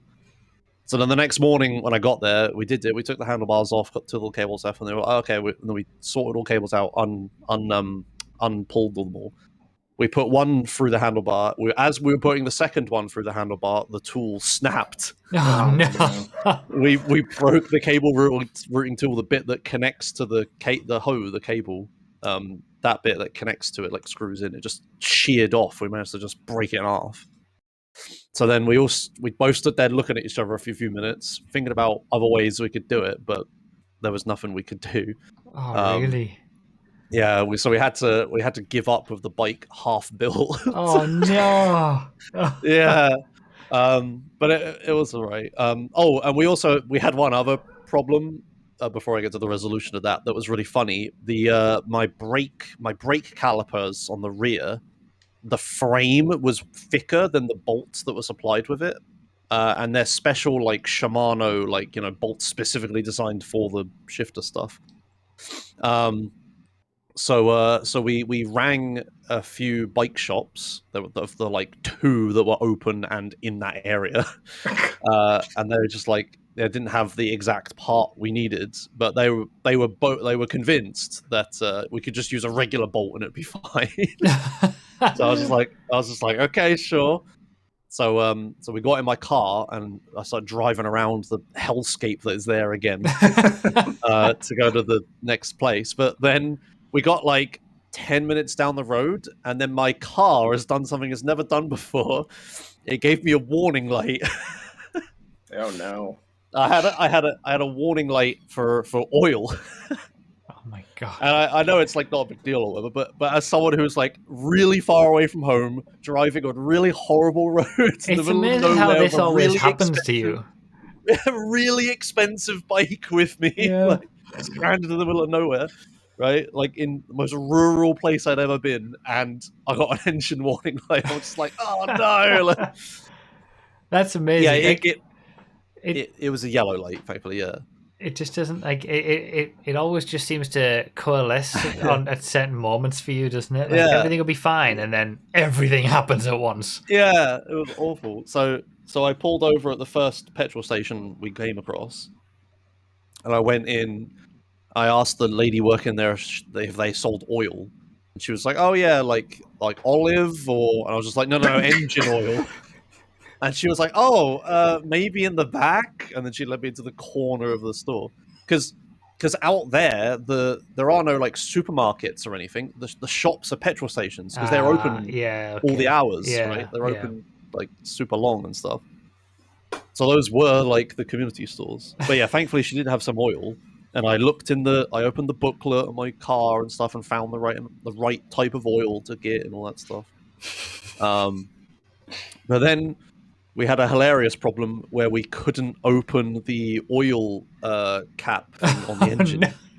And it's like, because you've been driving, it's all boiling hot. So you're trying really careful not to burn yourself. So I could not get it open. But then I saw that next to the petrol station there was like a random shop, like DIY stuff, but also like plants and also clothes, all sorts of stuff. I can't remember what it was called now, but it was like totally random stuff. Okay. So I went in there and I was just like, okay, I'll just find like a wrench or something, like something to get this flipping oil cap thing off. Do you know what I found in there? The bolts for my bike. No way. not the right ones, but like Ones the that would ones that would work. fit. the ones that would fit No in there. way. It was like a pack of 20 or something, but I was just like, oh, you know what? Fine, that works out. Everything happens for a reason. Yeah, they But were also, when was the last time you changed your oil? Well, that's what I thought. Like when I get MOTs, I always do services. So I was thinking they're changing my oil for me. That's what they're supposed to be doing. I mean, yeah, they would meant to. If you ask for a service, then they're at Yeah. least like So I checking was it, just topping like- it up, whatever. So I know that I'm not supposed to just pour new oil in all the time. You're supposed to drain the old oil out and then Yeah. put new oil in. But But for a quick fix, you can just dump some. yeah. So I filled it a bit, and we filled it like halfway up, like not all the way up or whatever, like enough to get out of there and to stop the carb from being upset. But yeah, then we came back, and the bolts we had, they're like way too long. So we had to use a bunch of nuts to like as washers to like extend the bolt. Yeah, that sounds good. Yeah. Yeah, Sounds like it's on my going. brake caliper, I'll be fine. Yeah. I'll be fine. Are you But yeah, planning to get the correct ones and replace it, or are you just yeah. gonna leave it? No. So what happened is that was before the handlebar. We broke the cable routing tool thing. Yeah. So then after that, it's just like, okay, I'll just take it to my local bike shop here, like where Yeah. I live, and they'll just build it for me. So yeah, I took it in there, explained like, yeah, these bolts replaced them. Yeah. I was just like, it's just for transport. It wasn't for like finality. But yeah, I got the bike built up, and yeah, it's done. It's good. I could post some pictures in the thing. Nice. You Give liking me a it? second. Smooth ride? Yeah, have you been out? Yeah, on it? yeah. The gears need work, but that's what happens on a new bike because all the cables stretch and stuff. So getting the front derailleur to go into the actual gear that I want is a pain in the butt. Discord, can you do the thing where you work? Okay, thanks. Let me find. So have you been out in it, and is it like a significant improvement of what you previously had, or like was it worth the wait and the hassle of getting it custom made and all that stuff? Yeah, I think so. Because it's exactly what I want. I don't think those pictures dox me. No, that's fine. I just posted the first ones I saw. Yeah, that's fine. Yeah, I think it's a lot better. Like, so I have way bigger tires now, which is important for the gravel cycling I'm doing. Like way larger. That in theory should slow me down on the roads a lot, but then I have way better gearing, so I can actually go faster on the roads anyway. So right, that works out. Yeah, it's like a nice color. Like, yeah, I really like how it looks. Like, it doesn't look like there's no cables at all. Yeah, it's nice how it's all hidden away. Yeah, those pictures are before I've added a bunch of stuff to it. But yeah, it's all hidden. Yeah, it's like the right size for me and stuff. Like, I don't have lower back pain anymore. There's no branding and stuff on it. Yeah, like pedals. Yeah, there's no pedals on those pictures. Yeah, you don't need them. Basically rides itself, those fancy bikes. But yeah, I'm at the stage where, because it's so new, I'm like, I'm keep getting like what's called helicopter tape. It's like this protective film tape, like a vinyl wrap for a car or whatever. So I'm doing that on like every area I do anything to. Like, I'm putting a bottle cage here. Like, I'm putting this tape on to protect the bike. Yeah, okay, I see. But yeah, so but I'm still working on it. I've got it up in a bike work stand downstairs at the moment, and I'm like, I'm adding more bottle cages. I'm taping more stuff, adding more. I still haven't put my bags and stuff on it. But I don't think I've talked about this on the podcast actually. I'm planning to do a thing called joggle on the bike. Have I talked about this before? I don't remember the word joggle, but I do remember you talking about something bike related. Yeah, so like I traveling want or to. Something? want to cycle from John O'Groat to Oh Land's End. yeah, I remember you saying. I want to do it on this bike. So I want to cycle the entire length of the country, and I have a route now. It's called the GB Divide. It's like a challenge route. That if you complete it, you get added to a private Strava group and stuff like that. It's like Okay. it's like a club thing, but it takes a bit of a detour around the Welsh mountains. Okay. So it'll be 2,000 kilometers exactly, and a stream lot of it I'm like by myself as well. So I need to survive for like several days by myself. Is that the sort of thing where, like, would you have like tent and stuff like that, and then you just put that up wherever you feel, and you keep going as long as you can? I've on my other bike, I've done some little test trips into the forest with like a tent, sleeping bag, cooking equipment, all that stuff on my bike. Yeah, Adam will join you. Imagine the content. Don't speak for me, Remo. Don't speak for me. I mean, wait, where do you live, Broughy? Like, will I cycle past you? Are you on the east of the country or the west? The east. Okay, I won't cycle past. What's this called? Can like GB Divide? Is that what I have to say? The GB Divide, yeah, that'll get you close enough. You can show the route on the page, I guess. Well, it's a pretty vague picture on the website, but yeah, the website is like stereotypical super hipstery cyclist vegan, crap. You read it. Yeah, like they could just use a Google map. Like, yeah, the title on the page is "Go Feral." What? Yeah, it's just all this stuff. Like, I don't. So I guess it goes. I'll link it in chat. It's that. I guess it's this one. I'm assuming that's Great Britain Divide. Yes. Yeah. Ignore the edgy website. But the actual route is cool. Yeah, you. I mean, you're not too far. You don't go. I could drive to come and see you at some point. This is but like here, when you're here, if you stop there, it would be easy enough for me to come and see you. Yeah. Between Carlisle and Newcastle. Yeah. Okay. Is that A69? Yeah, A69. Yeah. Yeah. I mean, I'm trying to gather like who do I know that lives along this route, because every day I can have a shower inside someone's house is a good day. Yeah, right? That's what I want to do. So yeah, I know a few people along that route that I'll be seeing. Broughy will follow you and honk aggressively at you. Come on, get off the road. Yeah, I expect it to take me about like 20 something days. Like if I can probably do 100k a day, but I'd want rest days and like this is a nice spot. I'll just stay here for a day, right, or something. Yeah, it's gonna be that'll take a while, won't it? Like, mm-hmm. Are you planning to do any streaming of it, or?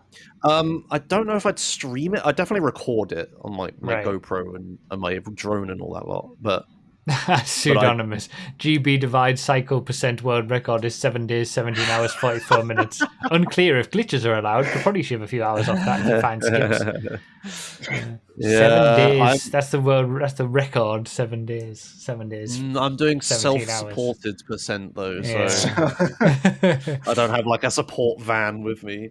So there are some people that do that. They like have like 2 people. They do like 1 hour on, 1 hour off, and race up there. But yeah, no. But yeah, I want to do it slowly. I want to take my time, like see the country and stuff. Enjoy it. Like, I don't want to rush. And I'm lucky enough to work in a job where I can take a month off. It's just a terrible idea, but nobody can stop me, so I'll just do it. Yeah, you can't be stopped, but you shouldn't. But you can. I shouldn't. Yeah. Yeah, that's pretty much it. I was planning to bring the bike up and show you it, but it's quite large, and I don't want to take it off the work stand. So, do you have a decent lock now? Like, yeah. Okay. I'm not planning to leave the bike outside, right? Yeah, gotcha. Yeah. When I do go camping with it, what I normally do. What the police and stuff recommend is if you take your tires off and put them inside the tent with you, because thieves are only interested in like a quick, like I'll take a whole bike and I can sell the whole bike, right? Yeah. So if I have at least the wheels in my tent, it's like they're a lot less likely to even realize there's a bike there, let alone steal it. Yeah. What you need is some sort of add-on that like a mattress add-on that turns the whole flat frame into a mattress. Just lay a mattress on top of it, and then that way you're sleeping on top of it. Thieves ain't going to find it by looking under you, you know. So yeah, that would be very uncomfortable sleeping on the bike. Well, you create like little cutouts, and then what you do is you prop the front wheel up as a little pillow rest for you, and then listen, this is gold. We could get on Dragon's Den with this. Somebody from chat get running up some designs. The bike mattress. But yeah, I plan to do like longer and longer rides of it. I want to do another like 2-day ride, and then I'll do a 5-day thing, and then once I've got my setup, once I got my setup good, and I know I'm capable of it and stuff, I'll just send the. Well, I'm planning optimally the best time to do it would be like August time, where the weather would be the nicest. Okay, so we're talking a year from now. Yeah, probably a year from now at this point. Like, I'll have the bike like super ready. Because otherwise, I'm going to be doing it in the dead of winter, and that's going to be absolutely miserable. Yeah. Like, because just for like daylight hours alone, would limit how much I could ride so much. Yeah, and then it probably gets so much colder at night if it's raining or whatnot. Yeah. Freezing. The less it rains, the less miserable I'll be as well. So. Yeah. All right then. Well, the next thing on the agenda is Hammer also moving. Everyone's moving. Oh yeah, you never said about you moving. You said in the pre-show you might be moving. Oh, me? I mean, or is that related to the no explanation of the first thing that you mentioned? Because we don't need to talk about it. No, I'm alone in this place, and this place is expensive. For okay, right. Okay, so I should probably move at some point. But it hasn't been planned yet. No. Okay. Hammer, you did move though. I did. Did you have a lot of fun? Finally. No, I did not actually. It sounds like you had a lot of fun. To be honest, it was a standard move. Thankfully, I have a friend who is just the best, really. He organized renting a van. Because like I don't drive, obviously, so like he got a van, helped me with carting all the stuff into the van and moving it and taking the van back, and he sorted everything out. So, and he didn't get angry once, which is great. So yeah, that's what you want. Didn't get angry at me dropping shit, and he was just good lad. But yeah, everything's all moved in, and I am in the new location and have been since the start of August, pretty much. So. Okay, do you live on the GB divide line? You're asking everybody. I live on one of the deviations. Okay. That I saw on the map when Brough brought it up. But we can talk about it after. Okay, sick, yeah, okay. Hooray, another shower. Are you liking the new house then? Is it better than, I mean, when you showed us it looked very nice when is you finally got better moved than it. the old place? I know that's stupid. Hell. Well, there's no question, mold really. for a start, so that's good. Why would you move if it wasn't, I suppose? Yeah, no, it's great. It's super quiet, which I like. It's like it's right in the middle of the city, but like in like a little secluded area within the city. Yeah, so like nice. It can't really. It's got like I'm looking out my window at a park just now that nobody really goes to because the entrance is really hard to find. Okay. And then like there's like trees, and I was on a work call earlier, and I've got floor to ceiling windows, but like there's bars on the outside, horizontal bars at the bottom. It's like, you know, when you see houses that have that sort of, they can open up both of the doors almost like a balcony, except you can't go outside, Yeah, sort of thing. so it's those sort of bars. I was on a work call and just like a little line of blue tits came and landed on there. And I was just like, that's cute. And I've had like a little magpie come and sit and just watch me working and stuff. And, yeah, it's the little things nice. sometimes. It's nice being next to nature, but also in the middle of a city. You yeah, know? yeah. You're getting a bit of the best of both. Yeah, it's definitely interesting. And your own little private park. Definitely.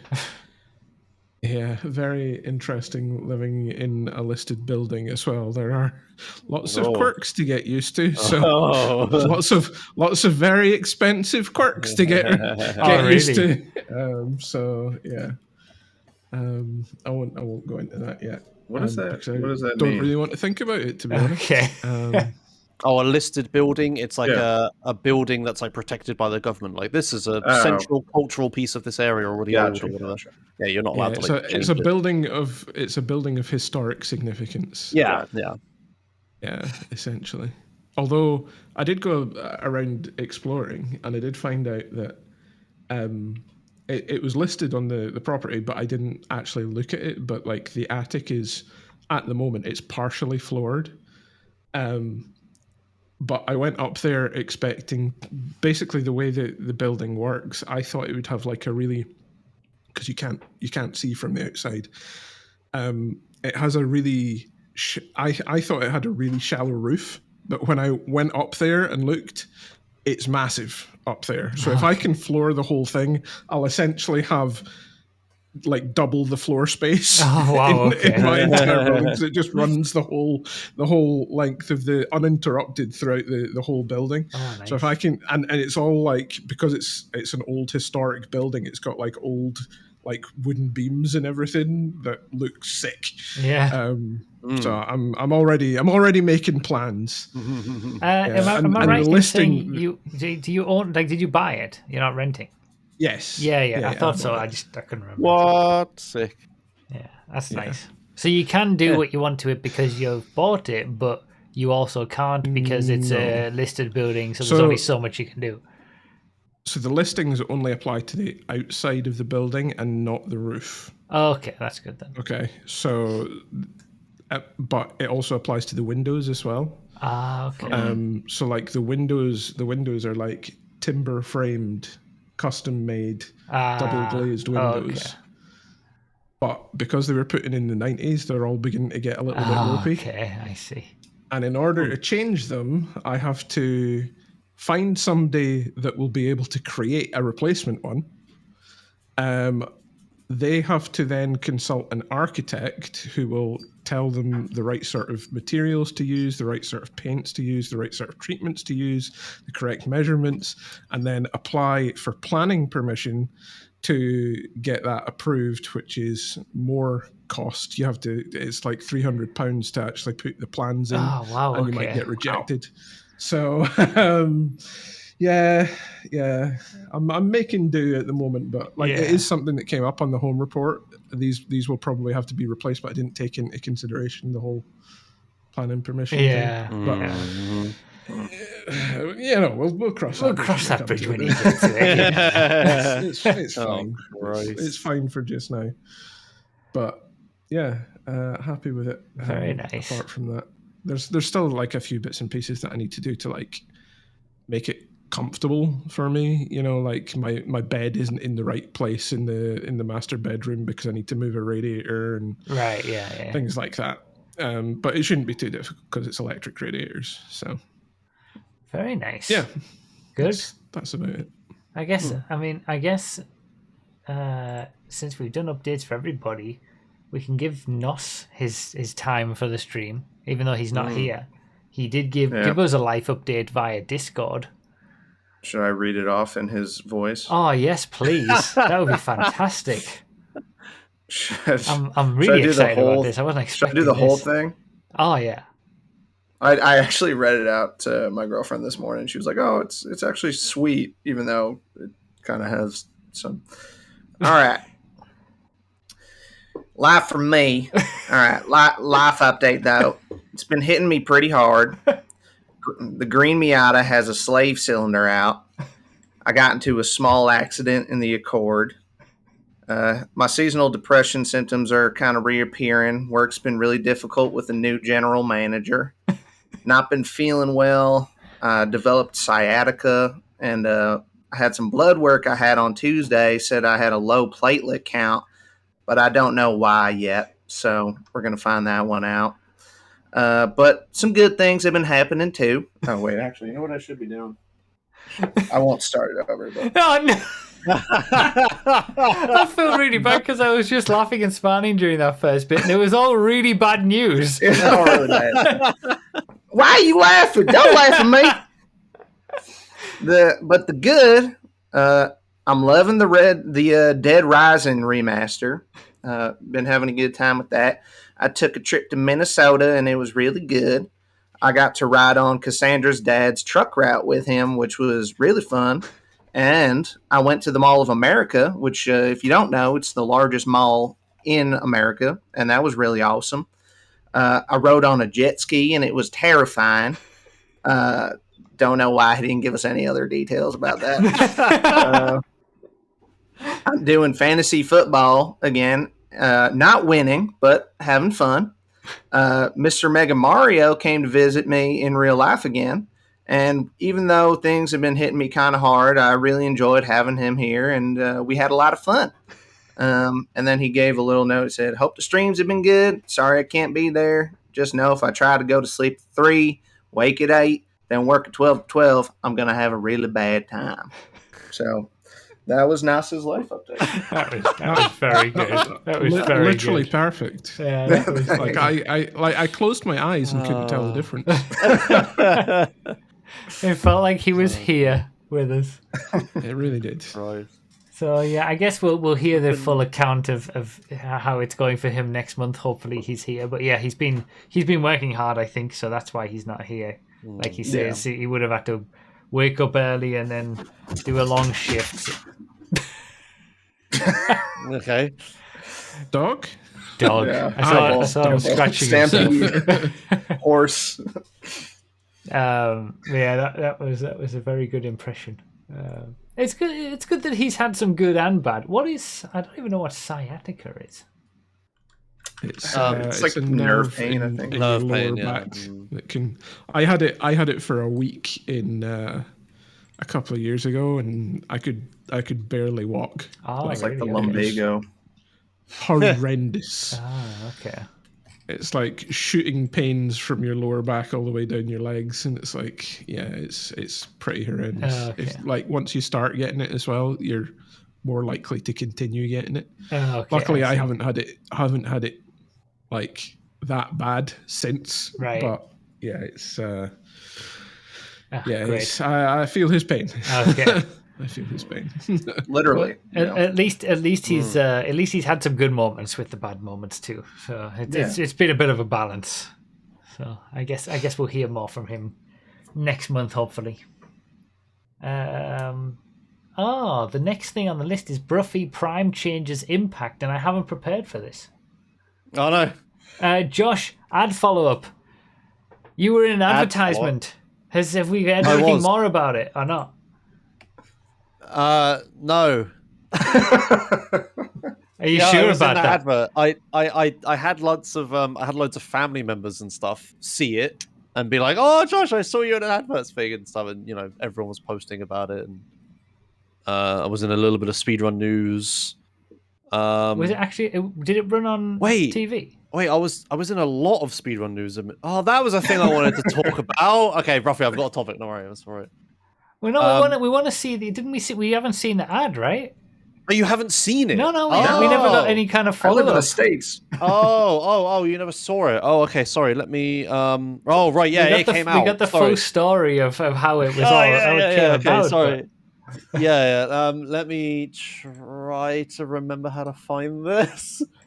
Right, I thought didn't I tweet about it when you? I think you did, but we've not talked about it or showed it on the podcast or anything. Yeah. So. Okay. Let me.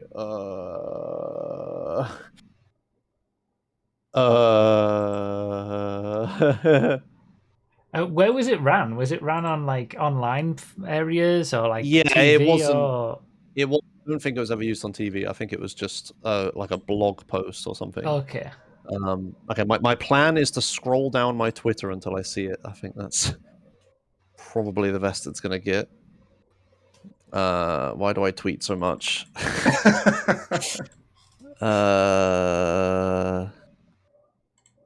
Right. Anyway, yeah, the actual ad ran. I still haven't been paid for it, but that's apparently just going to take a while. Oh, you haven't?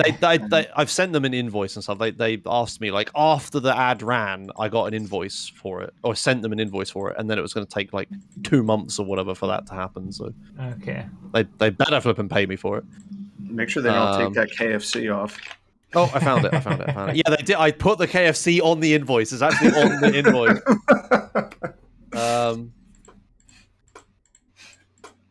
Well, okay, I've sort of found a little bit of it, but not the full thing. I'll link this in the choke chat. There's a thing, but they had a proper post about it somewhere. There was like an article. And I bet EE tweets a lot more than I do, and I don't want to scroll through that. Damn, we need to see this advertisement. We need to... Yeah, why don't you have it bookmarked? Yeah, you should be like Pride of Place. I'm not the biggest fan of watching it. Okay, I found it. I found the actual webpage. I don't know why I just didn't type EE speedrun into fucking DuckDuckGo like 20 minutes ago, but there you go, I did it. Oh, this one. Oh, the webpage doesn't have the video though. Oh my god, why is this so hard? Whatever. Use the Twitter for the video. Use the tweet. Okay, all right. Yeah, it'll be super low quality or whatever. But we assembled a team. 1 minute long. Okay. Yeah. Let's see this. Prepare to cringe. Oh my god, that's loud. Sorry. Holy cow. Okay. Maybe we should just mute it. Yeah, probably. The audio is irrelevant. It's just edgy music or whatever, I think. Look at you in your race suit. Yeah. Your baggy EE race suit. Yeah. Here's me pretending to set up the set Xbox. Up. Yeah, you gotta really look into that. Oh, yeah, that's that angle.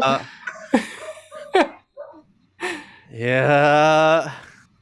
Oh, yes. So sweating getting these. Yes, we can do it. We can do it. Yeah, there we go. All on EE. Yeah, so bad. Look at those speeds, though. Oh yeah, boosted for games and getting the speed runs. Oh my god, it's so. I can't watch it. That was awesome. Wait, is it just music or it is? There's no audio. There's no like actual explaining what any of this is. It's just all. No, it's just edgy. The acting tells the story. Oh, of course it does. Yeah, of course, yes. I mean, this is. Yeah, this is accompanied by a news post or whatever. So, but it's just them explaining everything. Yeah. Okay. Yeah. Also, they spelled my name Josh Edwards. Fucking Josh, you were, damn it. If you're going to write it formally out, whatever, anyway. Newsroom.ee. Oh, yeah, I see. Yeah. Okay. Speedrunners assemble. EE unites the UK's fastest bedroom gamers to smash speedrun.com world bedroom gamer. Okay. Yeah, so this took forever to come out because they were planning to release it with the new EE internet like stuff, and that kept getting delayed, so they just had to delay this post for ages. Okay, I see.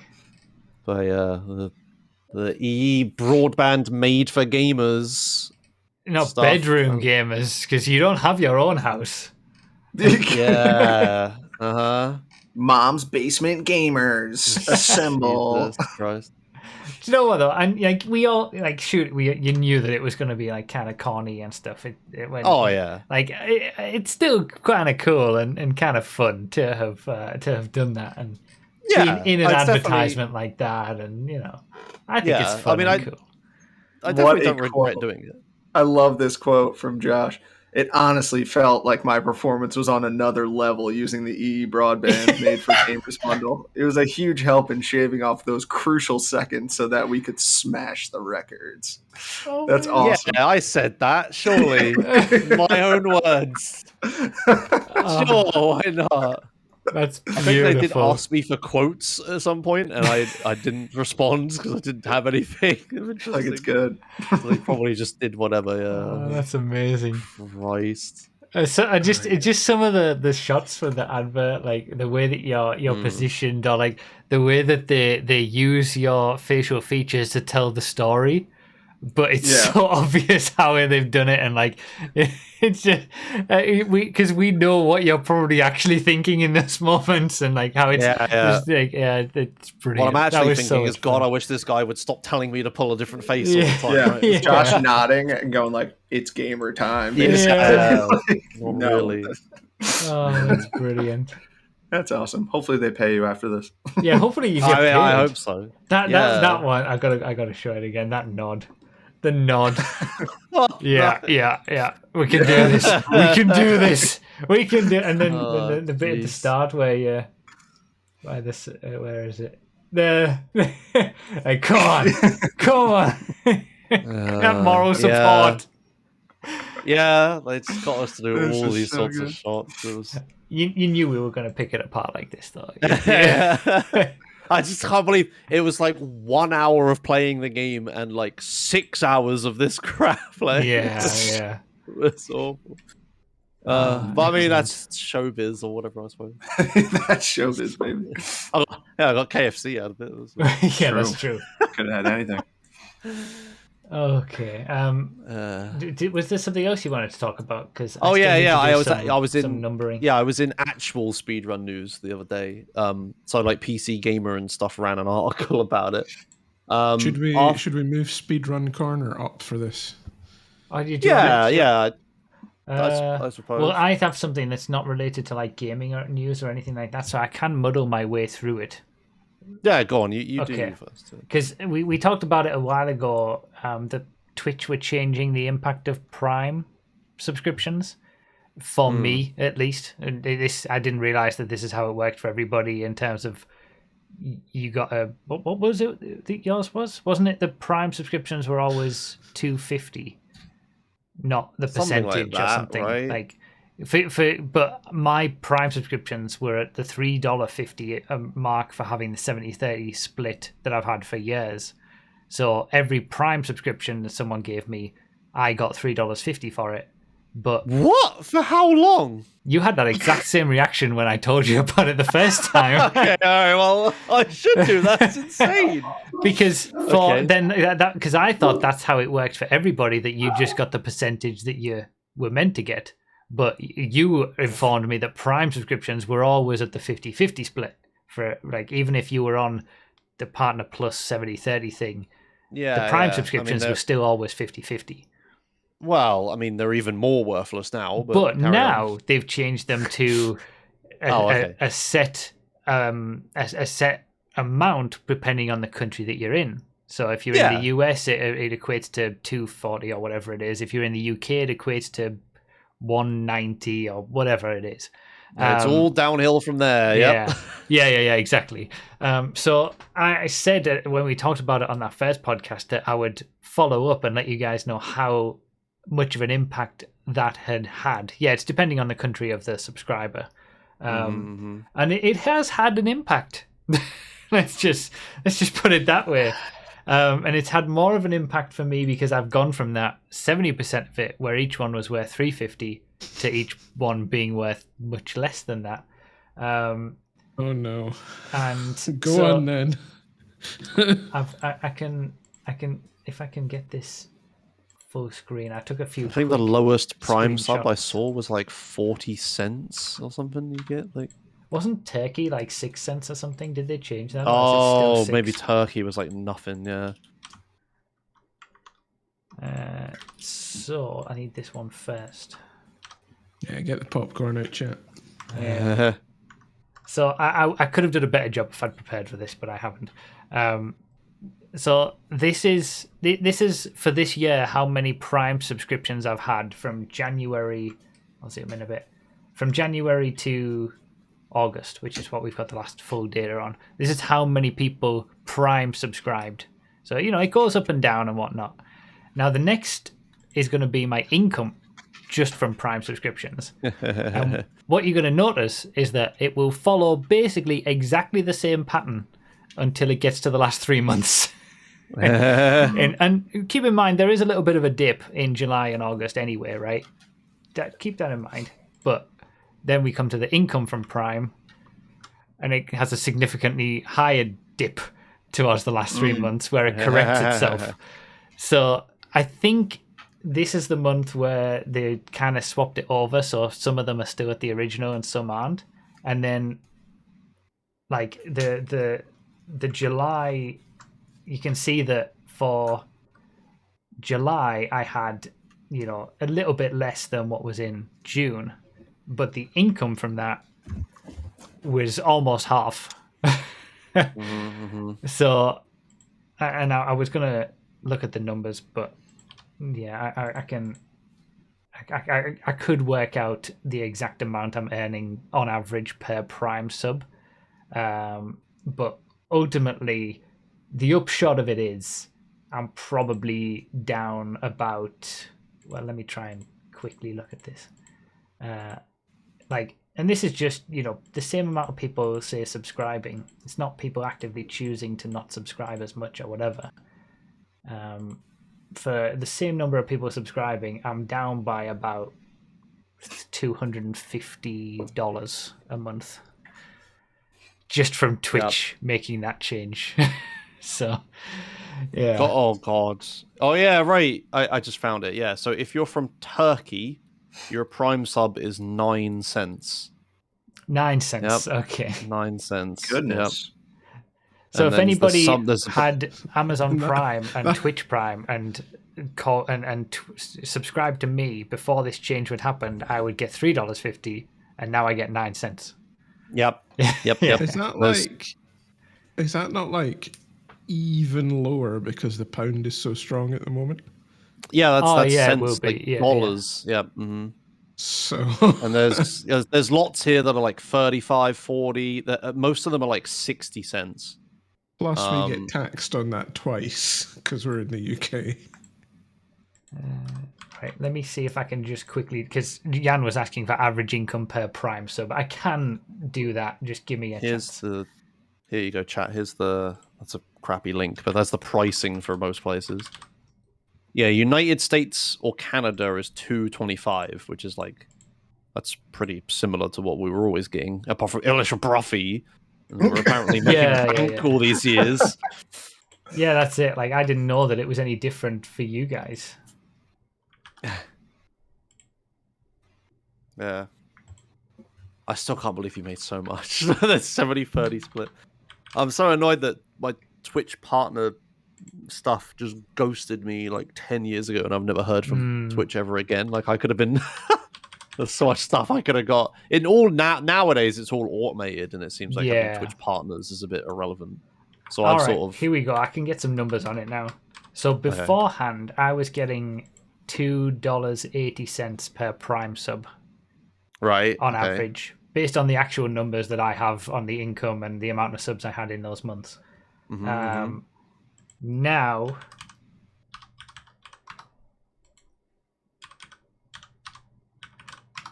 it's 180. So it's 180. a dollar per sub less. Yeah. Yeah. On average. Yay! Yeah. It's so funny. Everything's going down for you, but all that revenue stuff, other than the Prime subs being worthless now, it's all gone up so much for me. Now, because I actually am getting 70-30 when I was before. That's it. Yeah, it's funny how the different situation that you're in, these changes that Twitch make affect you differently. So I'm happy that you're doing better. But I feel like The 70-30 should have just been a standard thing for so long. Here's the plan, Broughy. In order to stabilize our income, we enter a revenue share situation, right? Yeah. We pool our money and we both get 50%. Yeah, okay. And then I take a month off and cycle across the UK. Okay, I see what you're doing now. Patreon is And a then lot better. shortly yes. after that, Yeah. partnership will come to an end. I mean, I benefit from being in like grandfathered in to Patreon as well, because I think the lowest split is like 8% goes to Patreon if you were to sign up now. Whereas I'm at a 5% rate to Patreon because I was one of the early ones that signed up for that. So, yeah, Patreon. What do you do for your Patreon? Because I always think about making one and I never get around to it. What I offer and stuff. Yeah. What are your what are your tiers? How much extra work is it really? I mean, if you go to patreon.com/Broughy1322, you I can just have a look want. at all the wonderful tiers. I could just look at it on my own time, sure. But I thought you could sell it here. Come on, man. Early access to videos is the newest thing I've been doing, and people seem to like that. And then depending on which tier you're at, you get more videos per month early. You get with the whole system that we have with allow lists on 5M servers and into the GTA vanilla crew to get into sessions earlier and easier and stuff like that. If you go to a certain tier, pay to win. Yeah. Early lap time and top speed info for cars for GTA testing. For right. New cars. Yeah. Okay.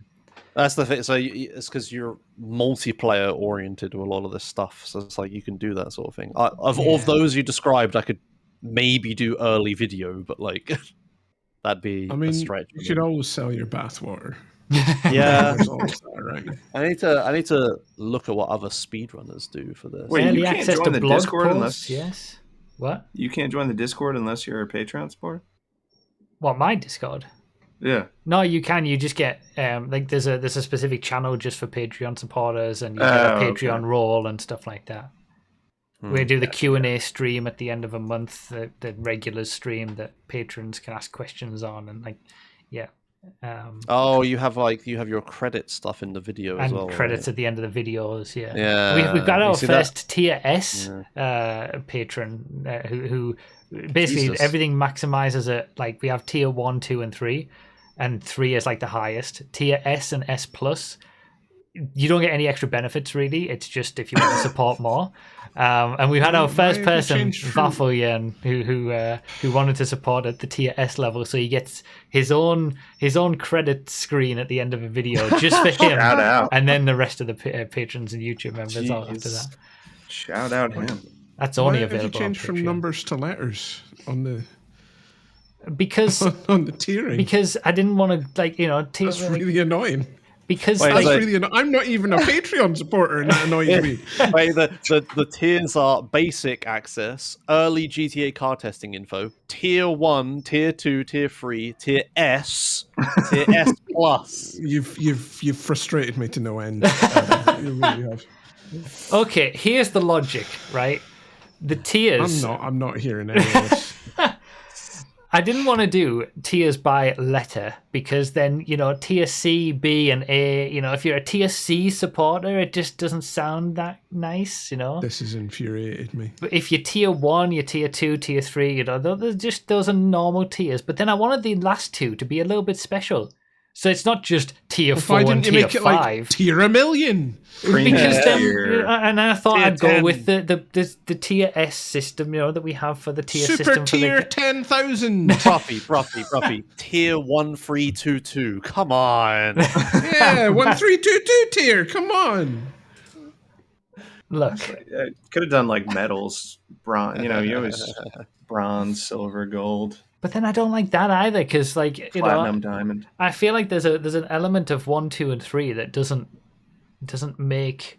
All of those numbers are in your name as well. Come on. Like 1 doesn't sound any worse for being not 2, whereas bronze is worse because it's not silver. And silver's worse because it's not gold. And Yeah, so then you make people want to be silver. Yeah, but I don't want to do that. I don't want to be like that. It's not you know about what, Jake? Like, it's not even OCD. It's just plain common sense in design. Money. because the bottom two tiers aren't even called tier anything. It's just basic access and early car testing info. Like, you know, there's inherent differences in all the.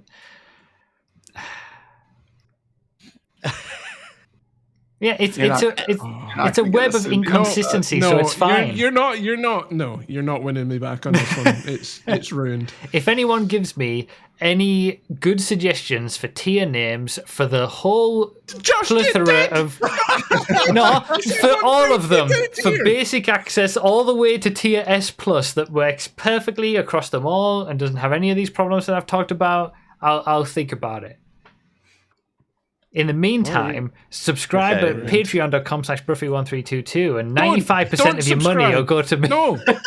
No, don't subscribe because it's nonsense. Absolute nonsense. All right, Broughy, here's what you do, right? You make another tier S plus, but you call it tier 1322, and we'll see how many more you get on that one.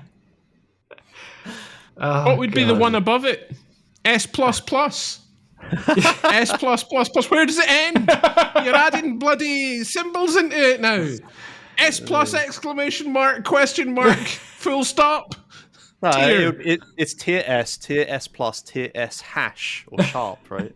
Like programming. Hashtag tier S plus plus. Oh my god.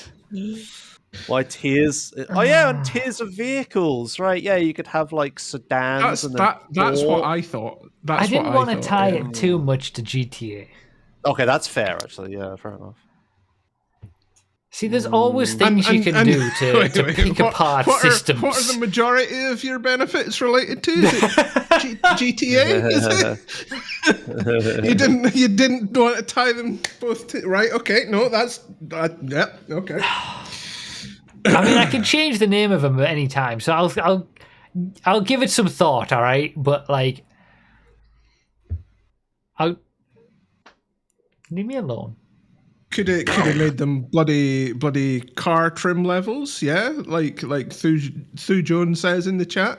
Comfort, that's sport, why executive. That's why I wanted to have some separation, because I echo it on YouTube, and we have tier 1, 2, and 3 YouTube members, but YouTube doesn't have the basic access and the early, like the bottom ones, and it doesn't have the top ones either. So I wanted the consistency to be with tier 1, 2, and 3, like it is, and like it is on Twitch as well. With this, you have tier 1, 2, and 3 Twitch subscriptions. And what does it do on YouTube after tier 3?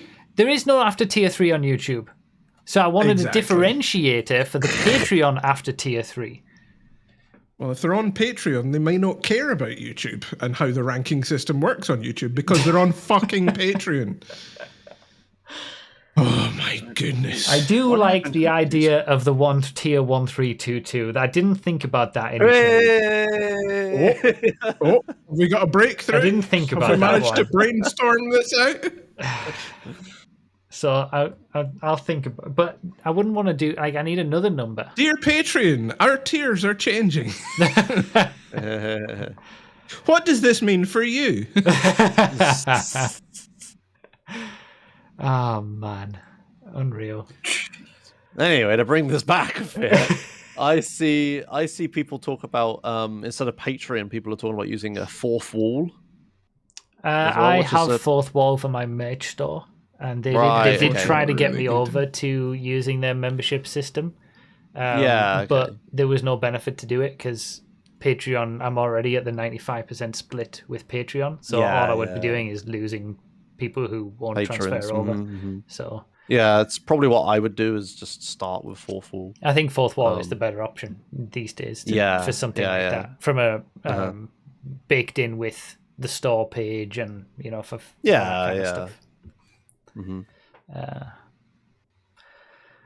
Okay, well, after all that, yeah.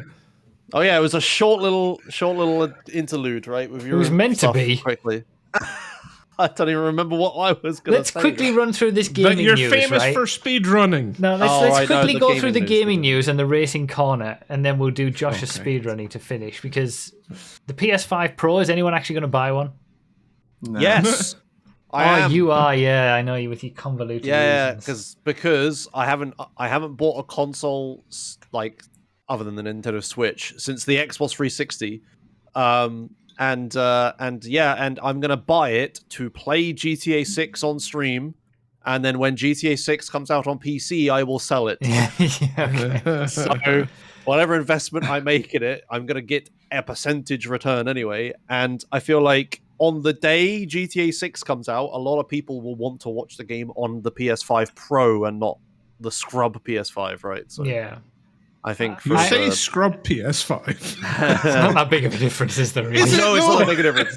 I know, but people are still going to look for streams on the PS5 Pro, right? So yeah, I think the extra investment is probably worth it. I wanted to get the 30th anniversary ones. They look sick with like the PS1. Yeah, that's another story. Because just like with the 20th anniversary PS4, everything went to scalpers. Because Sony can't do this shit. Yeah, they just can't. It sold out. Like I was streaming, and then by the time like I was like, oh yeah, the sale's open. It was too late. It was way too late.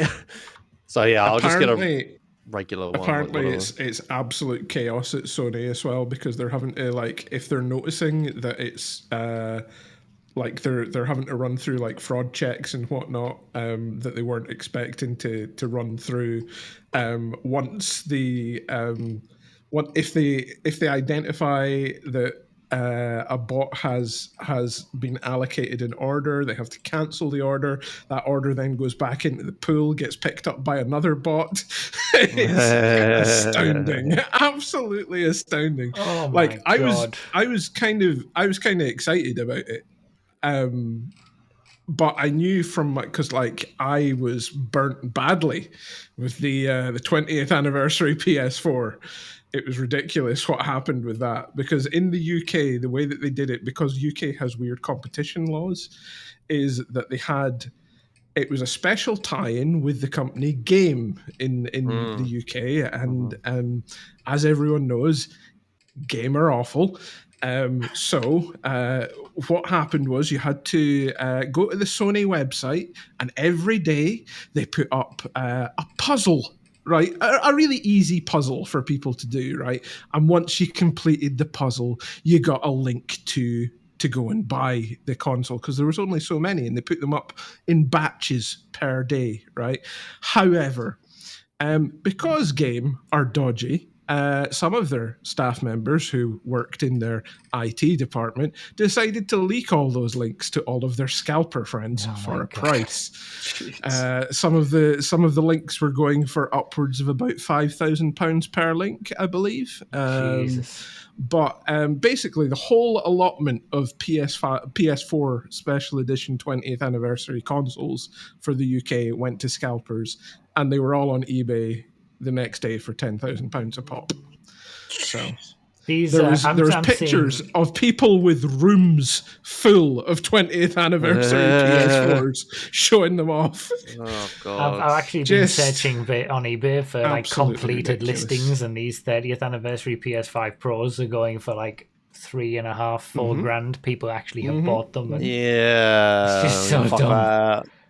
The other thing that annoyed me about the anniversary edition, we like in my Discord, we all like slagged it off immediately because when it came out, because they're obviously trying to get people on board to get the PS5 Pro, and this is the way to do it. And then when they showed off all of the stuff on the video, they were like, oh, and here's the special anniversary controller, which you can get separately. But if you buy it in the bundle, it's really good. And then they went on to talk about the bundle, and then they showed the controller, and the USB cable you get with the controller has a little bit on the end of it to make it look like a PS1 controller. Like it's got the little rectangle bit at the USB end. You don't get that with the standalone controller. Of course you don't. You don't get it with the standalone controller. You only get it if you buy it in the bundle with the PS5 Pro. And it's like, it's like, what? An extra 20 pence to you. Can you not just absolute arsehole. Appreciate your fans a little bit? And like, what's the point of like limiting the controller? Limit the console, because they're hard to produce in bigger numbers. They're not, but limit the console if you want. But don't limit the controller, for goodness sake. Idiots. But Absolute yeah, idiots. a $700 PS5 Pro. I think I might look at it for GTA 6 if there's a reason. But considering it's £700 as well in the UK, considering it doesn't seem like it's going to give that many improvements over the PS5, and it doesn't have the disc drive, and it doesn't have the vertical stand. You're comparing it to a base discless PS5, and it's basically double the price. It's just insane. Like, I don't know how they can charge that. It's just unreal. They obviously don't care about their fans either, because they're just as with the PS4 20th anniversary edition, they're just not addressing the issue at all. Yeah, I know. They haven't come on Twitter and gone, yeah, we noticed quite a lot of these have gone to scalpers. That's not really very good. Sorry about that. Not even saying any of that. Just, we've sold them. Cool. On with the next project. Yeah. You know. The next bit of gaming news ridiculous. after that, this is listed. Rockstar lowballing artists for music copyrights. Now, I saw that as it was happening, and it ended up being a total mess from what I saw on Twitter. Of like, yeah, the guy who initially said that didn't take into account that like the money was being split across the band, and then like there was fees going to everyone else. So like in the end, they probably offered the right amount of money for the song, but I don't know, he just wanted more. So I don't know whether I want to look at that and touch on that too much, because it seemed like it was a whole mess. Fair enough. And then Annapurna Interactive quits. I saw a bit about. I saw some videos about this as well. What did they make again? All good indie games. So. Well, they don't make games. They publish games. Publish, that's why it's only like 25 people quit, and that's the whole company basically. So yeah, Outer Wilds, What Remains of Edith Finch. What Remains of Edith Finch? All was the good incredible. ones. All the good indie games. Yeah. Yeah, all the good ones. So it's really unfortunate. Jason Schreier actually came out with a really good article on this just this morning, detailing exactly what happened and what led to this actual downfall. It's fascinating, but the TLDR is billionaires suck and should never be trusted. Yeah, that was the impression I was getting as it was all the news was coming out about it. Oh yes, Stray as well. Yeah, it was like they changed leadership at the top, right? And then, yeah, basically it all went down. There's a lot more to it. Yeah. So basically, the studio head at the time, Nathan Gary, he's very well respected in the industry. Everybody at Annapurna absolutely love him. Think he's great. He came from PlayStation in that era of PlayStation when they went really crazy for indies in the PS4 at the start of PS4. So he helped produce Journey and things like that, and to the point that the studio head of the studio that created Journey said that he like really knows how to like take games to the next level. He's like the guy that just like adds the special sauce. He's just really good at that sort of thing. Yeah. So apparently he's a really stand-up guy, and evidently one of his rivals within the organization who got forced out for some inappropriate behavior, but who was also friends with the owner of the studio, who is a billionaire's daughter. Came back and started making some ructions, to which he departed the company, Nathan Gary, but then the company started going sideways, and projects started lagging behind and whatnot. So as a deal, they said that the billionaire's daughter, who owns the company, said that what we'll do is we'll spin the company off. You guys have your own separate entity from the film business that they were also trying to run at the same time. And as a gesture of goodwill, we'll bring back Nathan and all that. We'll bring back all the staff, and then things sort of unraveled with that deal, and then the problematic guy came back in, and he's like, "Oh, look, I've got this big massive deal with Remedy on the table. Do you want to come and do you want to look over there? Look at that deal." So he's now the studio head, and everyone was like, "Nope, no thanks." Yeah, just like Bye. no, I'm all right, thanks. Yeah. Well, good on them. Honestly. Yeah, and the article did say that like the team are sticking together. They've already started up a fund so that they can help like pay for each other's. There's a fund so that none of them are going to like starve or anything, sort of thing, and they're all sort of coming together to do their own thing, but that's still sort of in the works at the moment. So hopefully the team stick together and we get some more bangers. Yeah, hopefully. That aren't necessarily Annapurna bangers. Yeah. Yeah, some real, man. Stupid. It really is. It's such a shame. They were my favorite publishing wing out of anyone, because they always had the most interesting games and the best quality games. And to see it go away just because some people make bad decisions, it's not great. Well, we wish the team that chose to leave the best of luck. Hopefully they get on their feet and give us some good stuff. Yeah, I'm sure they will. I'm sure, like, being producers and being such a close-knit team, I bet they have fantastic ties with the game dev community. And it sounds like they're all very highly spoken of. So yeah, I think they'll go on to bigger and better things, hopefully. All right. Let's move on to Racing Corner. And there's only one thing in Racing Corner to talk about. Rip Ricardo. Oh, yeah, I typed that in, yeah. That's the only thing. I mean, apart from the fact that, it's actually been a really fun season of Formula One, and they've been really close, and different people have been winning, and Verstappen hasn't won for months now. It's been really interesting. Great races. Having a lot of fun watching it again. But... yeah, I don't know. I don't know whether this is a weird take, but Ricardo, I'm not surprised. He wasn't exactly doing great, and I don't know whether do people have like a view of Ricardo that he's better than what he was. Like, he had some good moments, but he was also quite hot and cold. I seem to remember, even in his Red Bull days. Like, he had a lot of good races, and then he would be anonymous, and then he would be having a good race again, and then anonymous. But he was still a very high level until he went to McLaren. Go on. My girlfriend said, like, I could jump in for a Racing Corner because she's the F1. Put her in. Oh yeah. She left. She left. Next time.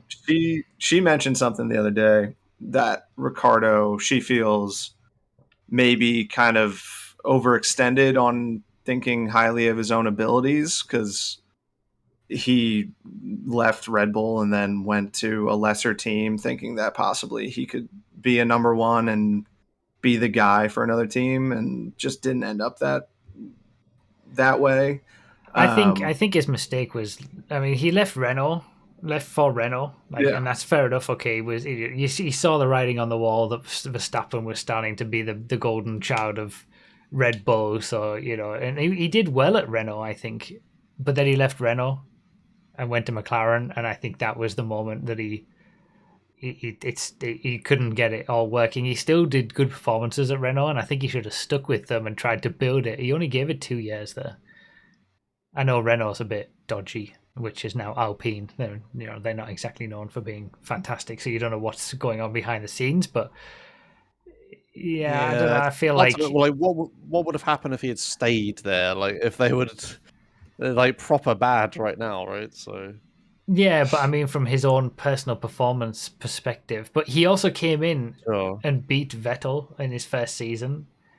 But I also think that was a lot of Vettel not driving to the abilities that he could with all the changes of the cars and stuff. So maybe he just, I don't know, maybe you're right. Maybe your girlfriend is right that he we all thought, and he thought, that he was better than he actually was after that first amazing season, and then it's like I just when seem to betting on remember. yourself. Yeah, when betting on yourself doesn't go right. Yeah. But I always seem to remember everyone always used to be amazing on Ricciardo, and I was like, yeah, he's a great driver, and he can have some great races, but he can also be anonymous sometimes.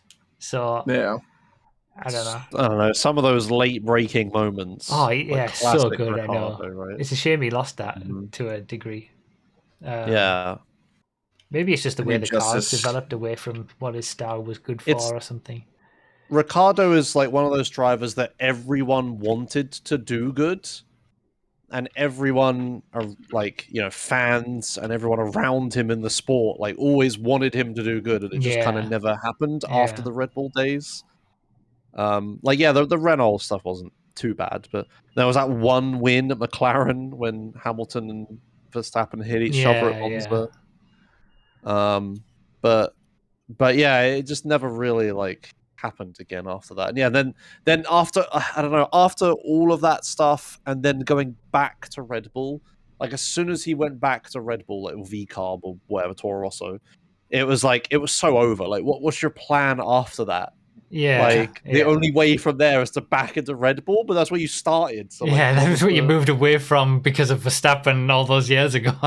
Yeah, and he's still there and probably always will be. I just didn't see a path forwards, and it's like Perez is doing terribly, but like if they're going to get rid of Perez, they're going to put Lawson in. Yeah. And Lawson's always going to be younger and more exciting than Ricciardo at this point. I don't know. It was just sort of over. It was definitely like one or two moves too many. Yeah. But I think one of the problems is that I could probably name half of the entire Formula One grid that shouldn't be there. That could quite easily, you wouldn't miss them if they weren't announced for a seat next season and they brought in some, younger drivers from Formula 2 or other categories or something, just having more of a, people who, these drivers who deserve a chance at Formula 1. Yeah, half the grid. You could get rid of 10 drivers easily. That would be better to just have younger drivers in instead. And Daniel Ricciardo, unfortunately, was one of them. Yeah. But so is Tsunoda, so is Stroll, so is Gasly and Ocon and Perez. There's so many of them. That's the problem. And it's crazy if you look at a list of people who've won Formula 2 and then didn't get in. Exactly. Afterwards. Yeah, they didn't even get a chance. What are they all And I think Tsunoda's a good example that they took someone who, I don't know, he was all right in Formula 2, but he wasn't close to winning a championship. He was fifth in the championship when I saw him. He had some all right races, but not great. And then they put him into Formula 1, but there were so many other drivers that were more exciting than him in Formula 2 that year and since. And it just, I wish they had third cars that they could only have one driver in for every 2 seasons or some maximum of 2 seasons, and they had to put someone new in every time. Because have you seen they're talking about the rookie race or whatever? The rookie sprint. They're going to do a sprint with only rookie drivers at the end of the season. That could be interesting with 10 cars, one of each car. Yeah. I'd find that. I'm looking forward to that actually. But yeah, it's decent for track time for these guys as well. You kind of want that fresh blood more frequently though in Formula 1, I think. Yeah, Colapinto's done great in that Williams. He wouldn't have got to look in normally. Nobody would have expected him to do that well. You've got to give them a chance.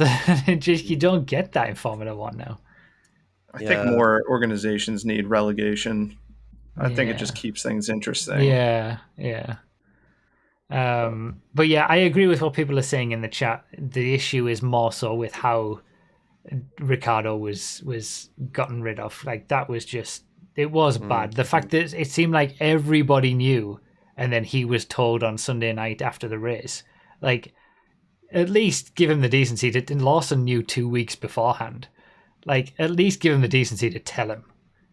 I believe the reason that happened like this is because Lawson had a stipulation in his contract where if he didn't have a guaranteed race seat by this week, that he was released from his Red Bull contract and was allowed to look for other drives. Right.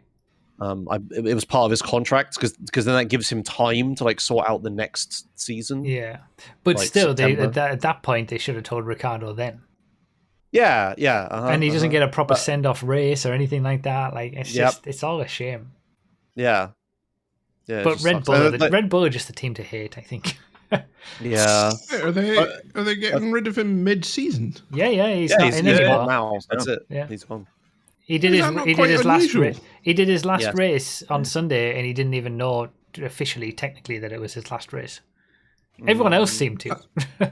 Is that not like super unusual? Do they not usually change driver places like at the end of the season? Yeah, My although it's boy happened Logan twice Sargent this got season now. sacked. Yeah, It's. I think if you look at the last like year or two, there's probably been more mid-season changes than not.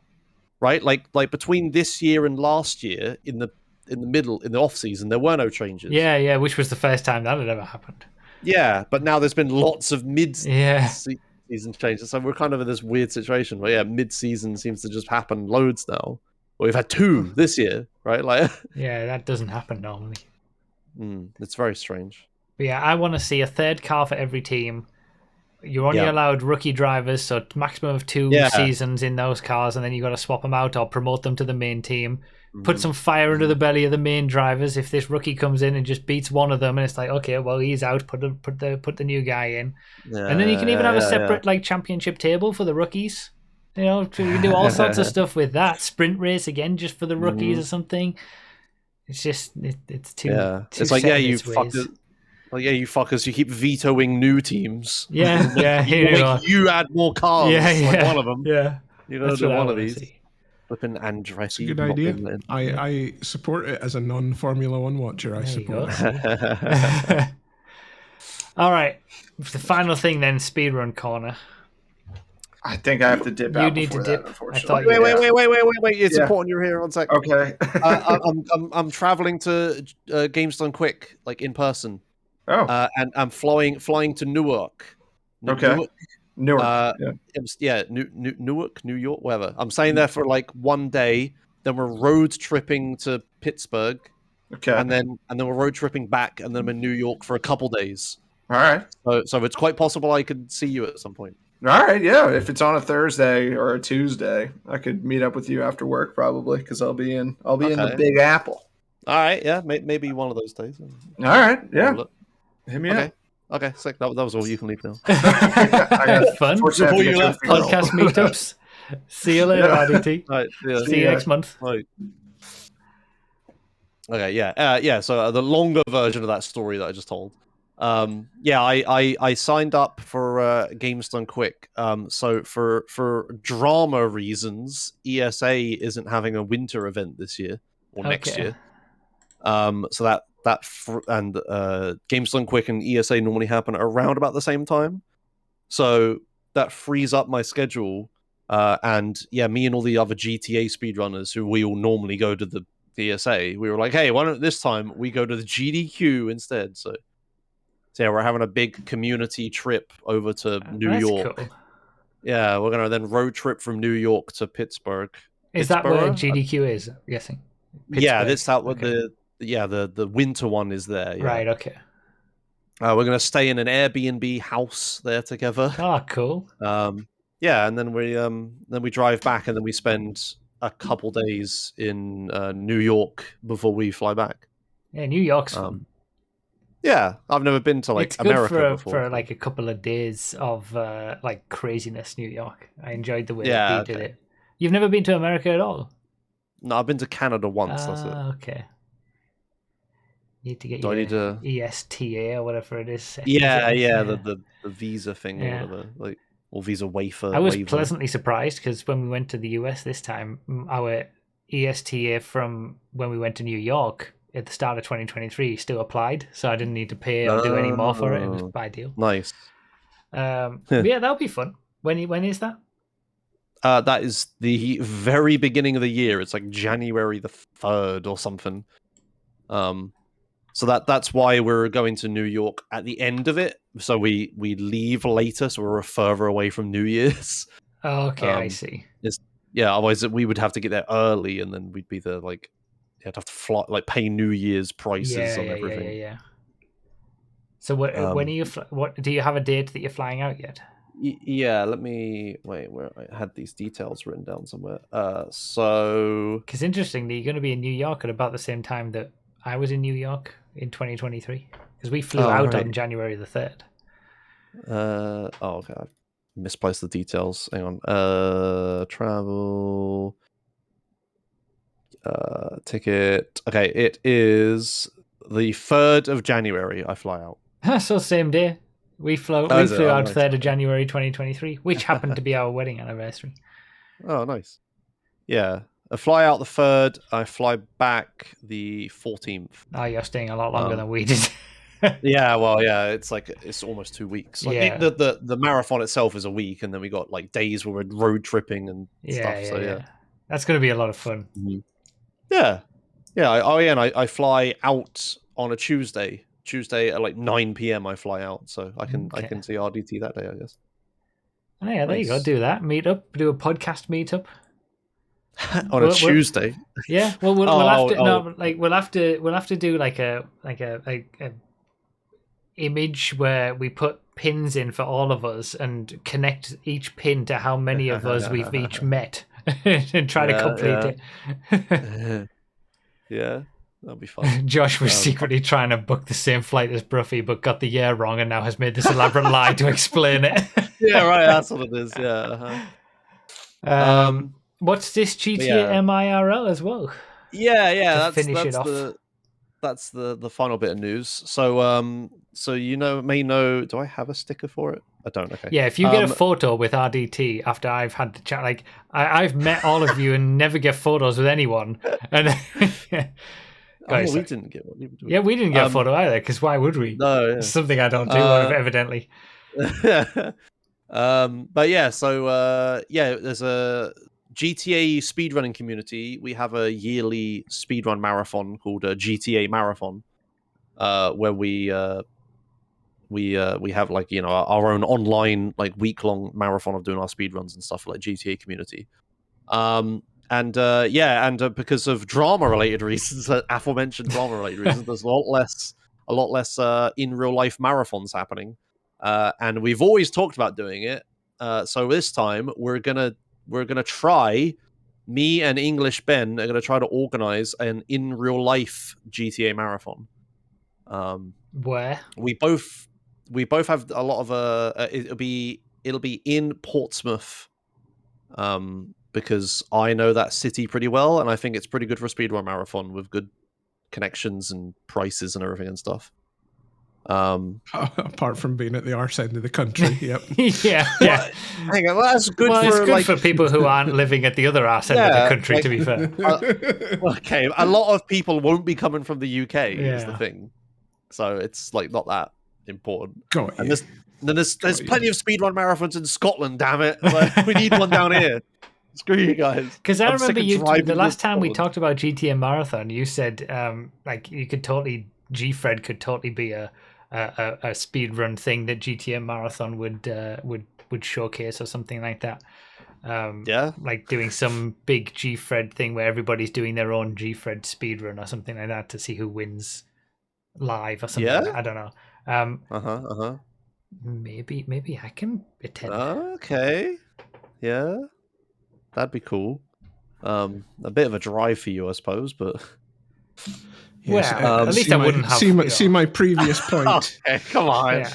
At least I obviously wouldn't have hotel costs, right? Like, because I'd be staying at my good friends who already lives down there, who I've known for many years. If you want to drive like an hour every day, you can be my guest.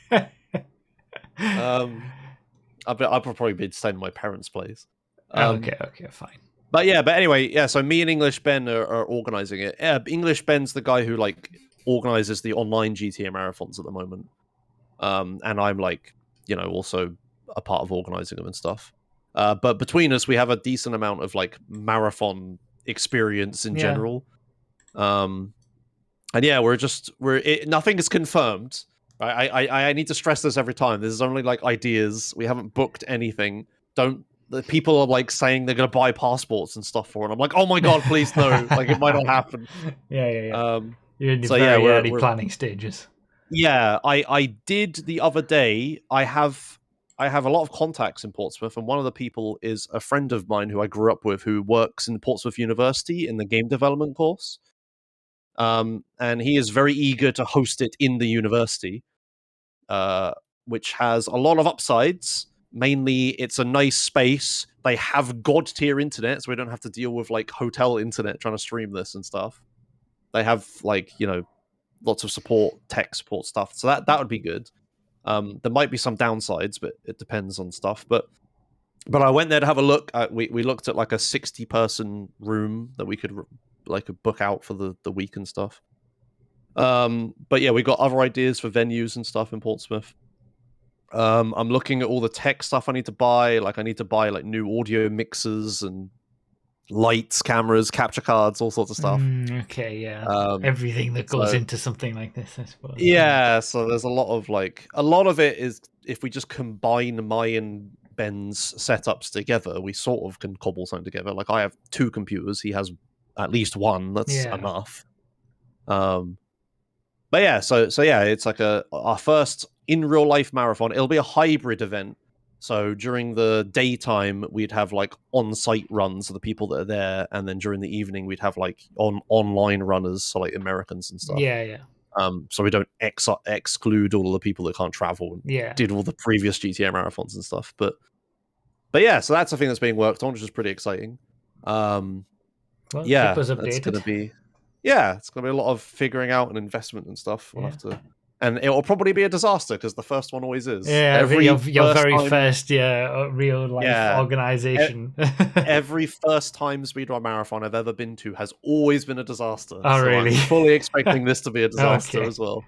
But you should know now. You should know what not to do from all of those previous experiences. There's always something, man. I don't know. Yeah, so that's a thing that we're organising. So yeah, keep tuned into this space, especially if you live in the south coast of England. You're all right if you live down there. Yeah, you may be able forget to about those of us up north. But it would probably only be like a small, like 60-person event. So our ticket stuff would be like runners first, then volunteers, then like community members or commentators and stuff, and then if we have any tickets after that, then it'd be general public people. And then after general public, it'll be podcast hosts. Sure. Yeah. We know where we are on the totem pole. Just submit a run. Come on. All right. Yeah, that's all. Great. Right. Well, that does us for this month. No, it actually doesn't. It doesn't. Yeah, no. I thought we'd get the fun over with first of all. I do have a bit of shall we say controversial news. I've actually been contacted by a journalist in relation to the podcast. Oh. That seems serious. A young journalist by the name of, let me see my notes here. Yeah, the journalist name is Din Might. Oh my god! I don't know if you've heard of any of their latest columns in the newspaper or anything like that. I've heard they never speak highly of anything that they write. I'm going to need you to queue up a video scene, Adam, please, because I've got a video link. For you that Din Might has put together. Okay. I mean, you're going to have to link me the video before I go to the scene. Oh, I see. Okay. Well, there you go. The investigative journalist has provided the link there. Shocking Hazard Podcast Scandal. Okay. Yeah. Here we go. Here we go. Settling some old bets. Reflector 16, making me aware of something. It was a little bet that we all made. I would be genuinely surprised if Rockstar didn't release GTA 5 again for PS5 and Xbox. Can we put a bet on right now? I'm going to bet £10 British. I would happily take that bet. I'll take that bet too. £10 British that they will not launch GTA 5 on. I mean, I don't know what a pound is. I think they'll re-release the game for sure. I think they all will. new I think it'll be 60 Or at FPS. the very least, they'll be like enhanced on PS5. I think it's pretty clear that Hammer and RDT lost that bet. I remember you owe this. Nos $13 and Hammer owes me £10. It's only yesterday. I've made my donation, so we're quits. I don't. Oh yeah, you my did it, best, Pop. alright. Take your blood money. Yes. It's implied that this was the first time this bet had been mentioned since. Uh-oh. Okay.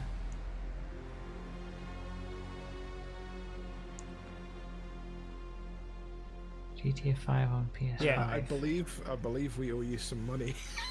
Yeah, we had a bet. We believed that GTA would be re-released again on new gen consoles. RDT, me and you both owe Broughy and Nos a tenner. Oh, No yes, way! I think RDT owes Nos 10 British pounds in whatever that is in dollars. It's like $40. Okay, what's your Venmo? I'll send it to you. You can get a lot I have more no dollars. recollection of this. Stream elements, like you're donating to the. I'm not donating to my stream. There's no stream. I accuse Broughy and by proxy Nos of double dipping the bets. Oh, shit. I have absolutely no recollection of that. All right, come on, guys. GTA 5 on PS6. That end. GTA 5 on PS6. Yeah. No way. I do not remember that at all. Scandal, eh? I need to send you £10 back. Did you send me £10 as well at the time? You must have done. I think you do. I think you need to. I know. I need to send you it back. Oh my god, that's funny. You owe me some. You owe me some spondoolies. I know. Holy moly. So sorry about your Twitch Prime decline in revenue. I'm just going to need to take a little bit more from you. The scandal. Just going to take a little bit more from you. I'm afraid. That's like 7 or 8 Prime subs worth of money. Now. I know. Imagine all those Turkish Primes. Oh my god, there's so many Prime subs. I genuinely when I saw, I think it was a Reflector, when I saw his comment on the podcast episode about it, I was like, oh yeah, I remember we had that bet, and then I searched for the original, and I was like, oh yeah, I totally forgot that we'd already talked about it. I think Reflector owes you 10 quid. Yeah. Well, no, to be fair, they commented on the original one just saying, oh, this bet, so they didn't know that it had already been talked about. Yeah. They were just going through the old ones. Yeah, wow. So thank you for that bit of investigative journalism. Yeah, thanks, Dinmite. Righting the wrongs of chat and this podcast. We can go on now with a clean sheet since this has been settled. So, I honestly can't believe that I've got no recollection of having talked about it before. You would think that, it's shocking, isn't it? You'd think that that was such a fun thing that we had a bet and it got solved, and how did I not remember that we'd already talked about it? I must have been. I've got no memory these days. I'm getting older. Let's put it. I mean, that episode's pretty old. It looks like. It's that old excuse that I'm getting older. Well, you didn't remember. You sent the money. You didn't remember that we talked about it before. But I am actually older, so I get to make those claims. Oh man, yeah. I'll send you £10 back then. I'll have to do that after the stream's done. Yeah, that's kind of you. Thank you. All right. Well, on that bombshell, thanks, Dinmite. My backlog on Spotify conveniently played episode 56. Great. Oh my so god, it was fate. Yeah. It was fate that has brought this money back in my pocket. All right, that'll do us then. Thank you all very much for watching. I'll be £10 worse off in a few moments' time. Yeah, thank you guys for watching and listening, and we'll be back next month to do it all over again and see what crazy moments we'll get next month and what scandals we'll uncover, because I'm sure there's plenty more if you go through the backlog of all these episodes. Yeah, please don't. All right. See you all. Do you want to say goodbye, guys? Yeah, bye. Right. See you all Bye, later, guys. Bye guys. bye. And that's the podcast over, but we've still got to do the marbles. Quick bit of marbles. Oh yeah. Yes. That's I'll Yep. definitely stay for marbles and not I'm close away this. down the bingo hall to spend that £10. Ah, see, now he can't go to bingo because Buffy is Get a few £10 cards worth. on. Get a few cards on. Oh dear. Good lord, I can't believe it. That's crazy.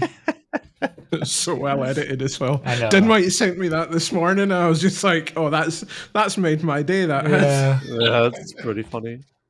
That's amazing. Right.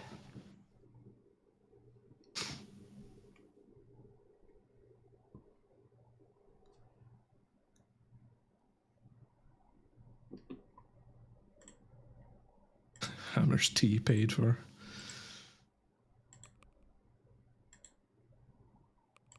Marble Adventure. Okay. So during that we had Bet Fred with the $1. Consider this part of the Justice for Hammer Fund. Hard Dragon with the 50 months. Flauschbaum with the 66 months. Bedroom Gamers with the $1. You summoned us. Absolute scumbag. And Doma Supertramp with 31 months. I think that's caught up with He's everything. a scumbag. He's an absolute scumbag. Exclamation mark play in the chat if you want to join. Although, good luck, because I think this is the one where you're lucky if you make it to the end. Oh, what a scumbag. Yeah, it's lots of explosions And also just the end as well. and trapdoors. And trapdoors, yeah. Oh yeah, it's got the one that slows you down Yeah. a load before the end. Is it super laggy for you guys, by the way? Well, you're the only one left in Hammer, but... No, it's fine. And my OBS has been doing that as well, showing it like it's super laggy, but it's fine for the people that are watching it. Oh, okay. It's done that the past few releases on OBS for some reason. I thought it was just my PC getting long in the tooth. I thought but it, maybe it's it only is an been... I've OBS only problem. noticed it in VDO Ninja. I thought that's just like... Oh, like, right, okay. I just assumed that it was like super laggy for you guys watching in there, but I guess not.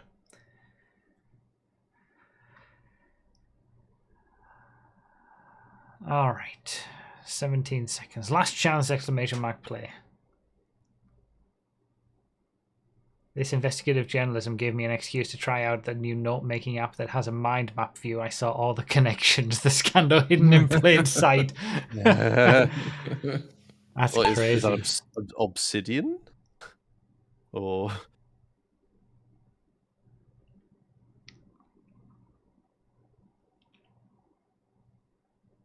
It is Obsidian. Oh yeah, okay. That's not new. New to him. Yeah, I use that. I use that for all of my my content creation stuff. Oh, really? Yeah, I have an add-on that adds like a projects board. And I use that. I have for everything. Asana for my videos. And then Asana? my What? ASANA, Asana.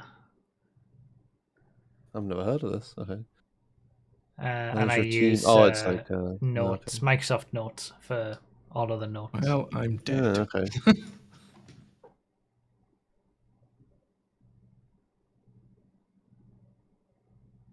Well, Obsidian is free. It's open source. Asana is free.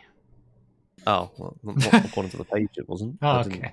It's free for me. I don't know about anyone else. Oh, okay. Contact sales button at the top right. So I was. Okay. I was an early adopter, so it's free for me. I'm sure it should be free. I don't know why it wouldn't be free. I know that you have to pay for Pricing. business side of it or whatever if you're doing a business. Oh, with it, but- right. Yeah, you get some stuff if it's personal. Yeah, okay. Yeah, I know. I like Obsidian a lot because it's all local. It's just markdown files like on your computer. Okay. Does Obsidian have like a calendar function built in? Because There's that's what I add-ons for it, mostly yeah. use Asana with, like a calendar for when each video is going to go live and like when Yeah, it's yeah, finished and exactly. stuff. That's what I have. I have like Okay. a projects board, and then I've got like a Kanban style board, and then another tab that's like a calendar. Nobody's And- getting through the finish line here. Lots of death. Panimi's through. Yeah, Benimi, Lady Netrex, and XG made it through. Oh, I made it through. Nice. Boo! Obsidian is a rabbit hole I can see Broughy fall into. Why is that? There's just so much to it. Where it's like open source and like people make plugins and stuff for it. There's so much you can do with it. Okay. Like I'm barely scratching the surface of what you can do with it. Only 11 finished.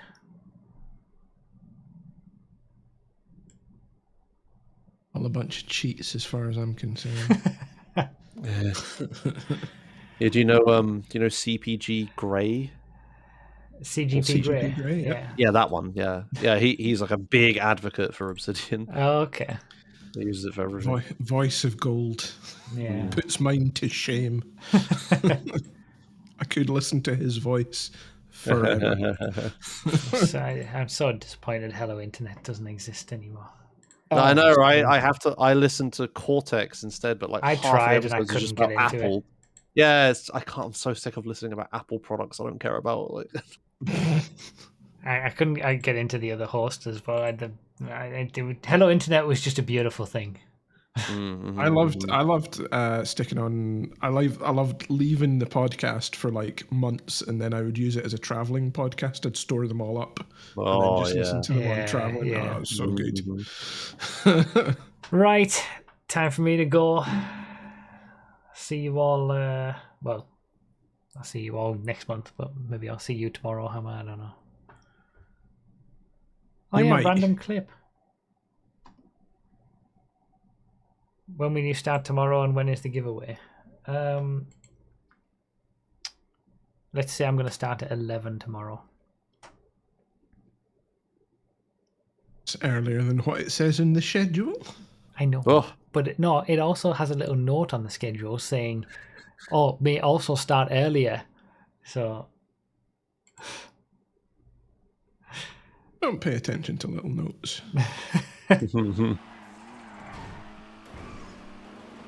Here's a random clip for you. Yeah, goal wasn't hit, but I'm gonna We all did the same thing. do a proportional amount of the goal. So Everybody did the same, and people were already respawning from it as well. Get your RP in now, then, quick. Everybody did the same thing. The giveaway will be towards the end of the stream, whenever that may be. Because it still might end up that I'm going to start at 11, but the donation goal will determine how long I stream. So it's basically just going to go until the donation goal stops. It's a donation-a-thon. Yeah. Unlike the subathons. Yeah. It's the ABRMTAS, arbitrary Broughy rule change midway through a stream week. Yes.